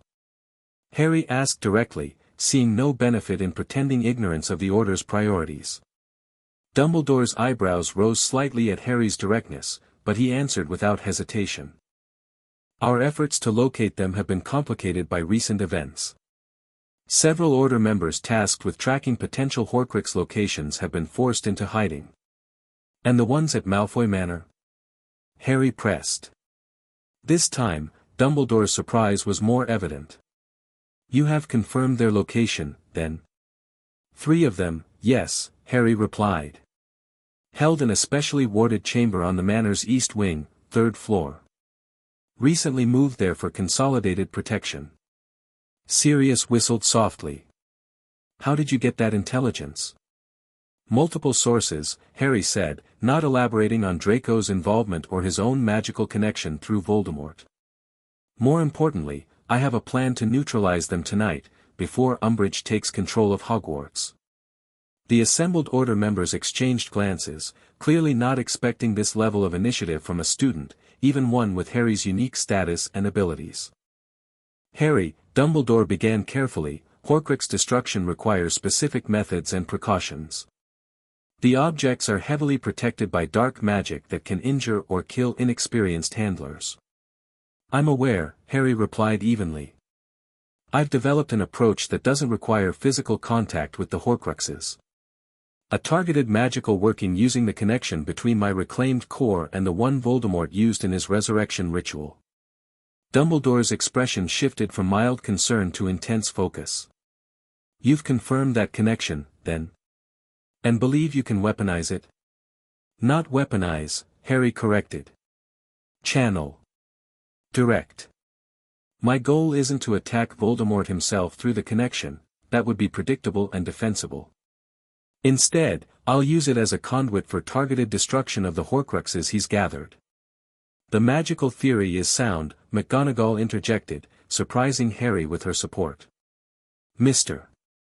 Potter's demonstrated abilities during the temporal incident suggest he can establish precisely the kind of directed magical channel this would require. With assistance, Harry added. I've assembled a ritual circle of 7 participants representing diverse magical traditions and strengths. 7 is magically significant, Lupin noted thoughtfully. A powerful number for ritual work. Kingsley looked skeptical. You're proposing to destroy multiple Horcruxes simultaneously, from a distance, through ritual magic conducted by students. Not just students, Harry corrected. Magically compatible allies with complementary skills and proven capabilities. It's unprecedented, Sirius said, though his tone held more admiration than doubt. These are unprecedented circumstances, Harry pointed out. Conventional approaches won't suffice against an enemy who now controls the government and will soon control Hogwarts. Dumbledore had remained silent during this exchange, studying Harry with an unreadable expression. Finally, he spoke. You've changed remarkably, Harry. Not just in magical capacity, but in strategic thinking. I've had to, Harry replied simply. Indeed. Dumbledore rose, pacing slowly behind his desk. Your proposal has merit, though significant risks. The question becomes how it integrates with our broader response to Voldemort's coup. Harry recognized the subtle pivot, Dumbledore attempting to incorporate Harry's plan into his own more comprehensive strategy, maintaining his position as ultimate orchestrator despite his imminent removal from Hogwarts. My ritual occurs at 11 tonight, Harry stated, making it clear this wasn't a proposal requiring approval. It's been planned with specific astronomical alignments in mind and cannot be delayed. Whatever broader strategies the Order develops will need to accommodate this timeline. The assertion of independence was clear, and Harry watched as the Order members reacted with varying degrees of surprise. McGonagall's lips twitched in what might have been approval. Lupin looked thoughtful. Kingsley seemed conflicted. Only Sirius grinned openly, pride evident in his expression. Very well, Dumbledore conceded, though his tone suggested careful recalibration rather than submission. Perhaps you could outline your ritual approach so we might provide appropriate support. Harry did so, explaining the fundamental components while omitting certain specifics that would remain within his coalition's purview. As he spoke, he observed Dumbledore analyzing the information, likely identifying both the plan's strengths and potential failure points. The magical backlash could be severe, the headmaster noted when Harry finished. Especially given the distance involved and the dark nature of the targeted objects. We've incorporated protective measures, Harry assured him. Hermione developed a containment framework based on arithmetic principles that should minimize feedback. Miss Granger's expertise in theoretical magic is indeed exceptional, Dumbledore acknowledged. though perhaps supplemental protections would be advisable. The castle itself might be enlisted to reinforce your ritual space. This was classic Dumbledore, offering genuine assistance while subtly inserting himself into the process. Harry recognized the pattern but also the value of the suggestion. The room of requirement would be the ideal location, he agreed. If you could help attune the castle's protections to support our work there, it would strengthen our containment significantly. Dumbledore nodded, seemingly pleased with this compromise. I shall make the necessary preparations before my departure. Speaking of which, he turned to address the full group. The ministry delegation will arrive at midnight. I must be gone before then to avoid a direct confrontation that would endanger students. Where will you go? Kingsley asked. It's better I don't specify, Dumbledore replied. But I will remain accessible to the Order through established channels. In the meantime, we must ensure Hogwarts remains as protected as possible under Madame Umbridge's administration. The discussion turned to practical matters of castle security, student protection, and communication protocols. Harry participated fully while remaining aware that the clock was ticking toward their 11 o'clock ritual deadline. By the time the meeting concluded, he had less than an hour to rejoin his coalition and complete preparations. As the others began to disperse, Dumbledore requested a final private word with Harry. Sirius squeezed his shoulder supportively before following Lupin and Kingsley from the office, leaving Harry alone with the headmaster and a softly trilling fox. You have exceeded all expectations, Harry, Dumbledore said once the door closed. Though perhaps I should not be surprised. Your mother showed similar capacity for independent magical innovation. Thank you, Harry replied, accepting the genuine compliment while remaining alert to the conversation's underlying currents. I must ask, however, Dumbledore continued, his blue eyes serious behind half-moon spectacles, if you've fully considered all implications of tonight's ritual. Particularly the potential for Voldemort to detect and counter your approach once it's initiated. We've analyzed that risk, Harry confirmed. The ritual design includes misdirection components, magical noise that should mask our specific target until it's too late for him to respond effectively. Clever, Dumbledore acknowledged. Though Voldemort's sensitivity to threats against his Horcruxes should not be underestimated. Which is why timing is critical, Harry pointed out. He's currently focused on consolidating political control. His attention is divided. We won't have a better opportunity. Dumbledore nodded slowly. You may be right. But consider this, destroying the Horcruxes will force his hand. He will realize his vulnerability and likely accelerate his plans for Hogwarts specifically. I'm counting on it, Harry replied, revealing part of his strategic thinking. Better to face him directly now, while his power base is still being established, than allow him time to entrench completely. Forcing the final confrontation, Dumbledore summarized, a mixture of concern and respect in his expression. Bold, certainly. Though not without precedent in magical conflicts. This isn't just about tactics, Harry said, deciding to address the fundamental philosophical difference between them. It's about rejecting the approach that has dominated both sides of this conflict for too long. And what approach is that? Dumbledore asked quietly. Fragmentation, Harry stated simply. Voldemort splits his soul to seek immortality. You divided my magic to control the prophecy's fulfillment. The Ministry parceled out power through regulation and restriction. It's all the same fundamental mistake, trying to control magic by breaking it into manageable pieces. Dumbledore's expression suggested Harry had articulated something the headmaster had perhaps sensed but never fully conceptualized. An interesting perspective. And your alternative? Integration, Harry replied. Wholeness. Recognizing that magic, like the wizards who wield it, functions best when allowed to exist in its natural, complete state. My reclaimed cores aren't powerful just because there are more of them, they're powerful because they're working together as they were meant to. For a long moment, Dumbledore regarded Harry with an expression that might have been genuine admiration. You have indeed developed wisdom beyond your years, Harry. Though perhaps that's not surprising given the accelerated path you've been forced to travel.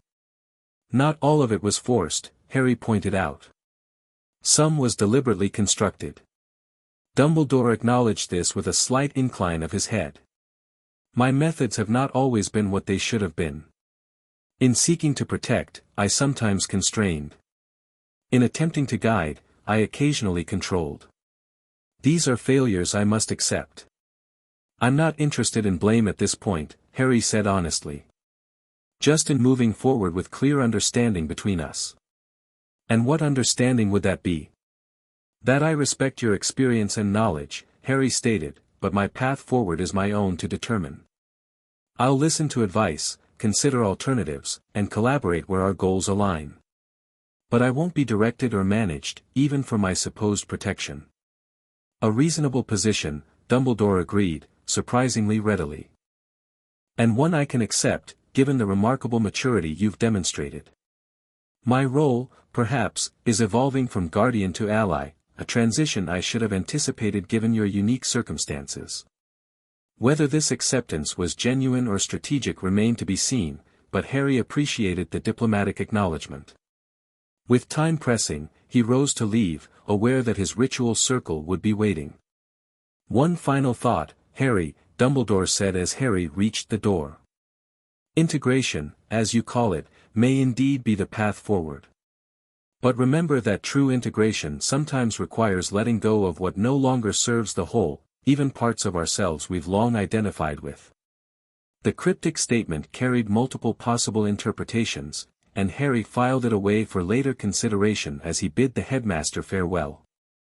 Whatever Dumbledore meant, the immediate priority was clear, returning to the room of requirement to execute the ritual that might fundamentally alter the balance of power in the rapidly escalating conflict.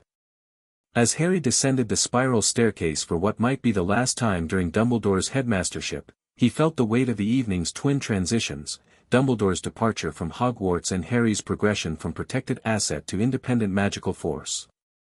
Both represented the end of an era and the beginning of a new, uncertain phase in the struggle against Voldemort. What remained to be seen was whether his Horcrux destruction ritual would accelerate the final confrontation as he intended, and whether he and his allies were truly prepared for the consequences of such acceleration. The room of requirement had transformed itself into the perfect ritual space, a circular chamber with a domed ceiling showing the night sky exactly as it appeared above Hogwarts. 7 equidistant pillars of uncut stone formed the ritual circle's boundary, each carved with runes representing different magical traditions. In the center, a raised dais of white marble provided the focus point where Harry would establish the connection. His coalition members were making final preparations as he entered. Hermione was inscribing the last arithmetic sequences along the floor's concentric circles. Luna and Neville arranged specific plant and crystal components at each pillar. Ron and Susan Bones checked the protective wards that would contain any magical backlash. Daphne Greengrass stood in quiet conversation with Blaise Zabini, both reviewing an ancient-looking text.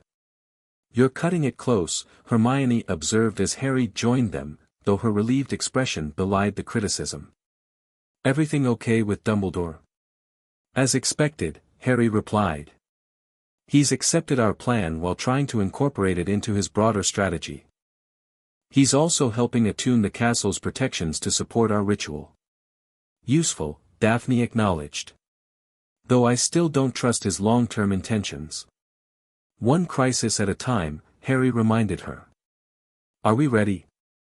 "Final preparations nearly complete," Hermione confirmed. "Participants will take positions at 10:55, allowing 5 minutes for magical harmonization before the ritual begins precisely at 11. Harry moved to the central dais, feeling the room's magic respond to his presence. The castle's semi-sentience seemed particularly attuned to him tonight, likely a result of Dumbledore's promised enhancements. Beneath his feet, he could sense ley lines running through Hogwarts' foundations, their energy available to supplement the ritual if needed. "Remember the sequence," he reminded the group as they gathered for final instructions. "First, we establish the ritual circle's integrity. Second, I create the connection through the resonant core frequency. Third, we channel the destructive magic specifically toward the Horcruxes, not Voldemort himself. And if he detects us? Ron asked practically. He likely will at some point, Harry acknowledged. But by then, it should be too late to protect the Horcruxes.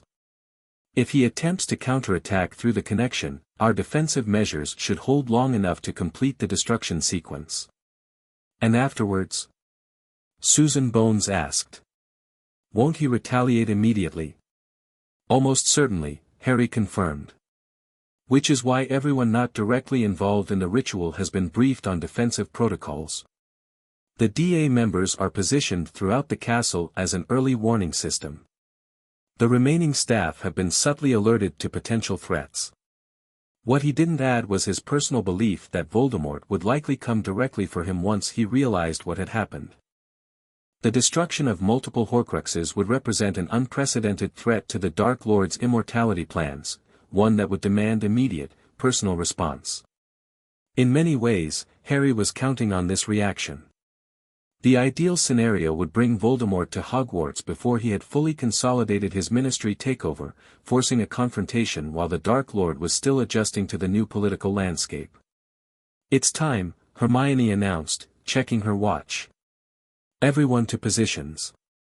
The 7 ritual participants moved to their assigned pillars, Hermione directly opposite Harry's central position, representing structured magical knowledge, Daphne to her right, channeling family magical traditions, Luna to Daphne's right, incorporating intuitive magical perception, Ron next, providing strategic direction and protection, Neville, whose position corresponded to earth magic and resilience, and Susan, whose family's long history of magical law enforcement brought elements of justice and balance. Harry took his place on the central dais, Conductor Rod held vertically before him. As the others raised their wands, he felt the initial connections form, 7 distinct magical signatures beginning to harmonize into a unified field. Circle integrity established, Hermione confirmed as the runic inscriptions on the floor began to glow with soft blue light. Proceed to connection phase. Harry closed his eyes, focusing inward to locate the specific core frequency that matched the one Voldemort had used in his resurrection ritual. Unlike the somewhat rushed connection during the temporal incident, this time he could approach the process with deliberate precision. When he identified the correct core resonance, he channeled it through the conductor rod, which responded by elongating into its staff form, the crystal at its tip glowing with silver-white light. The magical signature projected outward, seeking its counterpart across the distance separating Hogwarts from Malfoy Manor. For a tense moment, nothing happened. Then, like a fishing line going taut when a fish takes the bait, Harry felt the connection establish.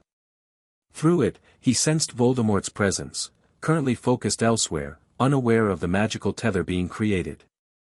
Connection established, he announced, voice steady despite the discomfort of maintaining contact with Voldemort's corrupted magic. Beginning Horcrux location sequence. This was the most delicate phase. Using the connection as a conduit, Harry sent carefully calibrated magical pulses designed to locate the Horcruxes without alerting their creator. The conductor's staff projected these pulses as thin streams of golden light that arced upward before disappearing into the connection. First Horcrux located, he reported as feedback returned through the connection. Hufflepuff's cup, in a warded case. Second.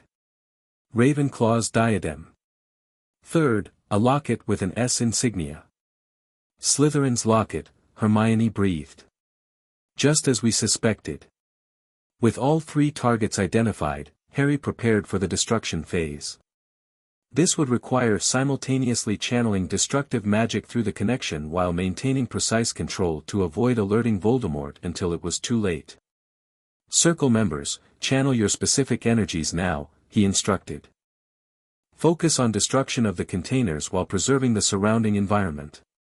The ritual participants responded immediately, each contributing their unique magical signature to the working. Hermione provided precise arithmetic structure. Daphne added family magic specifically attuned to object destruction. Luna contributed perceptive magic that helped distinguish between container and content. Ron's strategic insight helped sequence the targeting for maximum efficiency. Neville's earth magic provided grounding stability.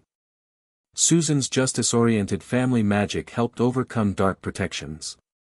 Their combined energies flowed toward Harry, who integrated them through his conductor staff before channeling them into the established connection. The result was a focused beam of destructive magic specifically calibrated to target Horcruxes.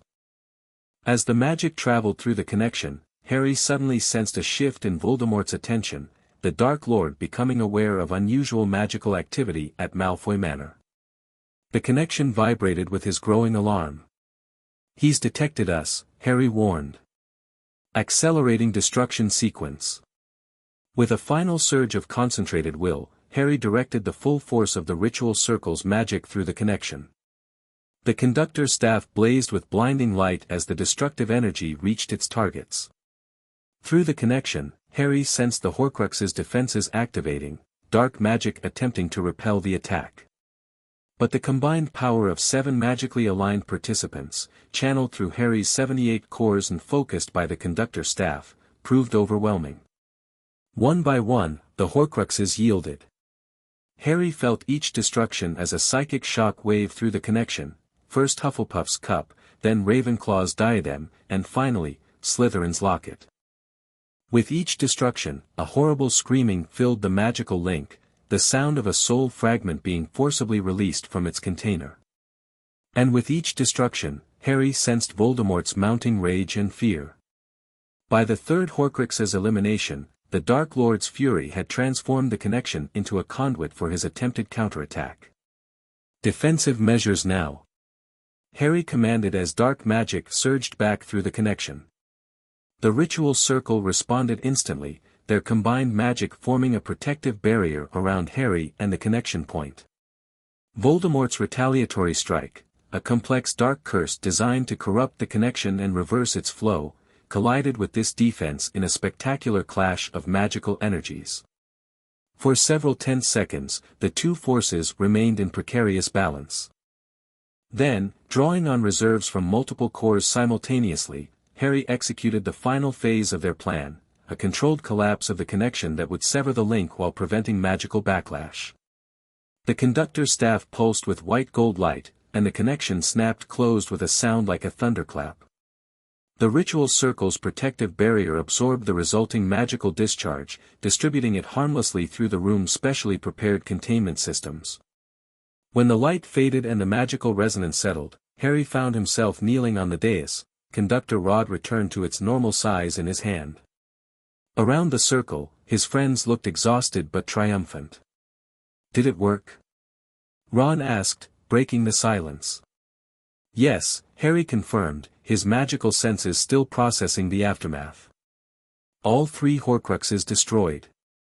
Voldemort knows what we've done, and he's—" He paused, still sensing echoes through the severed connection. "He's coming. Here. Now." Hermione's eyes widened. "To Hogwarts." "But the protections won't stop him in his current state," Harry said, rising to his feet with renewed urgency. "The destruction of 3 Horcruxes simultaneously has pushed him beyond rational calculation. He's responding with pure rage." "That was part of the plan, wasn't it?" Daphne observed shrewdly. "Forcing him to confront you directly before he's fully ready." Harry nodded. "But we need to prepare the castle. He'll bring forces with him, Death Eaters, Dementors, whatever he can gather quickly." The room's door materialized, and Professor McGonagall burst in, her typically composed expression replaced by urgent alarm. "Potter. The castle wards are under attack. Multiple breach attempts at all major entry points." "Voldemort," Harry confirmed grimly. "He's responding to what we just did." McGonagall's eyes swept over the ritual circle, comprehension dawning. "You succeeded, then." 3 Horcruxes destroyed, Hermione informed her. "But it's triggered an immediate response." "As expected," Harry added. "Though perhaps more rapidly than anticipated." McGonagall straightened, her momentary surprise replaced by characteristic decisiveness. The staff has been alerted.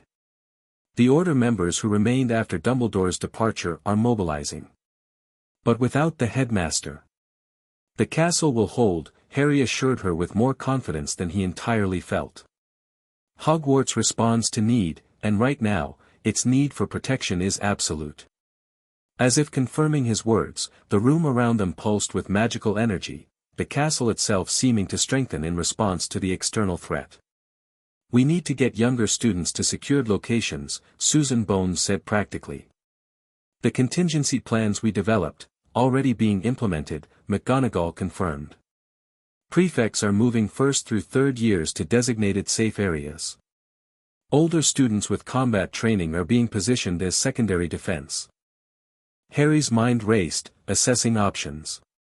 The ritual had depleted some of his magical reserves, but his 78 cores ensured he still had substantial power available. More concerning was the tactical situation, defending a castle with limited experienced fighters against what would likely be a full-scale assault. "Professor, where are the remaining Order members positioned?" he asked. "Main entrance hall and critical juncture points," McGonagall replied. Sirius insisted on taking the astronomy tower, highest vantage point for defensive spellwork. Harry nodded, decision made. "We need to coordinate defense without creating obvious patterns.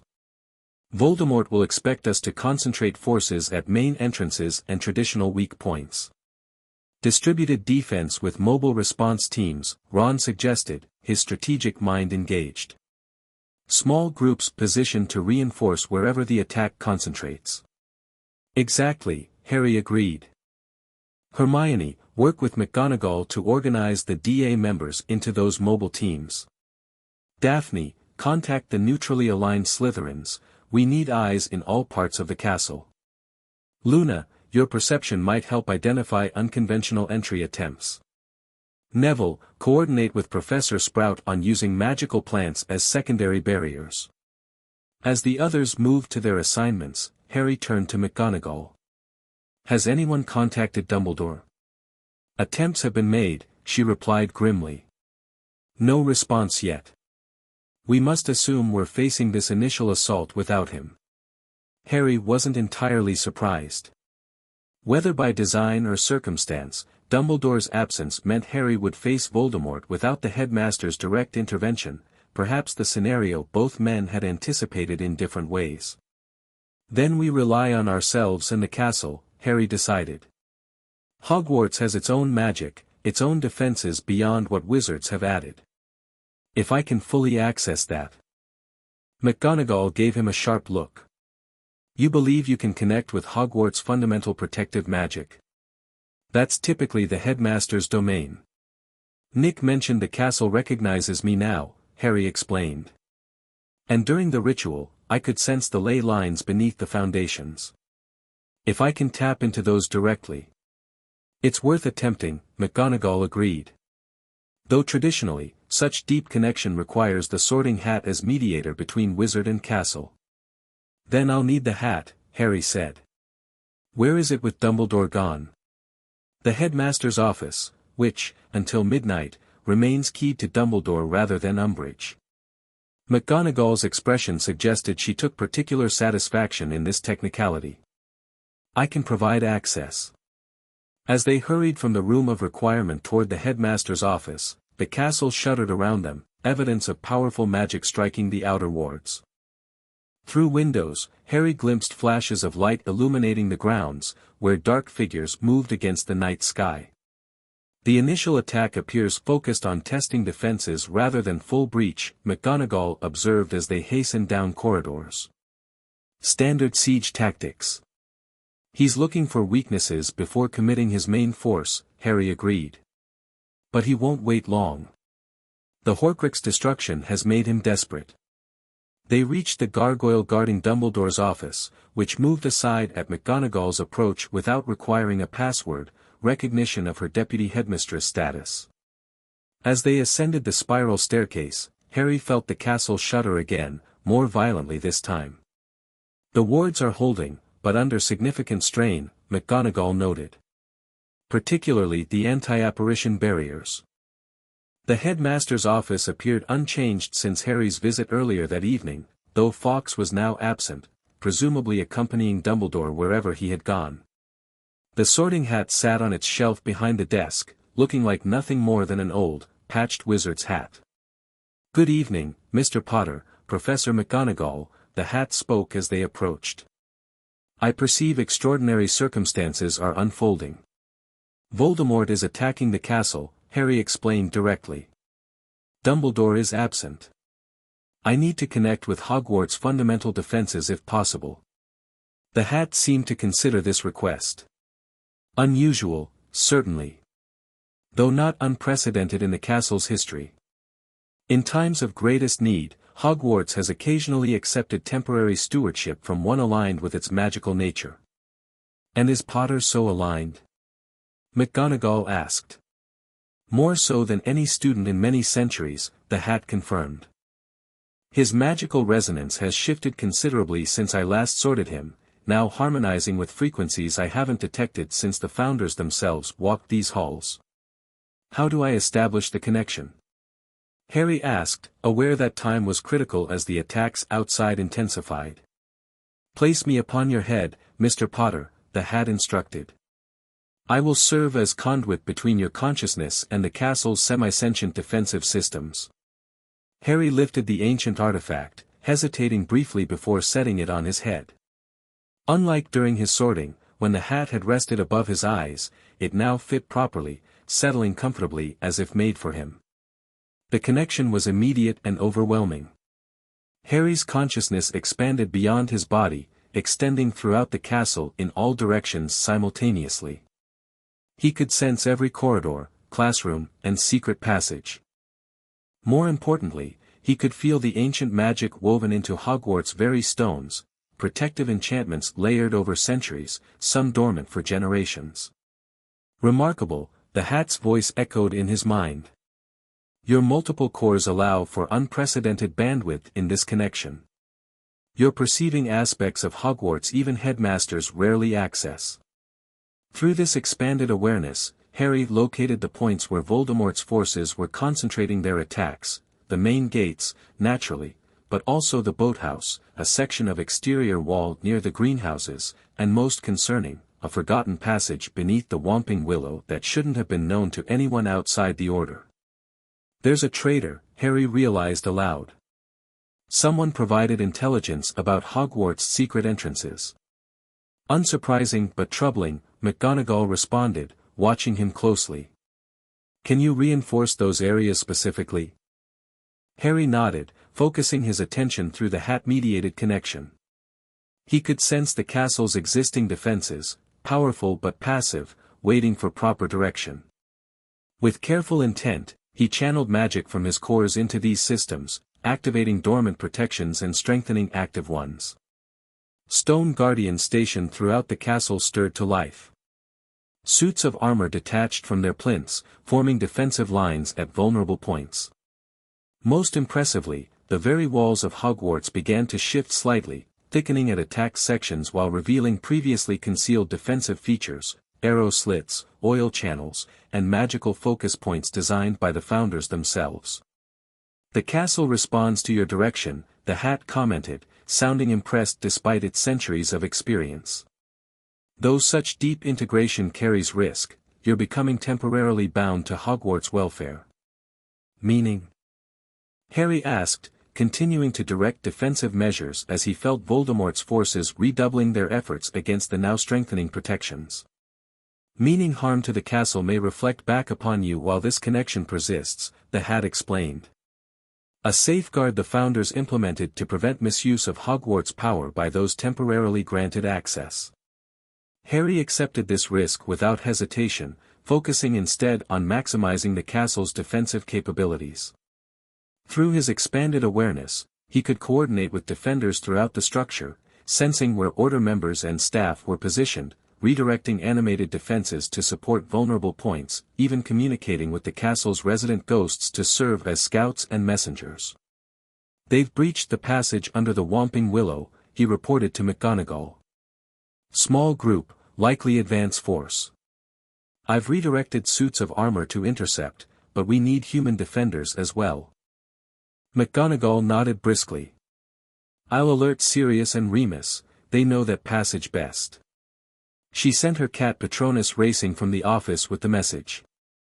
Through the castle-wide connection, Harry detected a new magical signature approaching the main gates, far more powerful than the Death Eaters who had been testing the defenses. Cold, focused rage radiated from this presence, along with magical power that rivaled Harry's own, though corrupted by decades of dark rituals. Voldemort has arrived personally, he announced grimly. He's preparing to attack the main gates directly. Our strongest defenses are concentrated there, McGonagall noted, though her expression remained concerned. But a direct assault by you-know-who himself. Harry made a decision. I need to face him directly. The connection between us, especially after destroying his Horcruxes, makes this inevitable. Better to meet him on terms we choose than wait for him to breach the castle. McGonagall looked as if she wanted to object but instead asked, what do you require? Maintain coordination of internal defenses. I'll transfer primary castle connection to you. The hat can facilitate a secondary link that should provide sufficient control of Hogwarts' basic protections. Harry carefully removed the Sorting Hat, which had remained silent during this exchange. I'll take a small team to the main entrance. If we can focus Voldemort's attention there, it might reduce pressure on other breach points. A dangerous gambit, McGonagall observed, though without disapproval. But strategically sound, given the circumstances. As she accepted the hat, Harry maintained a partial connection to the castle, enough to continue monitoring the overall situation while relinquishing primary control. Through this awareness, he sent messages to his closest allies, requesting they meet him in the entrance hall immediately. Good luck, Potter, McGonagall said as he prepared to leave. Though I suspect you'll need more than luck before this night is done. Preparation, power, and purpose outweigh luck, Harry replied, echoing something he'd read in one of his mother's journals. But I'll take any advantage available. As he descended from the headmaster's office, Harry felt Hogwarts respond to his passage, staircases aligning perfectly, doors opening before he reached them, the castle itself seeming to speed his journey toward the coming confrontation. Even with primary control transferred to McGonagall, Hogwarts apparently recognized his unique status and purpose. In the entrance hall, he found his requested allies already gathered, Hermione, Ron, and Neville representing Gryffindor's courage and loyalty, Luna bringing Ravenclaw's insight and unconventional thinking, Susan Bones carrying Hufflepuff's steadfast determination, and perhaps most surprisingly, Daphne and Blaise representing Slytherin's strategic cunning. Voldemort's at the main gates, Harry explained without preamble. I'm going out to face him directly. You mean we're going out, Hermione corrected, her expression leaving no room for argument. You're not facing him alone, Harry. The others nodded in unanimous agreement, their determination evident despite the fear visible in some eyes. This isn't just your fight anymore, Ron added. Whatever happens next affects all of us, all of the wizarding world. Harry looked at his friends and allies, this unlikely coalition that had formed around him since his corps' return, and felt a surge of something beyond gratitude. This was what the prophecy had never accounted for, what Dumbledore's careful orchestrations had overlooked, what Voldemort's isolated pursuit of power could never understand, the strength that came from genuine connection, from shared purpose freely chosen. All right, he agreed. But we approach this strategically. Each of you represents different magical traditions and strengths. We coordinate rather than simply attack. As they quickly outlined formation and tactical approaches, the castle shuddered more violently than before, evidence of Voldemort's personal magical assault on the main gates. The ancient wards, though reinforced by Harry's connection with the castle, were straining under the Dark Lord's focused attack. It's time, Harry said as the massive oak doors leading to the grounds trembled under external pressure. Whatever happens next changes everything. With a gesture from his conductor rod, Harry commanded the great doors to open. They swung outward smoothly despite the magical assault they'd been enduring, revealing the nighttime grounds of Hogwarts illuminated by spellfire and the light of a waning moon. At the gates stood a tall, pale figure in flowing black robes, wand extended as he systematically dismantled the ancient protective wards. Around him, perhaps 30 Death Eaters maintained a perimeter while casting supporting spells to amplify their master's work. Above, Dementors circled like vultures, their presence creating unnatural frost on the surrounding vegetation. The scene might have been terrifying, and indeed, Harry sensed his companions' fear despite their determination. But his own emotional response was different, not fearlessness, but focused clarity. This confrontation had been building since the night his parents died, accelerated by his reclaimed cores and Voldemort's deteriorating stability following the Horcrux destruction. As Harry led his group down the steps toward the gates, Voldemort paused in his assault on the wards, red eyes fixing on the approaching figures. Even at a distance, Harry could sense the Dark Lord's rage, a cold fury that actually steadied his normally chaotic magic into dangerous precision. "Harry Potter," Voldemort's magically amplified voice carried across the grounds. "How convenient that you come to meet your end willingly. It spares me the effort of hunting you through the castle." Harry continued his measured approach, Conductor Rod held loosely at his side, his companions maintaining formation around him. When they reached a point approximately 30 yards from the gates, close enough for direct magical confrontation but still within the castle's outermost ward boundary, he stopped. "Hello, Tom," he replied, his own voice carrying naturally without enhancement. "I thought you might visit after I destroyed your Horcruxes. Though bringing so many witnesses to your vulnerability seems careless." The effect of this casual reference to his most closely guarded secret was immediate. Voldemort's composed expression faltered, replaced by naked fury. Around him, Death Eaters exchanged confused glances, clearly unaware of the significance of Horcruxes, but recognizing their master's extreme reaction. "You know nothing of matters beyond your comprehension," Voldemort hissed, abandoning his attack on the gates to focus entirely on Harry. "Your temporary access to power you cannot possibly understand has made you arrogant." "Not arrogant," Harry corrected calmly. "Just better informed than you expected.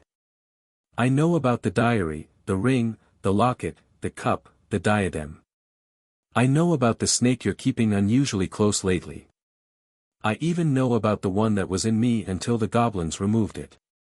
With each item named, Voldemort's magical aura fluctuated violently, confirmation for anyone knowledgeable about such matters that Harry's claims were accurate.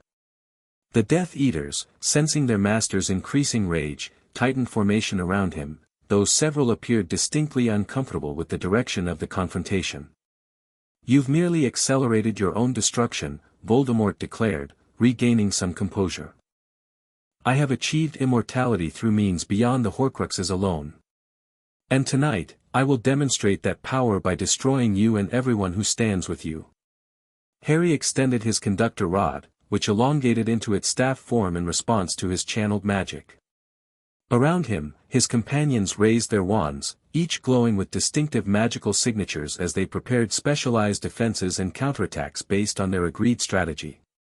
"You've never understood the fundamental flaw in your approach to power, Tom," Harry replied, deliberately using Voldemort's birth name again. "You fragment. You divide. You break magic into pieces you think you can control. But magic in its natural state resists such artificial constraints." "Philosophy from a child," Voldemort sneered, though Harry detected genuine unease beneath the contempt. "Your reclaimed cores have clearly addled what little intellect you possessed." "Then let me demonstrate rather than philosophize," Harry suggested. Without warning or incantation, Harry channeled magic through the conductor's staff, not in an attack against Voldemort directly, but into the grounds of Hogwarts itself. The earth between them trembled, then erupted in a controlled manifestation as the castle's inherent magic responded to Harry's direction. Stone guardians emerged from the very soil, not the animated statues inside the castle, but more elemental protectors connected to Hogwarts' foundations. These earthen sentinels formed a secondary defensive line between Harry's group and Voldemort's forces, their magic reinforcing the castle's strained outer wards. "Hogwarts itself rejects your presence, Tom," Harry stated as the guardians settled into watchful stillness. The castle recognizes those who seek to protect rather than dominate. Voldemort's response was immediate and violent, a blasting curse of extraordinary power aimed not at Harry but at the nearest stone guardian. The spell connected with devastating force, shattering the construct into fragments that scattered across the grounds. What Voldemort hadn't anticipated, however, was the sympathetic magic Harry had described, the connection between Hogwarts' defenses and those temporarily bound to them. As the guardian shattered, Harry felt a corresponding impact against his own magical shields, a portion of the destructive force transferring through the connection. He staggered slightly but remained standing, the conductor's staff glowing brighter as his cores automatically compensated for the attack. Beside him, Hermione moved closer, her own magic subtly reinforcing his as they had practiced during their training sessions. Interesting, Voldemort observed, his analytical mind quickly grasping the magical principle at work. You've bound yourself to the castle's defenses. A powerful technique, but dangerously double-edged. What happens to you when Hogwarts falls, I wonder? You assume it will fall, Harry countered, recovering his stance. Many have made that mistake throughout history. None have succeeded in truly breaching Hogwarts when it's defended by those aligned with its purpose. Around them, the confrontation was expanding beyond their immediate exchange. Death Eaters had begun engaging with Order members who had emerged from various castle entrances. Dementors swept lower, only to be driven back by multiple patron uses cast by DA members positioned along the battlements. In the skies above, Harry sensed a new development, Thestrals carrying what appeared to be reinforcements for the defenders, though their identity remained unclear at this distance. Voldemort also noticed this aerial approach, his attention momentarily divided between Harry and the new arrivals. This brief distraction provided the opening Harry's group had planned for.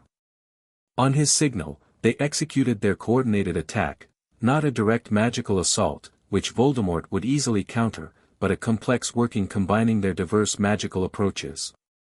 Hermione and Daphne established a containment field to limit Voldemort's ability to disapparate. Luna and Neville channeled natural magic from Hogwarts grounds to disrupt the Death Eaters' formation. Ron and Susan implemented shield configurations that separated Voldemort from his closest supporters. Blaise, with his family's specialized knowledge of magical conductivity, created interference that temporarily disabled the magical communication methods Death Eaters typically use to coordinate. The effect was not immediately destructive but strategically devastating, isolating Voldemort from his forces and constraining his tactical options. For perhaps the first time in the conflict, the Dark Lord found himself facing an opponent whose strategy matched the sophistication of his own. Voldemort's response demonstrated why he had been feared for generations. With a series of wandless gestures, he conjured a defensive perimeter of cursed fire that burned through the containment field while simultaneously launching countermeasures against each component of the coordinated attack. Impressive cooperation, he acknowledged coldly. But ultimately futile. You face Lord Voldemort alone, not some ministry bureaucrat or school teacher. I have delved deeper into magic's mysteries than any wizard living. Not alone, Harry corrected, as the aerial reinforcements he'd detected earlier descended rapidly toward their position. To Voldemort's visible surprise, the approaching force wasn't Order members as might have been expected, but goblins, a contingent of armored warrior mages led by none other than Ragnarok himself, their battle magic already manifesting in runes that glowed across their weapons and armor. The Goblin Nation, Ragnarok announced as they formed a secondary line behind Harry's group, recognizes and supports the rightful reclamation of stolen magic. Today we honor our ancient treaty with the Evans line. This unexpected development clearly something went wrong with this response, please try again. Trace ID, CAD 074E1E3 go ahead and start the next chapter. The end. Thank you for watching this video. Please be sure to subscribe to our channel and like this video.